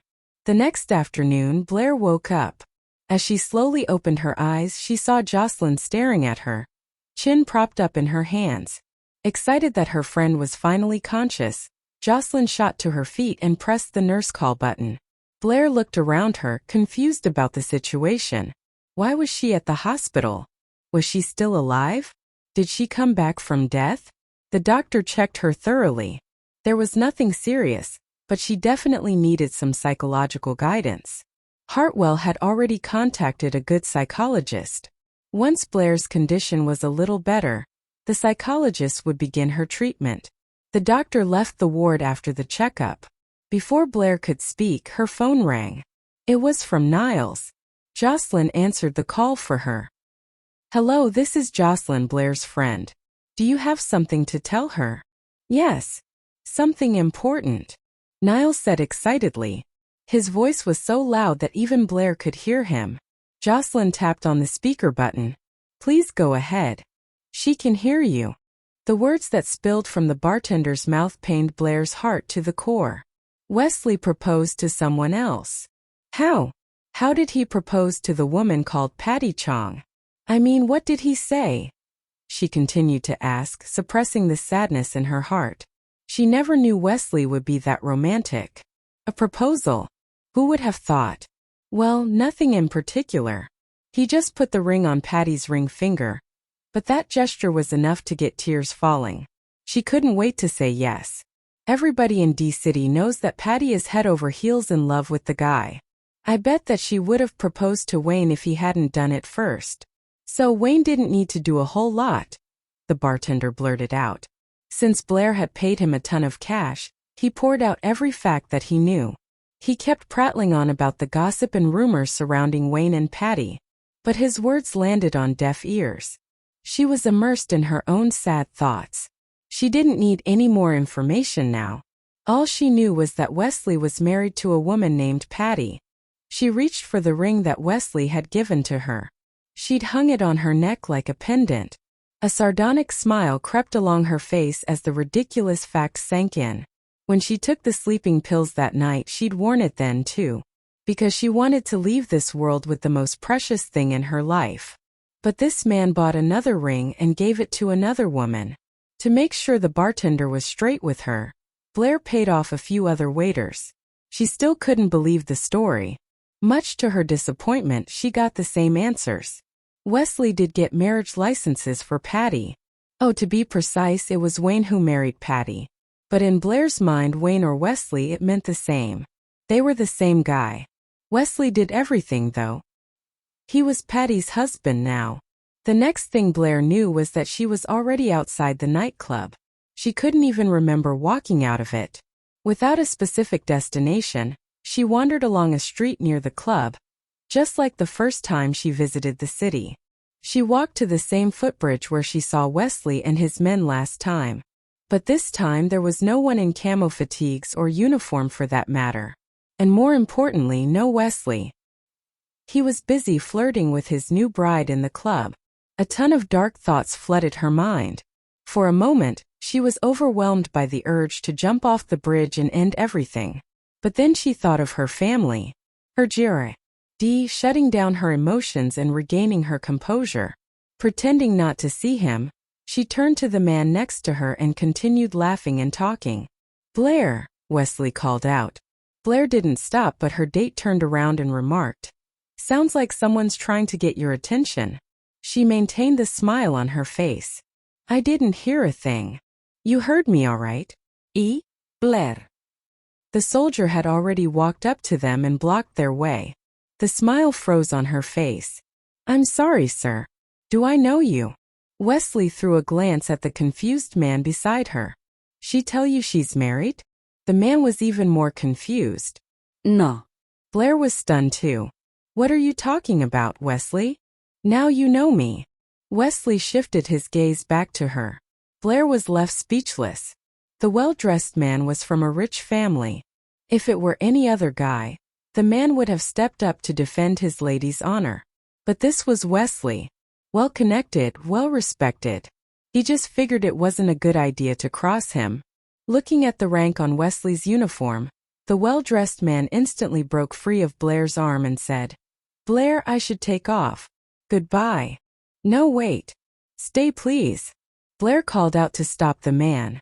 But he fled as quickly as he could. When the well-dressed man was out of sight, Blair smoothed her hair and pulled a long face. She ignored Wesley and walked in the other direction. Wesley stretched out his arm to stop her and stuffed the box of flowers in her arms. Blair, I'm back. First thing I did was come and report to you. I bought you the red roses you like. I'll give you everything you want from now on. Blair, my brother. Niles paused, excited to tears. He's still alive, he said, relaying the good news. Cecilia had already heard the news. When she discovered Wesley survived the explosion, she didn't doubt a word of it. She knew it. Her older son wouldn't be taken down so easily. His funeral was tomorrow, but it seemed there was no need. She was right, Wesley was alive. When she heard about this, the happy mother took down the black and white portrait and destroyed all the decorations for the funeral. She was this close to setting off fireworks to celebrate. Blair, lying in the hospital bed, widened her eyes in great shock. Did she hear him right? Wesley was still alive? Blair, you were right. My brother never lied. He didn't lie to you. His mission is going on smoothly, and he'll come back on time just as he promised. Hearing only her breathing, Niles continued. But don't tell anyone. His mission is top secret. In fact, he was on that ship and fell into the sea when the ship exploded. But someone rescued him and took him to safety. He was unconscious for a few days, though. Where is he now? It almost cost all of Blair's energy to get out those few words. He's back in D-City now. He returned to his undercover work shortly after he regained consciousness. That's all I know. What he's doing there, I have no idea. I just wanted to let you know he's alive. Her heart was full of happiness, and Blair broke into happy tears. Wesley was alive. She was so excited that it took a little for her heart to stop racing. Thank God. He's alive, and so am I. She was so grateful she thanked the powers that be again and again in her heart. Jocelyn couldn't help but cut in. I'm really happy your brother's alive. But why didn't he call Blair and let her know? Does he really love her? It's lucky that we got Blair to the hospital in time. Who knows what would have happened otherwise? Jocelyn became angrier as she said it. Got Blair to the hospital? Why? What happened? Niles asked. Jocelyn raised her voice. Blair couldn't live without your brother. She took sleeping pills to commit suicide. Jocelyn. Blair called out in a weak voice to stop her. Now that things were over, she realized what she did, and how stupid it was. She felt embarrassed hearing Jocelyn recount the story to others. Do you tell me who that guy is? And who's that woman he's with? The bartender quickly put the money into his pocket without being noticed by others. Oh, that guy? That's Wayne Chun, Malcolm Chang's grandson-in-law. And she's Patty Chong, Malcolm's granddaughter. Grandson-in-law. This address caught her attention. She held her glass tightly. Yeah. You're not from around here, are you? Don't tell me you have a crush on Wayne too. You girls are all the same. You all want to climb into his bed. Sure, he's a hot guy. Give it up, lady. A few days ago you might have had a chance. But it's too late now. What do you mean? Blair was stunned. The bartender flashed a naughty smile. Sorry. I've said too much already. What you gave me only goes so far. Blair took in his meaning. Luckily, she had brought enough cash with her. She generously stuffed another wad of bills into his hand. Go ahead. Venus or Playboy. He collects pretty girls like other people collect baseball cards. But he and Patty got their marriage licenses a few days ago. The old man warned him if he fooled around on his daughter, he'd cut off his little Wayne. And marriage licenses? Blair could hardly think of it. He was married to someone else? Yeah, they got married. A few days ago. Oh right. Last Monday, Wayne booked our whole club and proposed to Patty. Patty was so happy she cried. Last Monday. That was the day she tried to kill herself with pills. How ironic. He married another woman while she tried to kill herself over him. Just those few words from Wesley were enough to open her floodgates. Blair had wanted to play it cool, but frustrated she began to sob. You coming back has nothing to do with me. I'm not your leader. You don't need to report to me. Deep down, her heart was stirred by the serious look on his face. He looked even more charming now. He was so handsome that she almost forgot the scars he had left in her heart. It's said that in a love-hate relationship, even if the couple torture each other 1,000 times, they would still treat each other as their first love, their one true love. Wesley was her first love. She had been in love with the man for almost a decade. Ignoring the curious gazes from the passers-by, Wesley pulled the woman into his arms, staring at her lovingly. "I want to have a child." Blair was caught by surprise at his unexpected words, and her face blushed a crimson red. She pretended to not understand his words and said, "Then go to Patty or Stella. You can't possibly have a baby by staying here." "I know Patty, but who the hell is Stella?" he wondered. "But that was not the point," he said firmly. "I meant with you. I want to have a child with you. Blair, come back home with me." He was going to show her their marriage licenses at home. A wedding was on his mind. Home. That was such a beautiful word. Blair clutched at the corner of his suit, holding back her tears. She had to stay strong. "No, it's too late. Let go of me. I have a boyfriend now. Break up," Wesley said firmly. If she didn't break up with whosoever she was dating, she was committing a crime. Servicemen's marriage was under special protection in this country. "Why should I listen to you? Here, take your flowers. Don't disturb me again." She struggled out of his embrace and added, "Listen here. Without Wesley, Blair is having the happiest days of her life." She threw the box of preserved roses back into his hands and walked away, clicking her high heels loudly. As she turned her back towards him, his eyes quickly darkened. She was wearing a backless dress. Wesley gritted his teeth. She was not only dating another man during his absence, but was also bold enough to wear such revealing dresses. Blair walked to her car. Wesley caught up to her and grabbed hold of her wrist. "Blair, let's talk." "I don't want to talk, Colonel Lee." "Oh, sorry, Senior Colonel Lee. By the way, congratulations on your promotion. Now please let go of me. There are a lot of men queuing up to talk to me. So if you want to have a word, please wait for your turn. Since you seem to." Drugged one night by her ex-boyfriend, a mysterious man took advantage of her in an ecstatic night filled with sex. To take her revenge, she married the man and used him. "As long as I'm alive, I'm still his legal wife, while all of you are just his mistresses." She remained adamant even when he was involved in scandals with other women. Eventually she stormed off after she learned that he had betrayed her again. But life brought her back to him a few years later, to his astonishment. She nodded perfunctorily. "Yeah, how lucky." Nonetheless, they decided to sit in their designated seats. They found the seats in no time. The movie was about to begin. For some unknown reason, Blair felt like someone was watching her from the dark corner of the hall. Intuitively, she looked around the theater, but found nothing suspicious. "Am I thinking too much?" She shook off the thoughts and focused on the big screen, trying to indulge herself in the movie. However, at that moment the door to the theater was flung open. A group of people stormed inside. Since the lights had been turned off, Blair couldn't see who they were, but she didn't care. However, a moment later, two men in camo fatigue sitting in front of her caught her attention. It was then that she realized that the seats around them were all occupied. Her heart began to race rapidly in her chest as something dawned on her. She slowly tilted her head to her left side and found Wesley sitting cross-legged next to her, emitting a graceful aura. As if sensing her gaze, he slowly turned his head to face her, meeting her eyes. Flashing a smile, he said casually, "Hey honey, what a coincidence." "Achonné." Blair almost choked on her own saliva. In a huff, she retorted, "Whom are you calling honey?" "You." She rolled her eyes at him. Uninterested in his nonsense, she questioned, "What are you doing here?"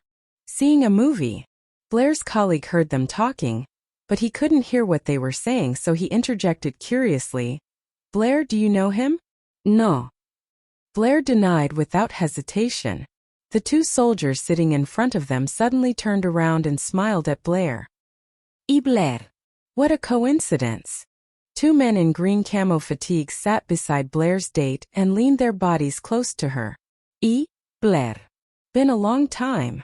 It was Bowman, one of Wesley's men. The man sitting behind Blair patted her shoulder. Hey Blair. Remember me? I'm Leonard.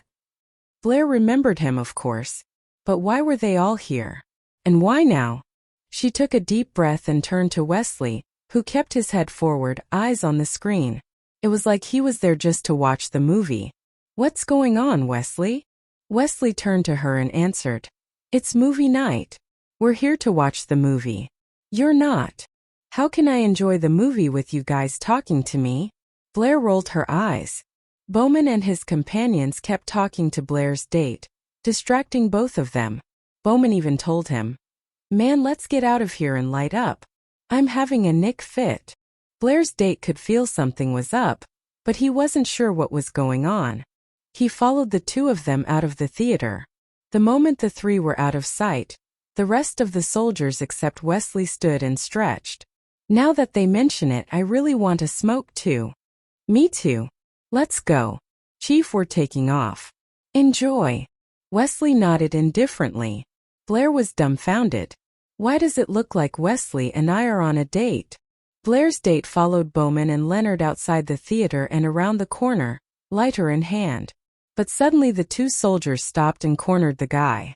Bowman fished a marriage certificate out of his pocket and showed it to the man. Check this out. Blair's married, so she's off limits. When he saw the photo and names on the certificate, the man's heart skipped a beat. I'm really sorry. Blair never told me. Bowman put the certificate back into his pocket. That's okay. I get it.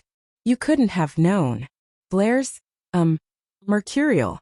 She was trying to make our chief jealous, and was using you to do it. They're fighting. Drugged one night by her ex-boyfriend, a mysterious man took advantage of her in an ecstatic night filled with sex. To take her revenge, she married the man and used him. As long as I'm alive, I'm still his legal wife, while all of you are just his mistresses. She remained adamant even when he was involved in scandals with other women. Eventually she stormed off after she learned that he had betrayed her again. But life brought her back to him a few years later, to his astonishment. Also drove her to her apartment. Yeah, makes sense. Chief has it bad for her. Horn dog. Bowman kicked Leonard's leg and threatened him. What if I walk into the theater now and tell him you called him that? What do you think he'll do to you? Leonard's reaction was not what he expected. Do it. I don't care. Go in there and tell him.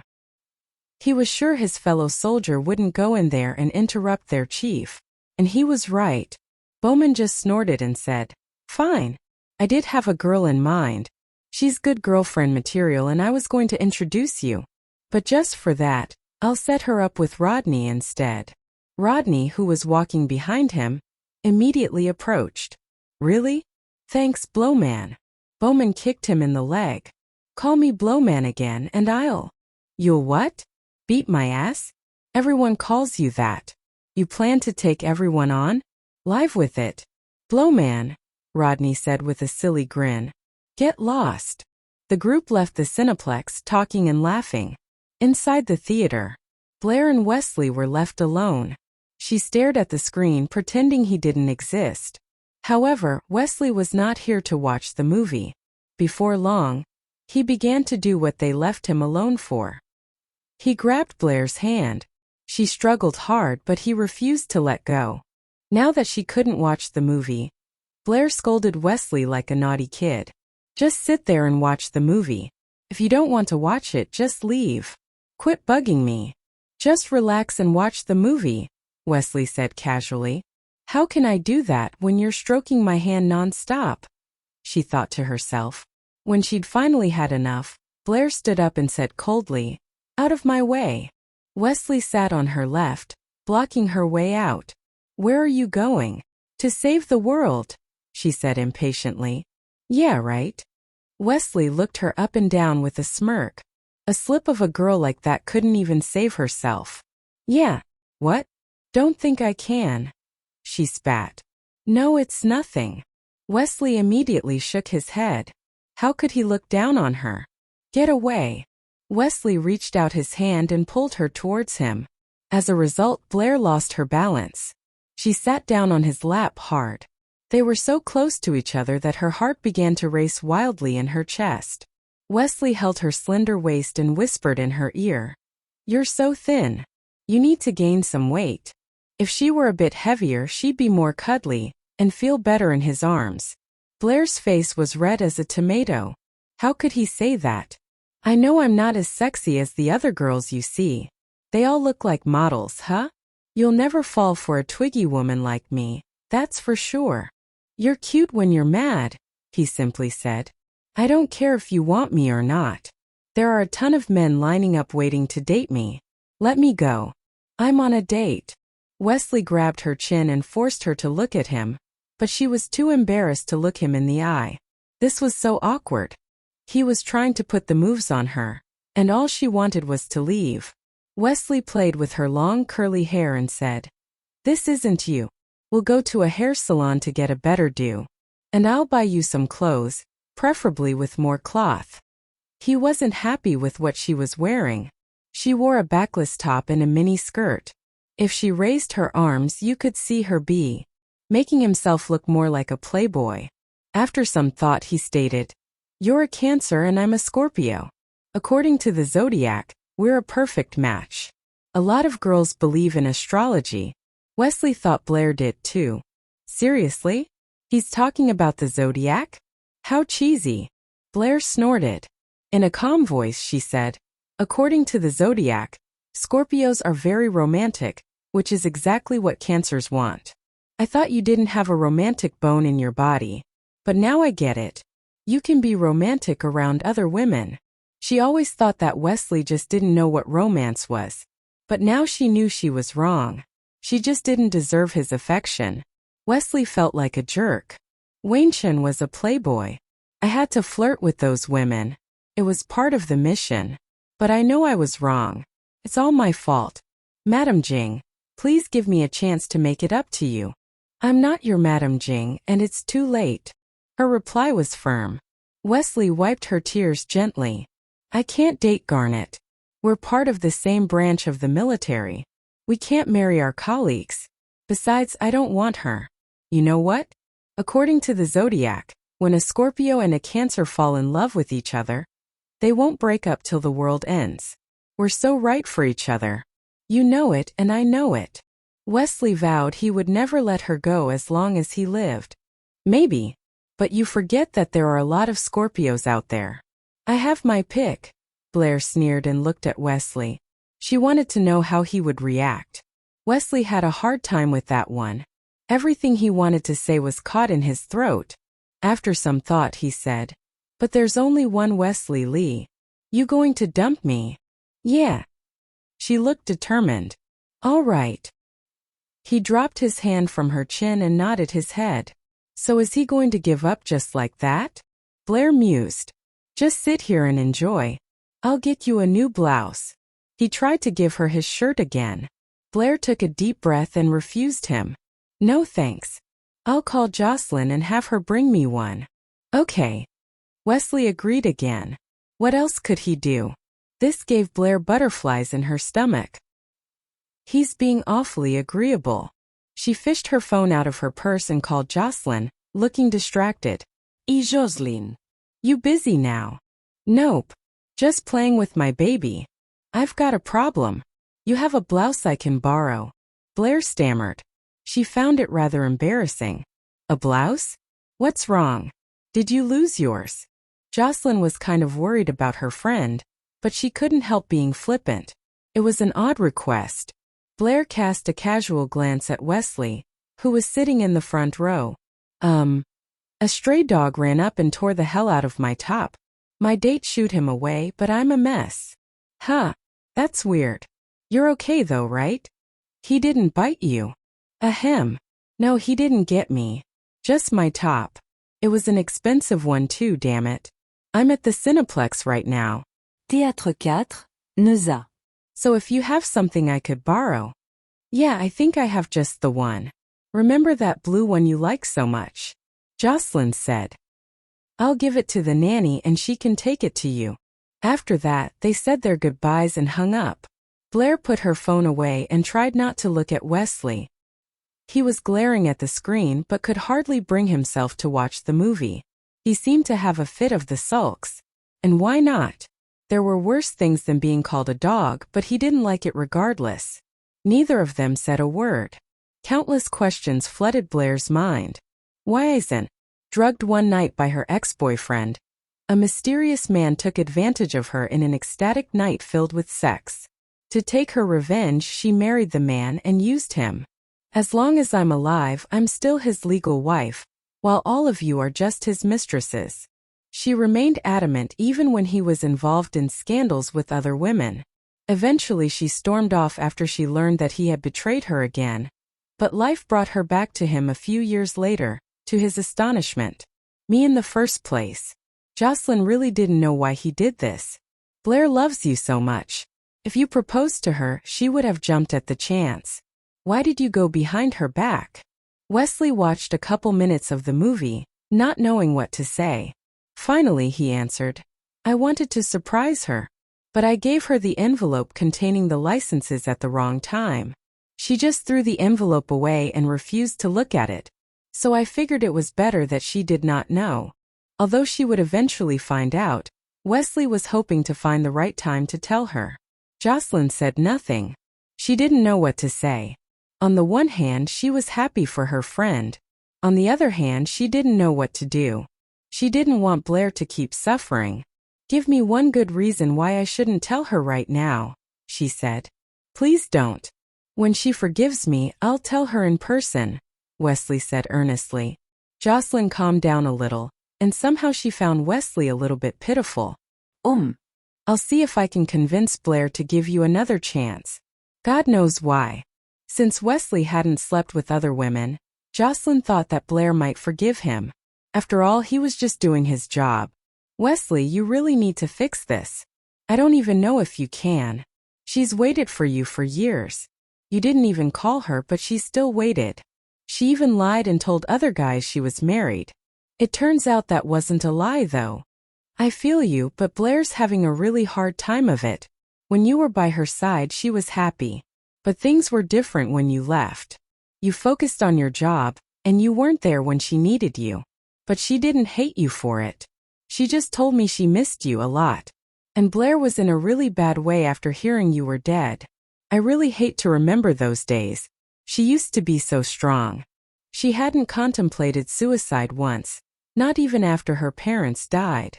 She tried to OD on sleeping pills after she learned you were dead. But in reality, you survived from the explosion and didn't even tell her. She waited for you, suffered for you, and then you run off and marry another woman. Oh, she knew it was your mission. She just couldn't accept it. She was a basket case then. Finally, she made the decision to dump you. It hurt, but what could she do? Actually, Wesley already knew about this. But hearing it from Jocelyn made his heart break into 1,000 pieces. He felt bad for Blair, and hated himself for hurting her so deeply. So that's how she ended up embracing hookup culture, Jocelyn said with a bitter smile. You know her. She's actually a conservative gal. She decided to not love so deeply to play the field, but she wasn't happy. She went out with a lot of guys but never slept with them. Once she dated the youngest son of the Liu family, and he wanted more than she was willing to give. So he beat her and tried to rape her. Wakian came to her rescue. He even taught Mr. Liu a lesson. Frankly, I think Wakian let that guy off easy. What if he actually got his way with Blair? It's not easy to bounce back from that. Jocelyn stopped and shot Wesley a meaningful look. She was pretty sure she made her point. Wesley said nothing. He took out a cigarette from the pack and played with it absent-mindedly. By the way, the cancer lie wasn't Blair's idea. Did you know that? She asked. Wesley's eyes darkened and he shook his head. Neither he nor Blair had mentioned the cancer thing after that. Jocelyn sighed. I knew. Drugged one night by her ex-boyfriend. A mysterious man took advantage of her in an ecstatic night filled with sex. To take her revenge, she married the man and used him. As long as I'm alive, I'm still his legal wife, while all of you are just his mistresses. She remained adamant even when he was involved in scandals with other women. Eventually she stormed off after she learned that he had betrayed her again. But life brought her back to him a few years later, to his astonishment. Racking her brain, she realized that they were the ones she bought in D-City. She had bought the clothes for him. But when she saw him holding 2 women, she threw the clothes in a nearby trash bin. Why is he wearing them?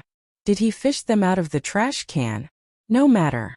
Blair didn't care to hear his answer. She kept searching for her phone in her purse while trying to walk past him. But he stepped in her path. She tried to move around him, but to no avail. It was rush hour, and Wesley had attracted the curious eyes of many of her co-workers. Losing her patience, she raised her head and asked in a cold voice, "What?" Wesley just stood there. "Just spill it," she said, rapidly losing her cool. "Follow me." He grabbed her wrist and led her to his car. I'm Busse. "You have something to say, just tell me." Blair shook his hand off. "I'm taking you to see someone." Wesley pressed his lips into a thin line of determination. "You have to come with me," he added.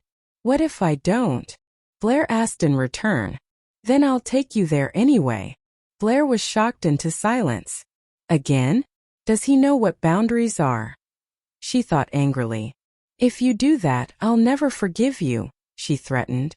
"Like you're not mad at me now," Wesley mocked. He scooped her up in his arms, put her in the passenger seat and strapped her in. Blair just played on her phone the entire trip. She didn't utter a single word to Wesley, pretending he didn't exist at all. They finally arrived at the Orchid Private Club. Wesley pushed the door to room 888 open. Several people were seated on the couch as a man stood aside, his eyes glued to the floor. Before Blair could figure out who the man was, the people seated began to greet her. Blair." It was Damon. "Blair, you are finally here." Colleen welcomed her as she got up and went towards her. Curtis nodded at Blair as a greeting. Blair was perplexed. Why did Wesley bring me here? She shrugged off her question and started to greet Wesley's friends one by one. "Hi, Mr. Han, Mr. Liu, and Colleen." With the man's head lowered, she was still unsure who the man by the couch was, so she didn't greet him. "It's been a while since we last saw each other, Blair." "What's up?" Colleen asked with a smile. Before Blair could even answer, Damon butted in. "Wesley just got back. Of course they've been going at it like bunnies, having sex every time they get the chance. Reunion after a brief parting is as sweet as a honeymoon." Colleen let out a chuckle. Blair's face turned red as a tomato. No, no. "That's not quite it." Wesley, however, didn't respond. He led Blair to the couch and sat down with her. Damon's face was painted with mischief. A sly smile crept on his lips. "Come on, don't be shy. We're all adults here. It's perfectly normal to have sex. If Wesley didn't sleep with you after being gone for a while, there's probably something wrong with his manhood." Blair had gotten more comfortable around Wesley's friends. She turned to Damon and said, "That's not true. He didn't sleep with me." Damon looked at her, stunned in disbelief. "You're kidding me." Wesley cast a warning glance at his buddy. Blair looked Damon dead in the eye and told him, "I wish I was kidding, but you know how things are with him." "I understand." "Huh." Damon grew more confused. Wesley's never experienced a scarcity of women. In the past 2 years, never did he go through a long time womanless. "Didn't you know, Mr. Han? Once he even had sex with 2 women. Both at the same time. His life was not as sad as you thought it would. Once he did, the Liu family was surely destroyed. His father chose the family over him. After all, he was only the youngest son. He had elder brothers more fitting to be heirs. Besides, his father had many other illegitimate children." He dropped to his knees and pleaded, "Blair, please. I was wrong and I admit that. Please forgive me. If you don't, my life will be over.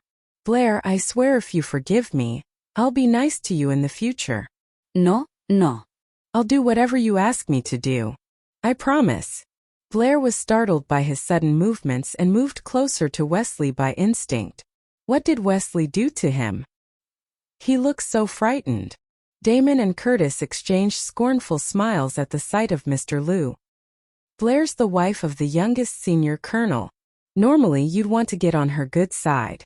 This asshole probably didn't know what he was getting himself into when he messed with her. They both thought. Damon stood up and took the cigarette pack. He went to Wesley to give him one, who was currently craving for a smoke. He closed his eyes and rubbed his forehead to ease the craving, but Damon's offer was not much of help. He took a deep breath and told Damon calmly, "No thanks. I quit smoking." Damon didn't buy it. "You're kidding me, right?" Wesley was the heaviest smoker among them. Damon simply couldn't believe what he just heard. Is giving up smoking that easy? He wondered. "I must quit smoking for the sake of the next generation," Wesley replied in all seriousness. Wesley cast a glance at Blair as he stated the reason he quit smoking. Why is Wesley looking at me like that? I'm not part of the next generation, Blair thought. Apparently his point went over her head. Forget the next generation. There's a bloody jerk kneeling before me. This is so awkward, she cursed inwardly. Wesley obviously had no plan to intervene. Blair tugged at his sleeve and whispered to him, "Ask him to get on his feet first." "Why?" he asked. "Just let him kneel before you until you're ready to forgive him." "But I never asked him to kneel before me." "He did it on his own," she thought. "I'm not comfortable with him on his knees. You wrong me quite a lot of times too. Why don't you get down on your knees too until I'm ready to forgive you?" Blair replied. Wesley's eyes showed that he was perplexed. After a long pause he said, "I'll kneel before you when we're alone." His voice was so low only Blair could hear him. "What? I was just joking. Did he take me seriously? Did he not know it was a joke?" Blair rolled her eyes and clarified, "Gee, I was just kidding." An awkward smile appeared on her face. "I wouldn't dare ask Mr. Perfect to kneel before me. But now it looks like he'll never take over this current thing. In that case, I guess I have to solve it myself. Now that this jerk is here, kneeling before me, I must take this chance to teach him a lesson." Blair glared at Mr. Liu, her eyes like daggers. "For Wesley's sake, I will forgive you this time. But I'm warning you. If you dare mess with me again, not just me. If you touch another woman again without their consent, I will come for you. Do you promise me?" "I promise. I won't force anyone. If you don't believe me, I'm willing to make an oath," Mr. Liu answered hastily. To be completely honest, he wasn't that horny. The only reason he forced himself on Blair was that she was very attractive and he was drunk. Wesley taught him a lesson that was quite hard to forget. He wouldn't dare make the same mistake again. "All right. I hope you keep your word," Blair replied. She thought it was better to get rid of the problem as soon as possible. That way Wesley wouldn't have to carry it. "Why not? I'd like to give it a try." "Okay, let me see other dishes. Oh, by the way, have you seen Debbie recently?" Colleen asked. No. Blair shook her head. Debbie was yet to get in touch with anyone after she left Y City. Not long after Debbie had left, Wesley had left for D City as well. Blair had been too concerned about Wesley's safety to care enough about Debbie. "She's in Z country now. Last time I was there, I heard she'd become a pop star. I wanted to visit her, but Curtis stopped me. He said maybe she wanted to be left alone, and asked me to not disturb her." "Really?" Blair sank into her thoughts for a moment.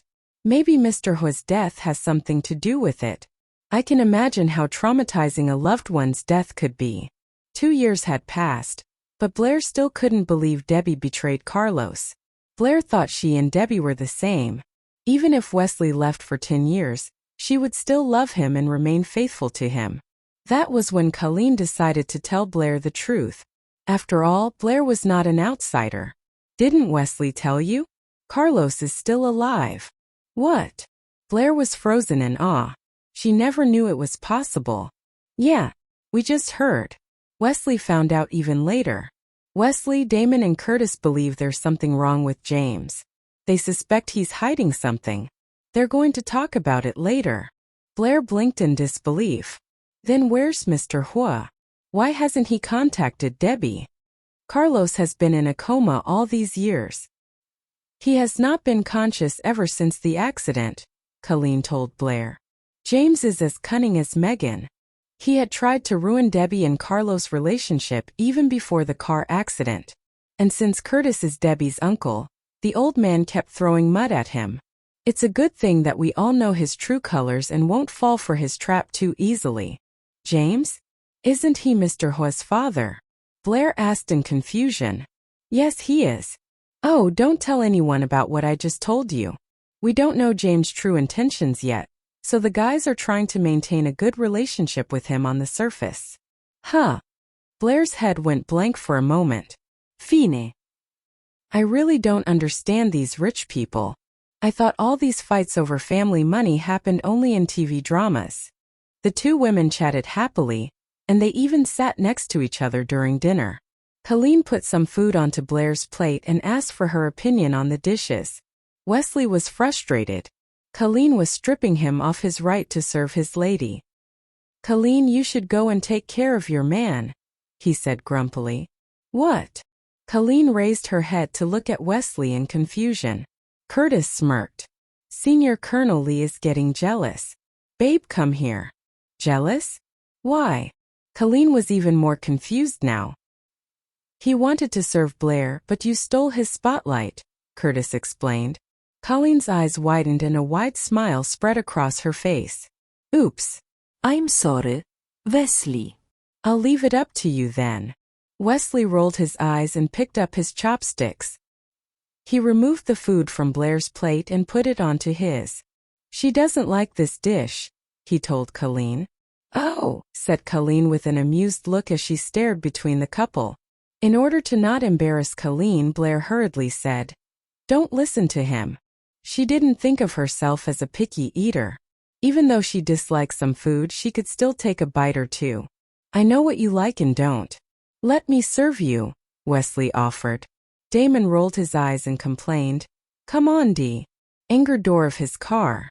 Blair took a deep breath and touched his cheek lovingly. You are a hero. I can't break your heart. She refused to get in the car, and Wesley had to make her sit in the seat. I'm just an ordinary man, Blair. Wesley didn't want to be a hero in front of her. He just wanted to be her man. Blair rolled her eyes. Senior Colonel Lee, you really have become a smooth talker. I guess you've had lots of practice with other women, huh? Wesley didn't respond. He shut the door, got into the driver's seat and sped away from the Orchid Private Club. Blair thought that Wesley would remain silent all the way.